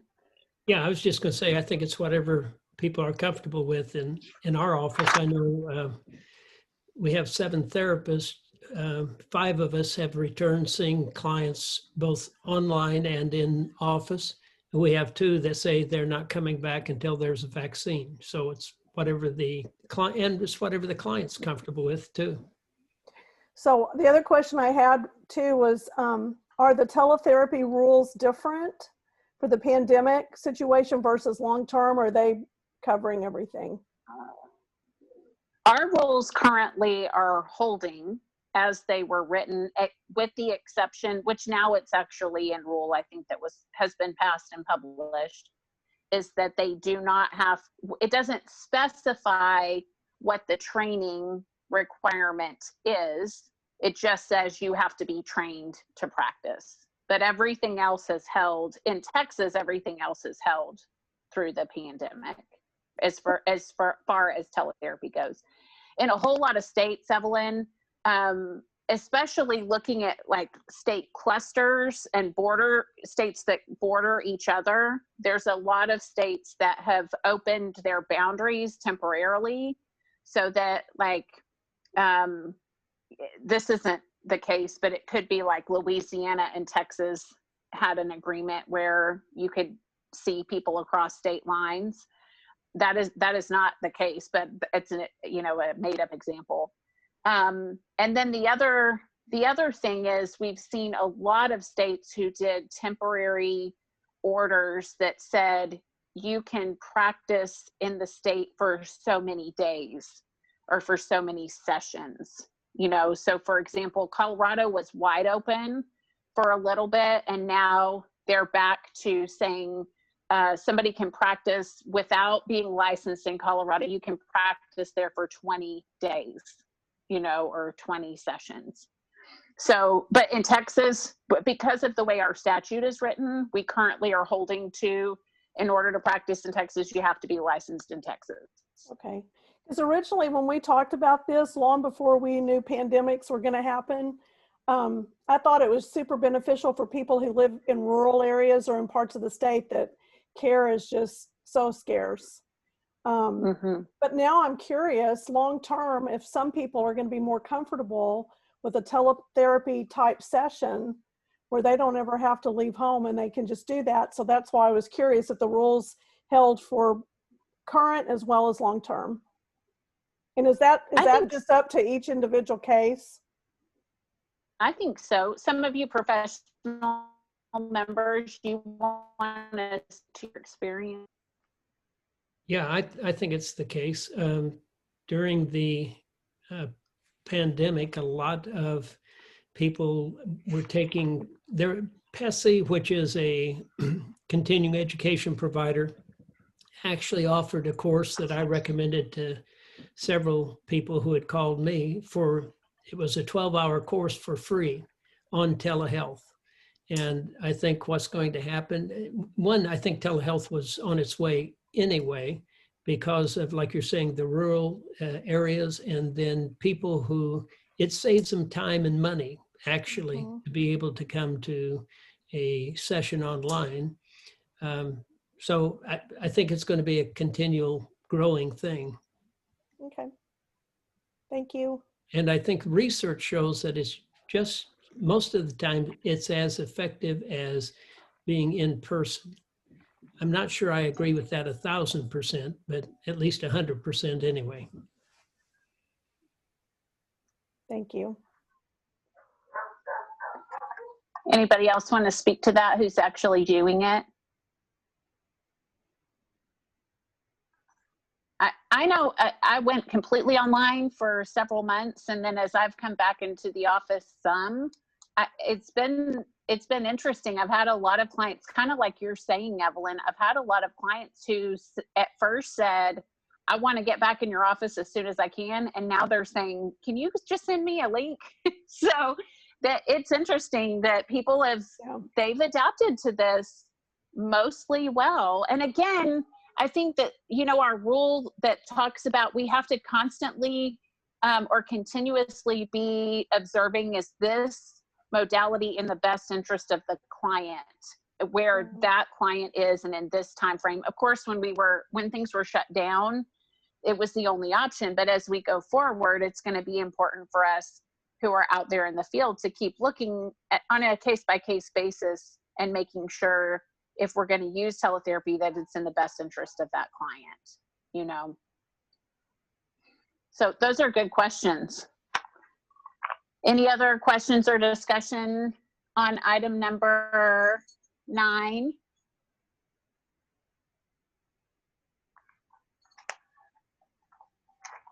Okay, hearing none, we will move on to item number 10, which is the board chair report. And so I will give you my final report. This time it's for real. I know we keep saying that, but it is for real, for real. So I'll give you my final report. First of all, I want to say to our board members, to our stakeholders, and to our team, thank you so much for your patience and for your flexibility in this virtual setting. I know that we all look forward to being able to gather together in person again soon. And at the same time, I'm excited that we can continue to use this option to deal with issues as they come up.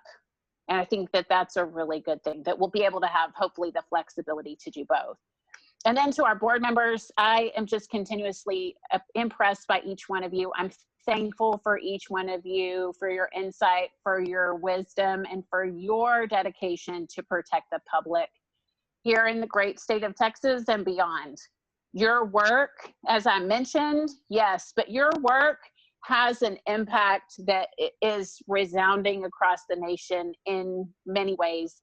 And I want to applaud you for the work that you guys have done and that you continue to do. Thank you for your work in between these meetings. Thank you for preparing for this meeting.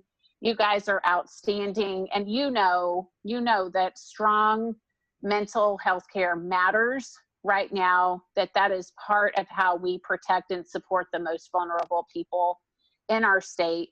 And as we do that, we make our communities better. And so your work here on this board, it matters. And thank you for that.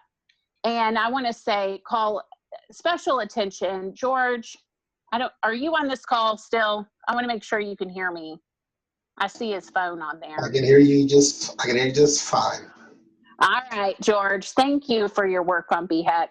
Y'all, I hope at some point, if you have not tuned into a BHEC meeting and watched some of the work, especially that George does live and in action, I hope that you'll do that sometime. He represents you so well.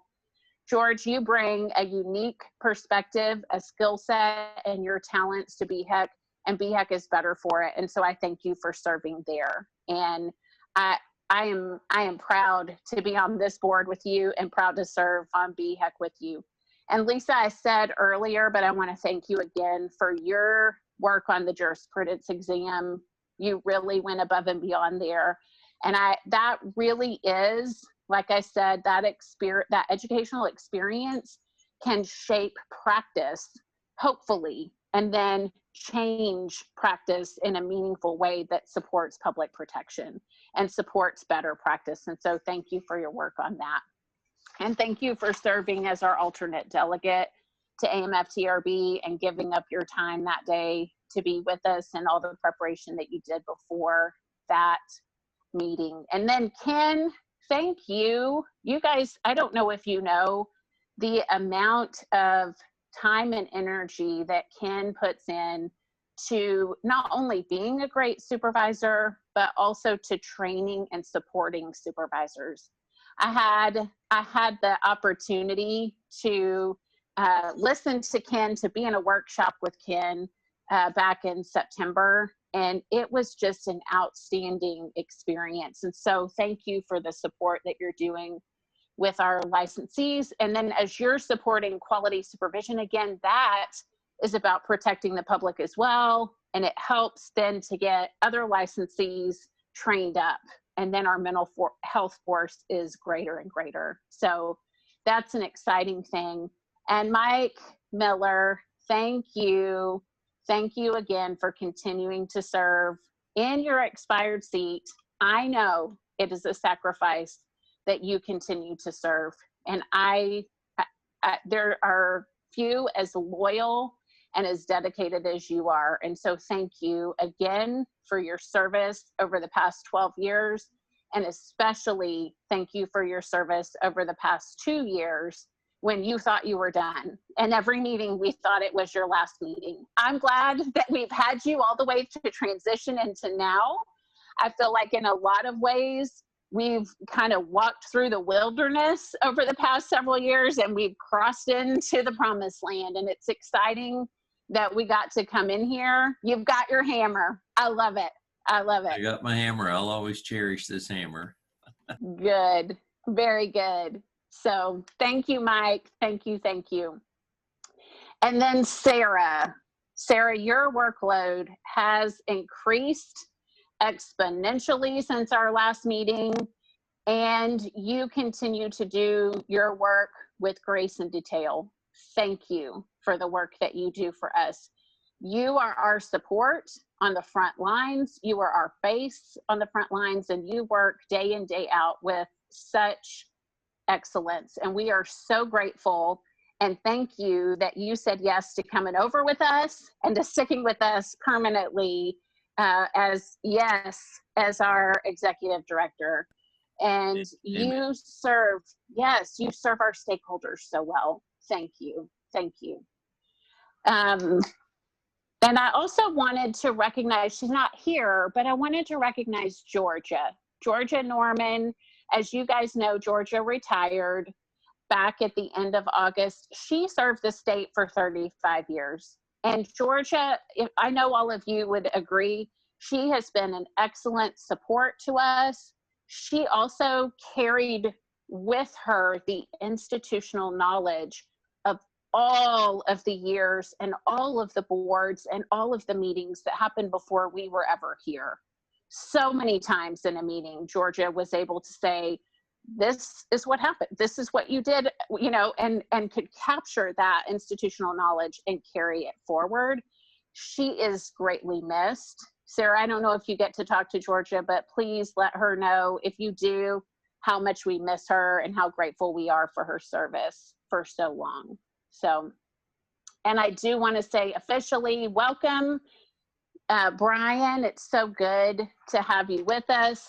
Thank you for the work that you've done already, and we look forward to continue working with you. And then a huge thanks. I know Daryl had to go. He had to go out of town to a family situation this afternoon, but thank Daryl and Patrick and the rest of our team, Brenda, our team over there at BHEC, Tim Spear, the licensing staff, enforcement, investigations, support staff, legal team, all of you.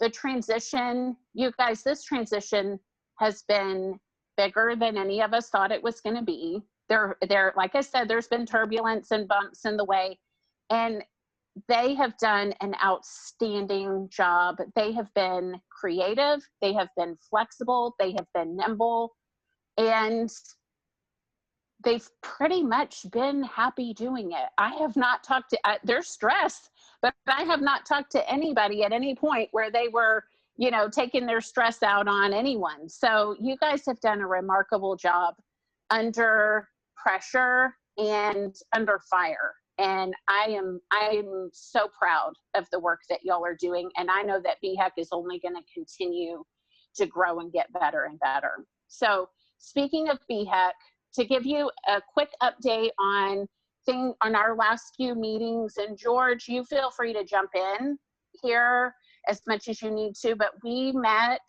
back in August, and the biggest topic on the agenda then was the rules. I am happy to say that they accepted the rules that we sent up. The rules have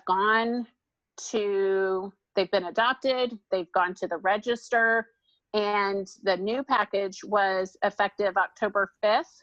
Is that right? So Yes. We keep, up to that point, we kept hearing, when is 500 rule going into effect? When is the 500? I mean, every time I talk to anybody, they're asking me that, and I'm like, I don't know. It's in effect, people. So that's a really exciting thing. Thank you, Patrick and Brenda and others who work behind the scenes on getting those to the register. They also accepted the reproposed rules that we had sent up, and those are in the process of going back to the register, I think, right now. And we'll talk about in a minute what we need to do to be able to respond to those public comments. And as you guys know, the transfer happened on September 1st at BHEC. Our board moved from our house over at HHSC, and we moved into our new house at BHEC. Ultimately, we are going to move into a great brand new facility that's going to be on the new Capitol extension. Until then, I think you guys are you guys still spread out over a couple different locations? Yeah, okay. And that's part of what has made the transfer bumpy, is that they're in different offices, not even necessarily near each other. And honestly, we didn't even have an address until right before it was time to move. So you can imagine what that was like to not have an address and to try to order furniture and computers and all of that when you don't have a place to send them. So the first week of that transfer, our staff was actually still in process of moving, because that's how late we finally got an address. And that was not the fault of any of our staff. That was outside factors that played into that. But they're settling in right now. And we did have a meeting on this past Monday, and October the 12th. The main focus of that meeting was to address the issues that are going on with a backlog that came over with the social work board that Daryl talked about this morning. In order to address those issues, they needed to make some specific rule changes.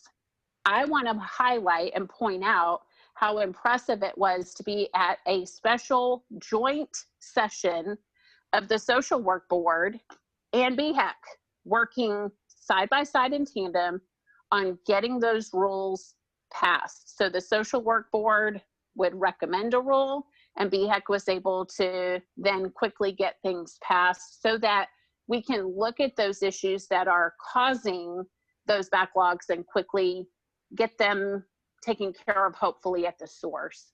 And hopefully we'll be able to see things moving smoothly as we go forward. So I am confident that as we get all of these changes in place and the turbulence from the transition settles down and we get our budget supported the way that it needs to be supported with the staff that we really need to have, that BHEC is absolutely going to thrive.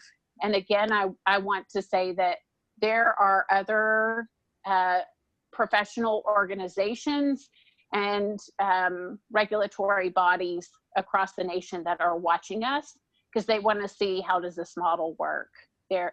And so it's exciting to come to the point where we are thriving. So what's next for us?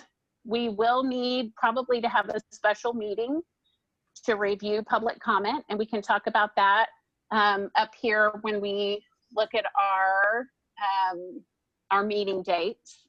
Also, we have the TCA Professional Growth Conference coming up November 12th through 14th.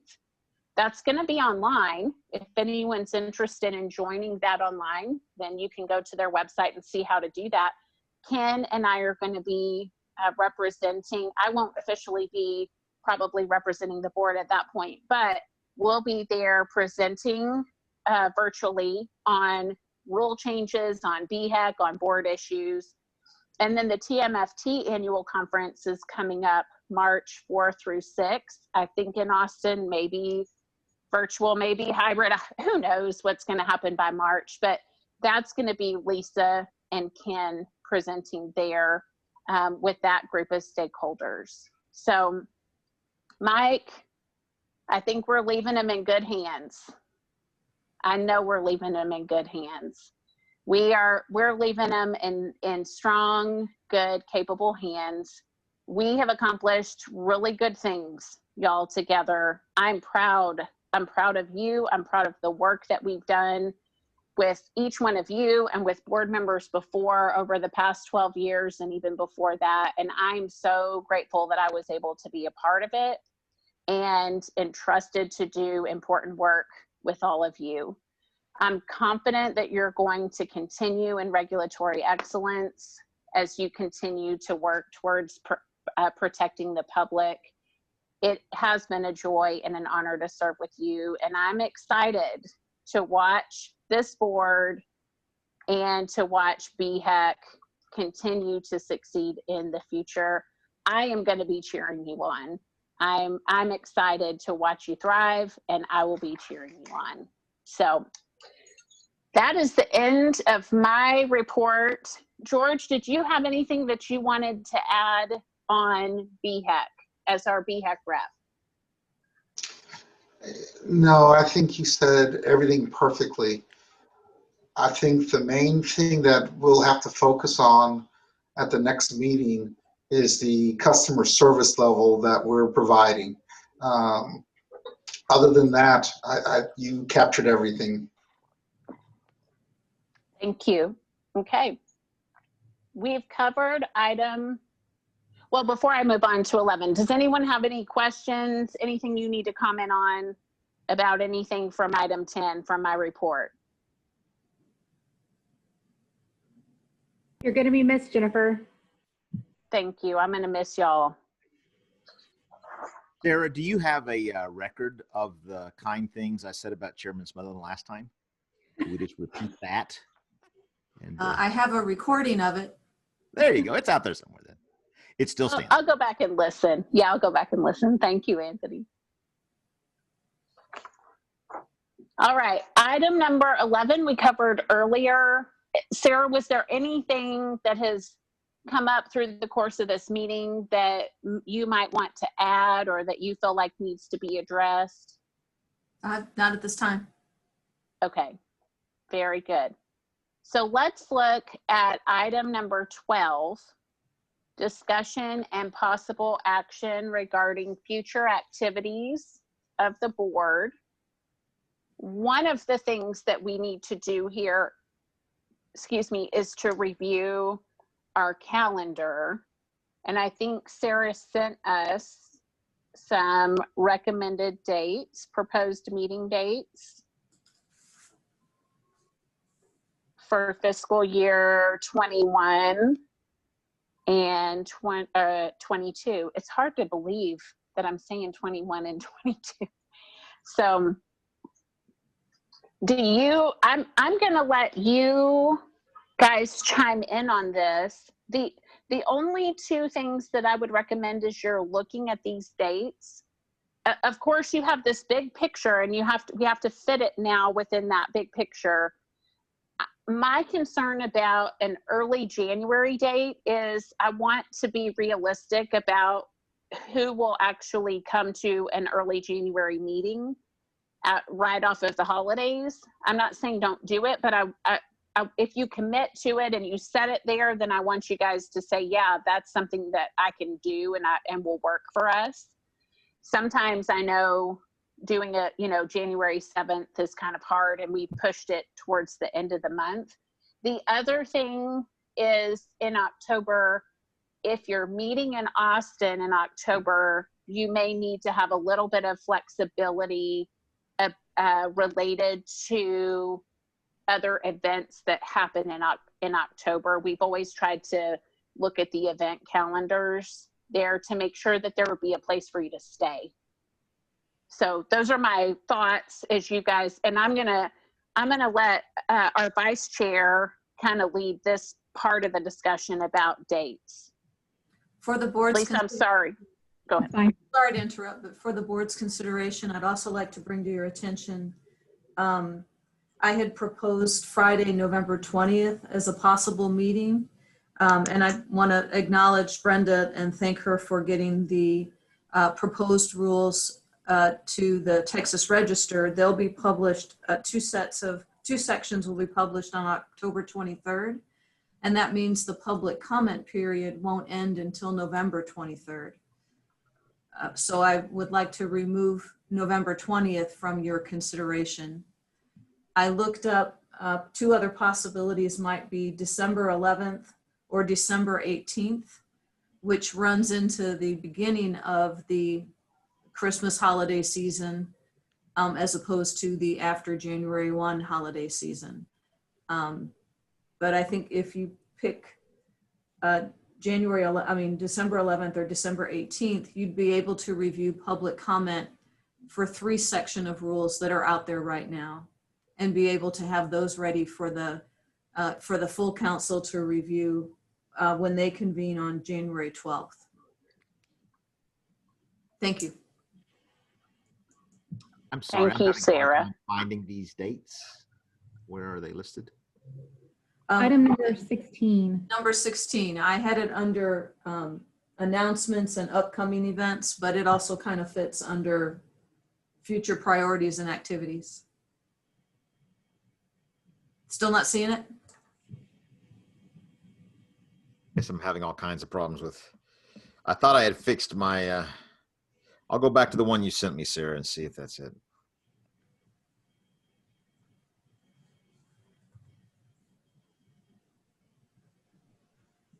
So Sarah, we need to meet before January 12th in order to review the public comment on the rules revisions, correct? If you want the council to consider them, yes. And your other alternative would be for the council to consider them in May, but they are automatically withdrawn if not acted upon within 6 months. So November, December, January. So that might be a little too close. If we did decide to meet for our regular board meeting on Friday, January 8th, would that give us enough time to review the rules before the meeting on, I mean, like, is that cutting it too close? It would be a challenging task to get the board's recommendation to the council prior to the council meeting and allow the council members enough time to review it. Okay. So it sounds like it's probably best if we do meet sometime in December, either December 11th or December 18th. That would be my recommendation. Okay. Do either of those dates work better? I mean, technically I could do either one. I feel like something further away from Christmas would be better. So the 11th would probably be preferable, but what about the rest of you? What is y'all schedules like in December? I would prefer December the 11th, personally. Okay, so would Ms. Husband Thomas. Mr. Francis, do you have a preference? Either one works for me. Either one? Same for me. If the 11th is better, I can do that. It's not like there's anything happening during COVID period. Yeah, 11, that's Friday. Talking about 2020. We're talking about 2020, correct? Yeah. So Yes. yeah, that's good. Hanukkah starts at sunset, so we want to make sure we're done. Used to do those, but I don't. Yeah. Okay. Okay, let's do, I guess, December 11th then for our special meeting to review. Do I have to make a motion, or can I just say let's do it that day? I don't think you have to have a motion. I think that Okay. you guys can just come to a consensus. Okay, well, it sounds like we've come to a consensus to do December 11th. Okay. What time? 8:30? And this is virtual. Is At that this time, yes. Let's talk about the rest of the calendar. So let's go back to, hang on, I gotta pull it up again. So in January, we can meet for our regular scheduled board meeting, either January 8th or January 22nd. I'll give you all a minute to look at your calendars.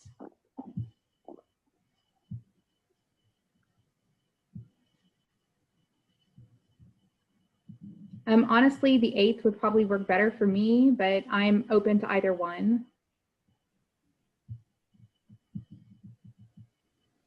The 22nd, I'll point out, is 2 days after the inauguration. I'm hedging my bets on there being a society 2 days after the inauguration. We'll see. Sarah, when's the BHEC meeting, please? The council meets on January 12th, and then it meets again on May 5th.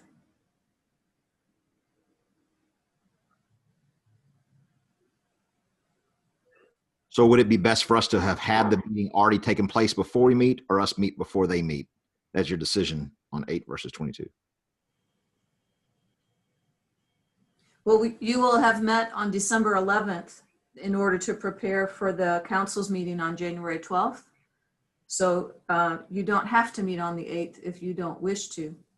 And then if you meet on January 22nd, you would be prepared. You also have a proposal of April 16th before the May 4th meeting.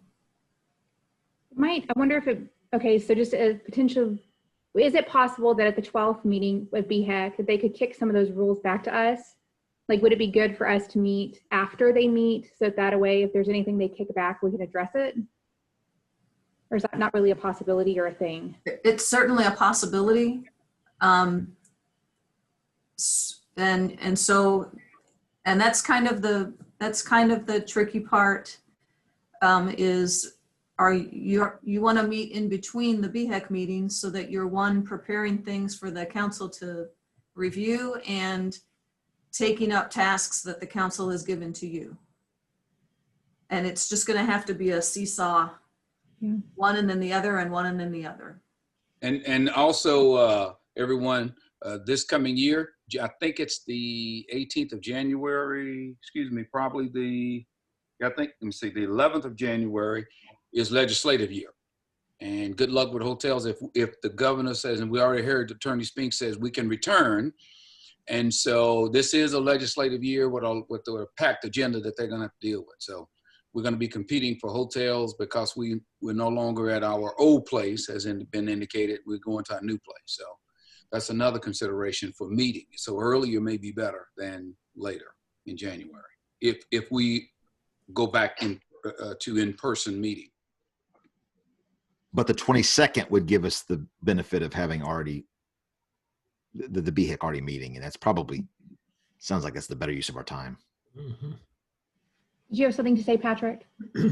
I was going to say, I don't know that I can fully predict how BHEC will act on the potential rules that are going before them, but the 3 that are going up, I don't anticipate there being any particular issues, but you're correct. They could send them back to the board for revisions or for whatever the case might be. So yeah, I mean, it might be the most efficient use of the board's time is to have it, since they've already had one before it, to have it afterwards just in case. But fingers crossed, I don't anticipate there being seeing them sending it back either of those 3 rules.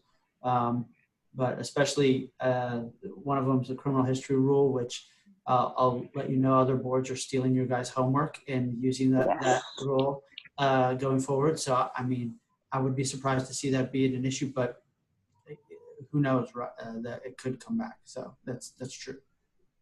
There could also be other things that maybe we need to work on based on BHEC. So I think seems to me it makes sense that we would probably do it after the BHEC meeting. And that would give us time. I don't know, that's my opinion. But again, if y'all feel really strongly that we should do it on the 8th, it doesn't matter to me really. Yeah, I'm open either way. The 22nd sounds like the most efficient use of our time. So is there consensus? Y'all feel good about the 22nd? Any opposed to that? Okay, then let's do the meeting on January 22nd. And then April 6th, was it April 16th was the next? Lisa, regarding hotels, you guys Chaplain Suckland has a valid point. You may want to go ahead and make a reservation that you can cancel if you don't need it. And you may find typically what happens during the session is that the downtown hotels, the price skyrockets. So you may have to stay at a hotel that's not downtown and be prepared to drive a little bit, So the area where we typically stay in Austin generally still has room for us, and the rates are not skyrocketed even during the session. But that does happen downtown. I'm also wondering if either the January or the April meeting would be a good time to go to Mary Hardin Baylor, since they've been inviting us for like a year and a half now, or a year at least. And so if travel is a possibility, do we know yet if they're going to allow staff to travel, Sarah? I would have to check with Daryl on that. Okay. Well, we can kind of leave that open, that maybe we'll consider making our April meeting perhaps, because we probably won't have time to make a decision between now and the January meeting, but maybe in January we can discuss doing the April meeting at Mary Hardin Baylor. And in January, you may be having the college kids just coming back by January 22nd. So. Yeah. Okay. What about the April meeting? Does that work for everybody's schedule? That again is 16th, did you say? April 16th. That works for me.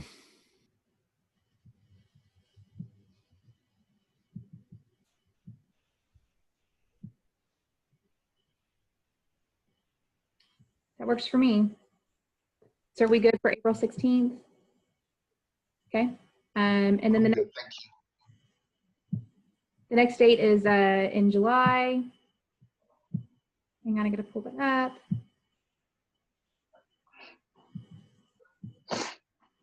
July 23rd. July 23rd.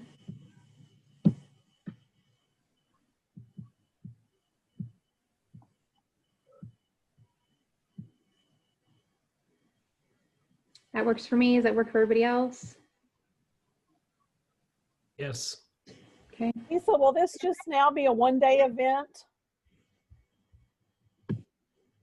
Yes, that's the plan. I believe so. So because we're going to be able to do committee meetings between meetings. Then only the full board would be an open meeting and be convened in this way, unless there's cause, like as Patrick used the example earlier, a rules committee wanted to invite public hearing or that kind of thing. So unless there's cause, this would be when the full board would convene, and it would be one meeting and one day. Okay. The October meeting, I'll be honest, if we could move that to another week, that would be better for me. That is ACU homecoming weekend.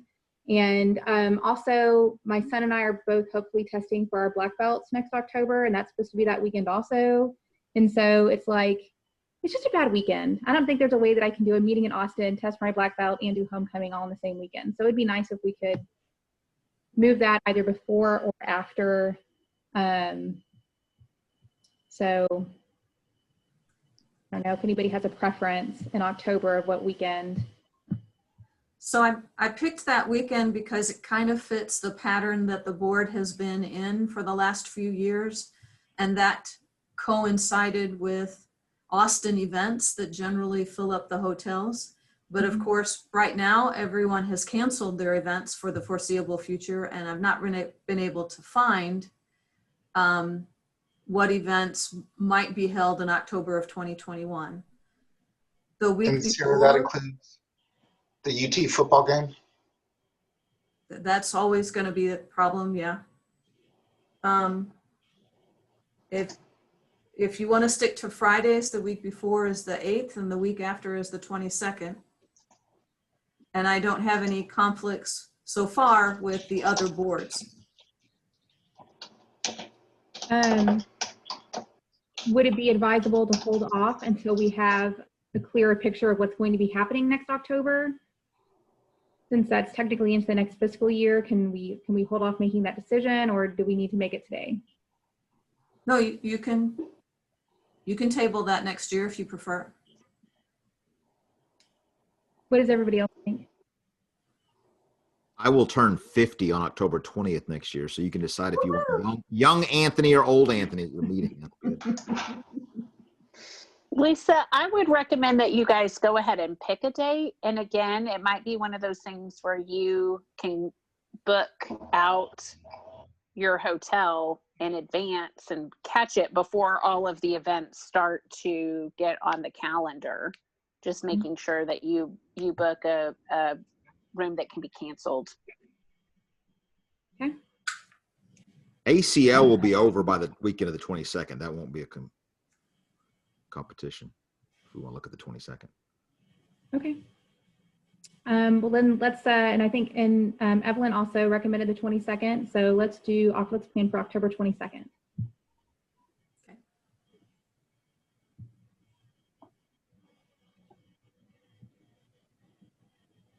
Okay, and then the next date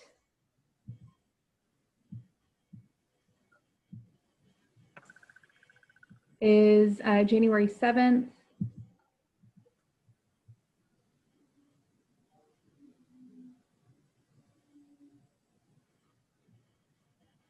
If you want to look at, if you want to consider later in that month, you might consider Friday, January 21st of 2022.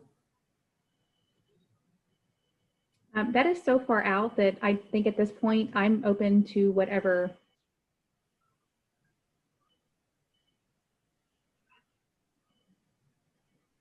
Let's just put the 21st on there for now.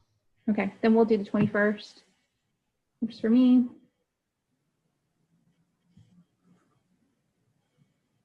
And then April 8th, I believe, is the next date.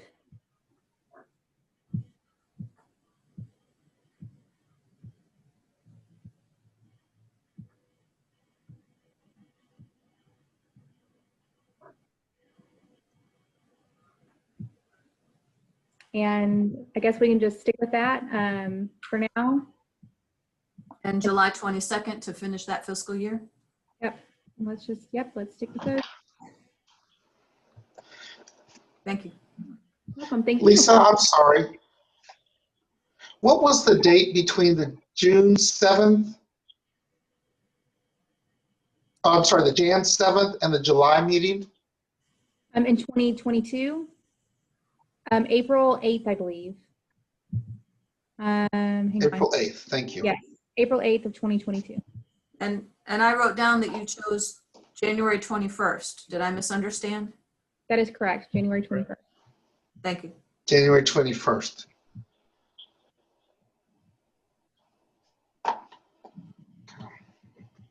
All right. Thank you guys for taking time to hammer that out. It is helpful for our board to know when they're meeting, and it's helpful also for the public to be able to plan and know when our meetings will be. Are there other ideas, discussion about possible future priorities or activities for our board?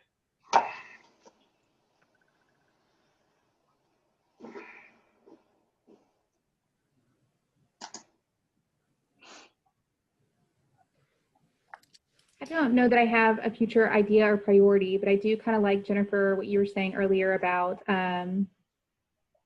you know, kind of basically taking the lessons that we've learned through the complaints process and using that to educate, to try to prevent, you know, to prevent complaints. And so I appreciate that, and I like that idea.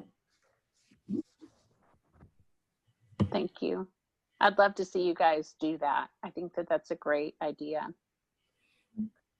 Well, Madam Chair, I just have these few items. Number one, thank God for the great state of Texas.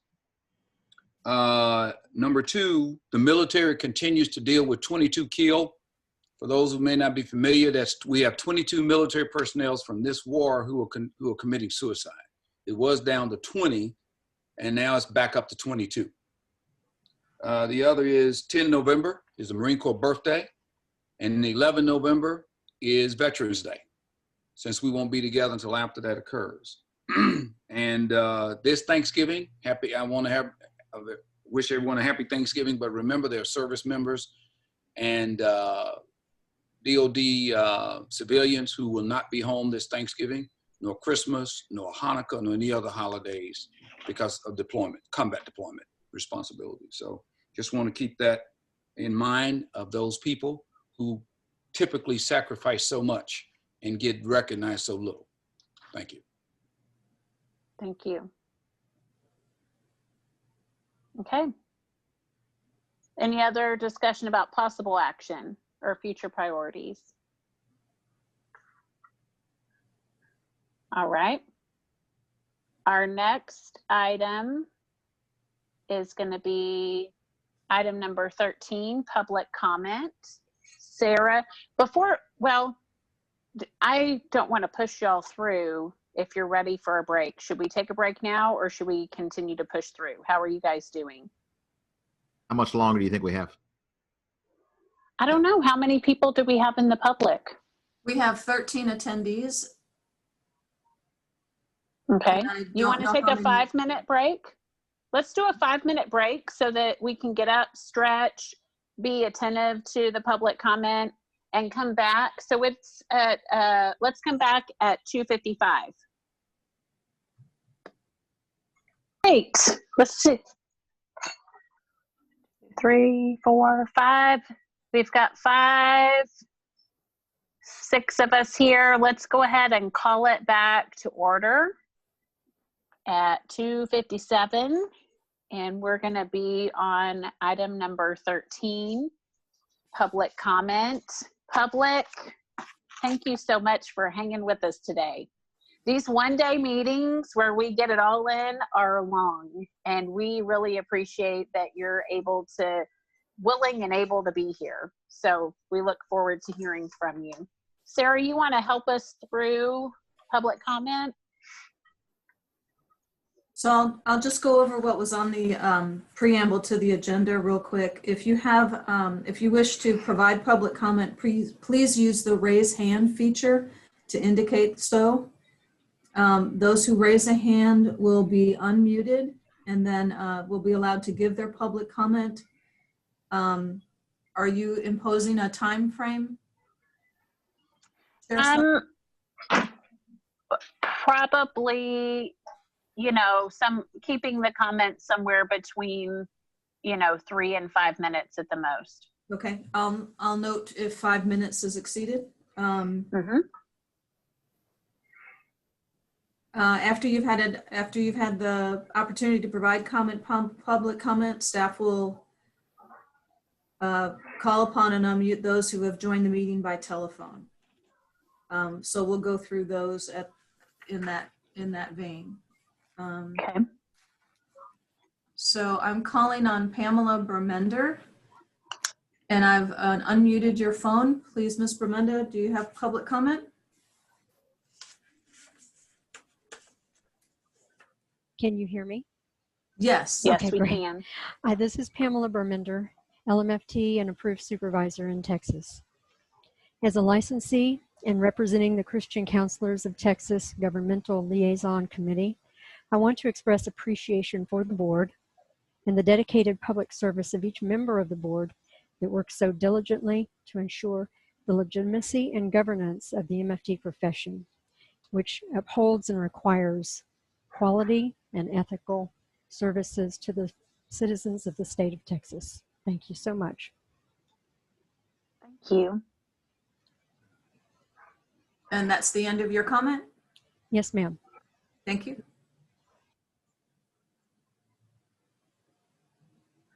Valerie Turillo, do you have public comment?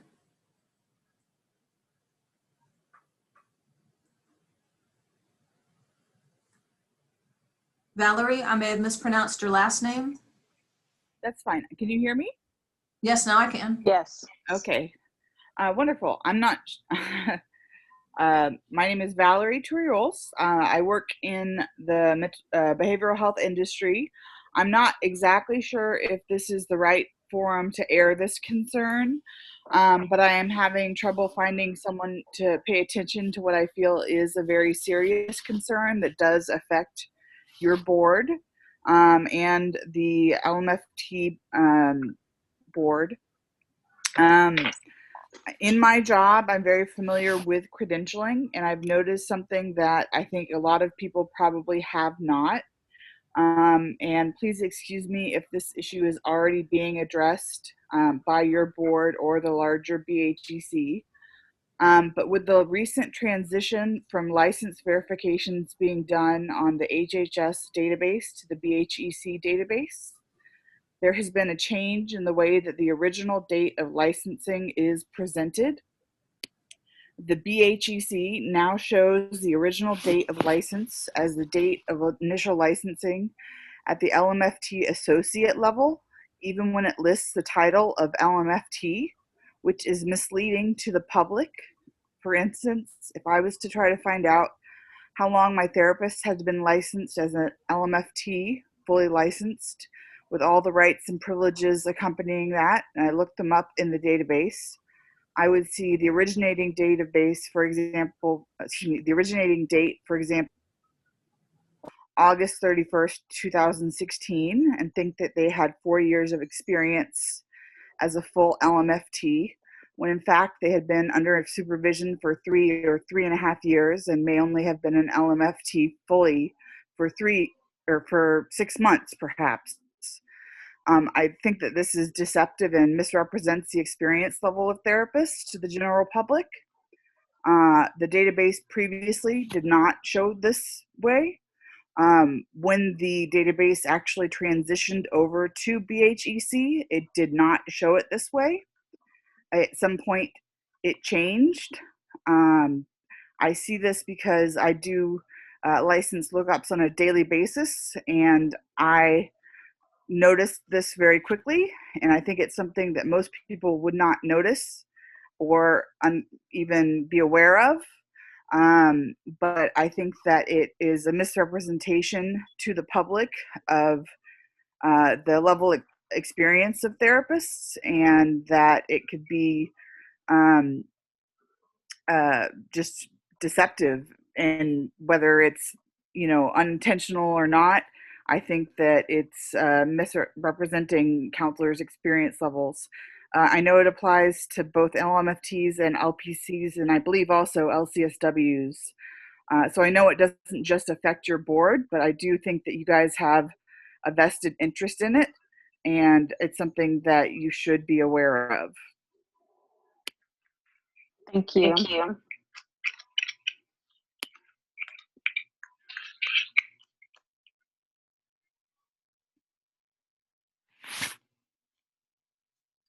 And Jody Elder, do you have public comment? I do. Can you hear me? Yes. Okay. Hi, everyone. Jody Elder with the Texas Counseling Association. Nice to see all of your smiling faces in the Zoom world. It's good to see you. I miss being in person with all of you dearly. Hopefully we'll be back there soon. However, in the meantime, I want to reiterate Ms. Smotherman's invitation to our Texas Counseling Association conference, which will be held in November virtually, so that you have an opportunity to attend in your pajamas from the comfort of your own home if you choose. We'd love to have you join us. And also, I just want to say a public thank you to Dr. Bateman and Mrs. Smotherman for attending and putting in the time and effort to educate our members about MFT rules and regulations. I really want to say thank you. I'm really glad to hear that the board is still seeking to find violation trends in an effort to proactively educate stakeholders and licensees. And I really like what Mrs. Smotherman was saying about the upstream regulation model, so that it's a proactive response rather than a reaction to complaints when errors have been made. And I would encourage the board to continue the work that you're already doing, the excellent work you're already doing on the JP exam, to include those violation trends to educate the public, but also to continue that in general. When you come to conferences like TCA and TMFT, that is the information that stakeholders really, really want, is what are the common violation trends and how do I not get in trouble? So that's very much appreciated. I also appreciate the concern that was stated about customer service, and really appreciate your dedication to being responsive to licensees and processing applications. Very much so. I think that that is the customer service issue is important, and I think that licensees need to hear from the board, and I know you guys are completely swamped as a staff, but I appreciate all of your efforts in responding in a timely manner. Also, I just want to say I really appreciate the hard work that was put into the BHEC website, especially the consolidated rule books that are being put together are a gem. It's such a fabulous resource, and I will be directing people to the website to access that resource. Can I go directly over to Max? Hello? Oh, okay.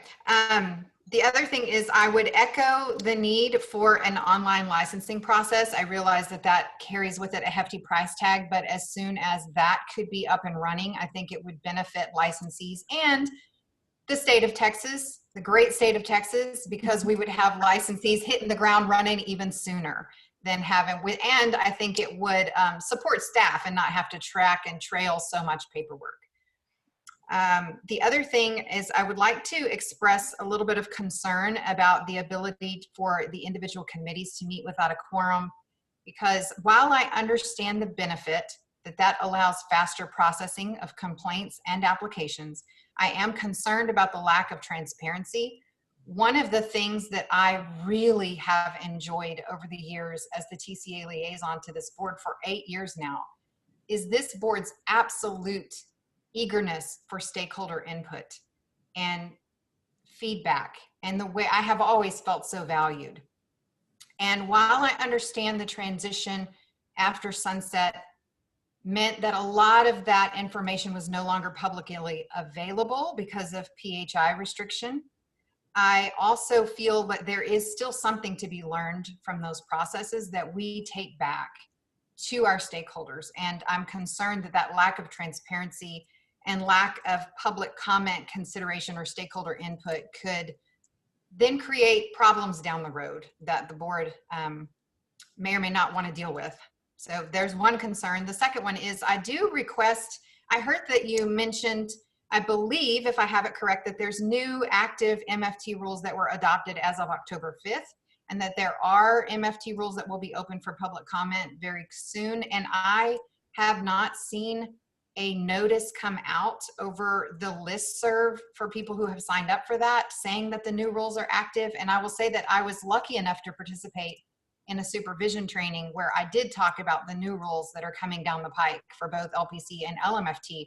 And that was the question everyone wanted to know, is when are these rules active? And what I said is, go to the website and sign up to get notices. So it will come straight to your inbox. And so I'm encouraging people to do that, and would encourage the board to then provide that notice as soon as those rules are active, so people can begin to practice ethically under the new rules. Last but not least, thank you to all of you for your service and your hard work, both board members and staff alike. It's a thankless job, and you do a wonderful job. Jennifer, you will be dearly missed. I'm so excited for you to move into president-elect of AMFTRB. You are such a powerhouse, and you're going to be such an asset to them at the national level. But you will be missed, and I just thank you for your service and your dedication over the years. And on that note, speaking of departures, while I cannot publicly yet acknowledge where I am moving into, I will no longer be the TCA liaison to this board after this meeting. And it saddens me to leave and no longer feel a part of this incredible system. And I just thank you all so much for how valued you have made me feel over the years, and for all of your hard work. Thank you so much, and I wish you all the best. Jody, thank you. And thank you for serving our board as the liaison, and for years of feedback, years and years of feedback to this board. Thank you. You're Thank welcome. you, Jody. Thank you. Thank you, Jody. Really appreciate your work. Thank you, Jody, so much. Very much. Jason Martin, you have public comment? Hello, can you hear me? We can. Great. Hi, this is Jason Martin, representing Texas Association for Marriage and Family Therapy. And first of all, I'm going to take a cue from Dr. Skoma and refer the board to the comments that I've made in numerous past meetings regarding my appreciation for the leadership and contributions of Chair Smotherman and Board Member Miller. Both have been extremely beneficial to the field of marriage and family therapy, and for protecting the public, as well as providing access to marriage and family therapy services to the people of the great state of Texas. And so I want to express again my appreciation and refer to past meetings where I've also expressed appreciation and thanks, and echo those sentiments as well.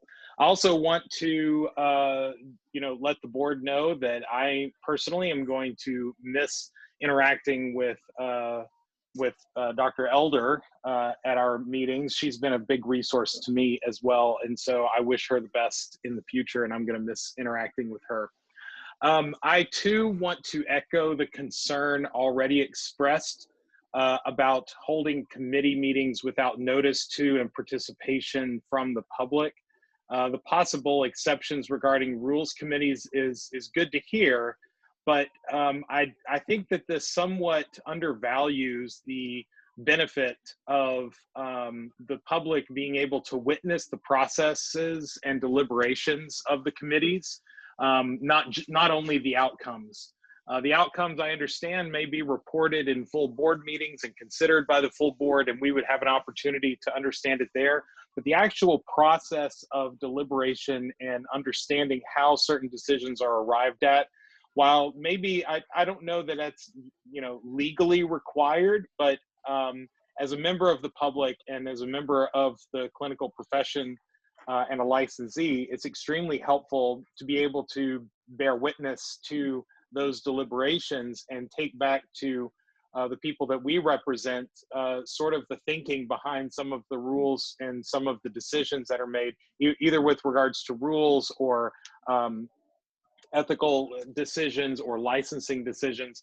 That deliberation process actually is very helpful for us placing in context the decisions that are made by the board. I also wanted to just put out there, I know that that it was mentioned that a survey was put out regarding for AAMFT approved supervisors who are also approved supervisors in Texas. I am one such individual, and I don't remember receiving that survey. It's possible maybe it was long enough ago and I did it but just forgot doing it, but I don't remember getting that survey. But with regards to the question regarding AAMFT approved supervisor candidates, I certainly understand, and TAMFT understands the concern that the board has with regards to this creating a loophole for underqualified individuals to become supervisors in Texas. I think I've mentioned this before, but I'm going to put it out there again. TAMFT will be considering creating our own supervisor training program, and we will be doing that specifically with the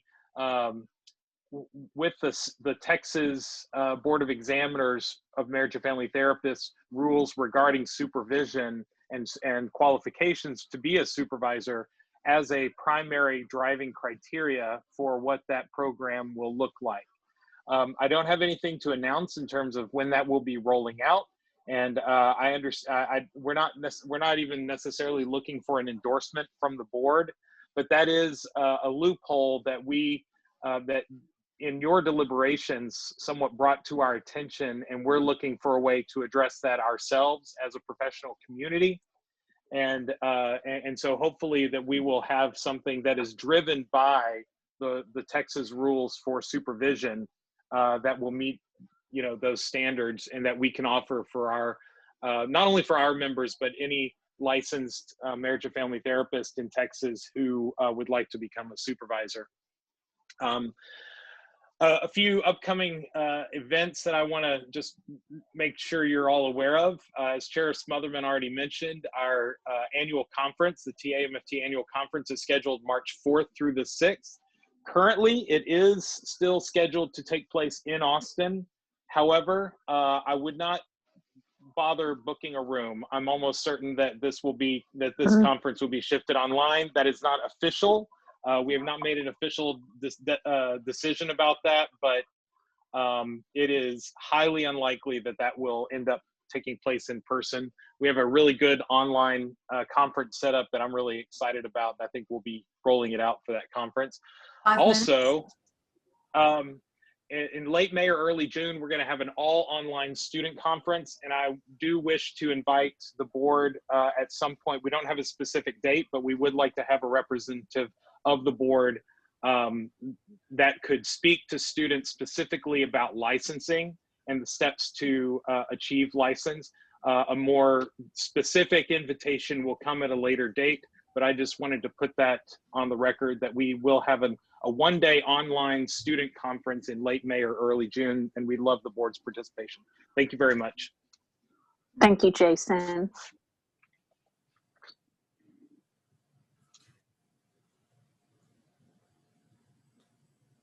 I show no other requests for public comment and no other call-in listeners that are on the call. So that concludes public comment. Okay, thank you again for everyone who has remained in this meeting with us, who's been a part of this meeting, and thank you for your comment today, and we will certainly be taking them into consideration as we go forward. So thank you for being here, and thank you for making those comments. Chair Smotherman? Yes, Chair Smotherman, sir. this is Tim Spear. Yes, Tim. I don't know if the first person who commented is still with us. I looked up on our online verifications to see what she was referring to, and it looks like she is correct. So I am going to discuss that with Daryl and see what we can figure out.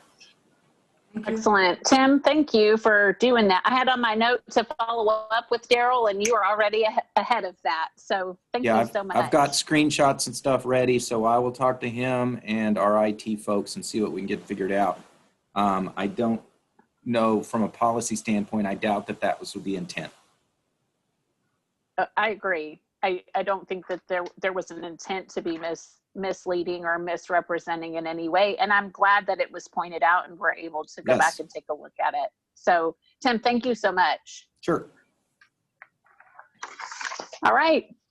So we are now at item number 14. Brian, Patrick, do we have any reason to go into executive session for item 14 or item 15? No, I can't think of any. Okay. Any updates on any settlement offers, any of that sort of stuff? You mean for pending enforcement cases or anything like that? Yes, pending or contemplated litigation or settlement offers. I don't think we have any updates unless Brian, you tell me otherwise. I don't think we do at this moment, no. Okay, thank you guys. Number 16, announcements and comments not requiring board action, such as statements regarding conferences, which we've had, and any other recent or upcoming events. Board members, basically, this is our catch-all. Do you have anything else that you need to add today? I just want to say thank you to everybody. It's been a real pleasure and joy knowing you and serving with you. And I'm led to believe this is my last meeting for sure.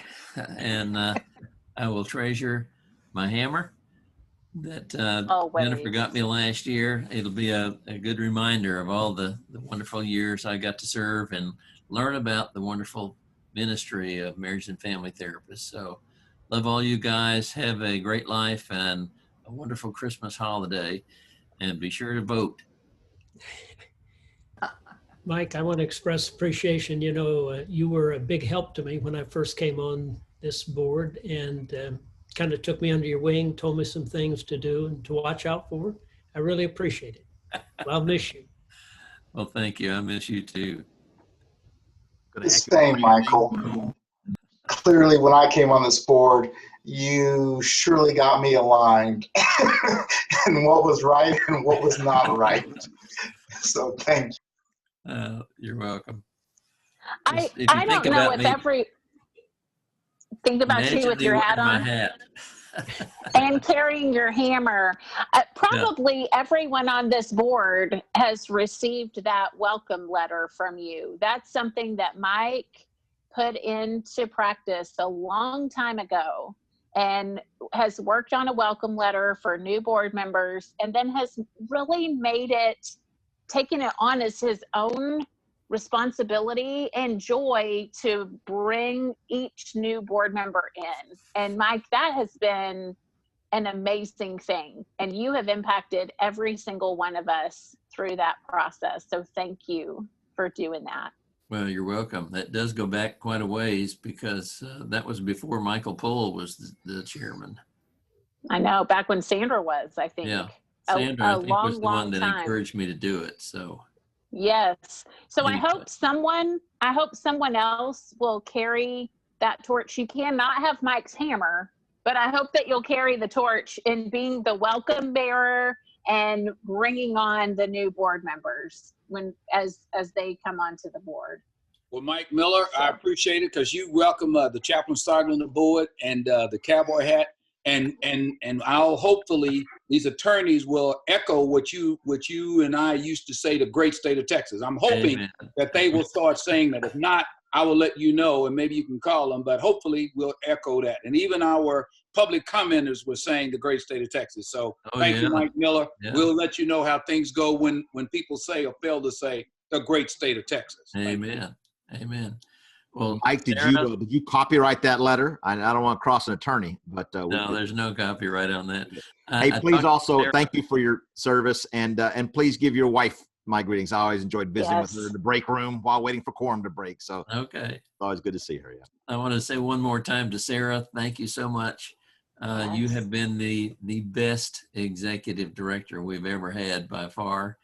And Jennifer Smotherman, wow, what a fabulous job that you have done as our chairman. I've served under 3 different chairmen, and you far exceeded anything that they did as far as the work that you have done. And I told her at one point in time, I'm thinking about resigning. And she said, "Oh, please don't. I'm going to be the next chairman." And I said, "Well, okay. If you're going to be the chairman, I'll stay on." Thank you for staying, Mike. Thank you for staying. I'm so glad you did. I'm so glad you did. You're welcome. So, thank you guys. This is Can I just give a shout out? Wednesday was Sarah's birthday. Brenda, we were having a hard time. Is it Sarah's birthday? Is that what you said? It was Wednesday. Sarah's birthday was Wednesday. Happy birthday. Happy birthday, Sarah. Yeah. Thank you. Yes. Wow. Yes. Happy birthday. Thank you very much. All right. Yes. Okay. Do we have anything else under announcements and comments not requiring board action? Thank you guys for hanging with us. And I think we're now to item number 17. I move, Madam Chair, that we adjourn. Second. So I've heard about 3 motions to adjourn in 4 seconds. Is there any discussion? No. All in favor? Aye. Aye. Yes. Thank you guys. Bye. Bye. Thank you so much. Bye-bye.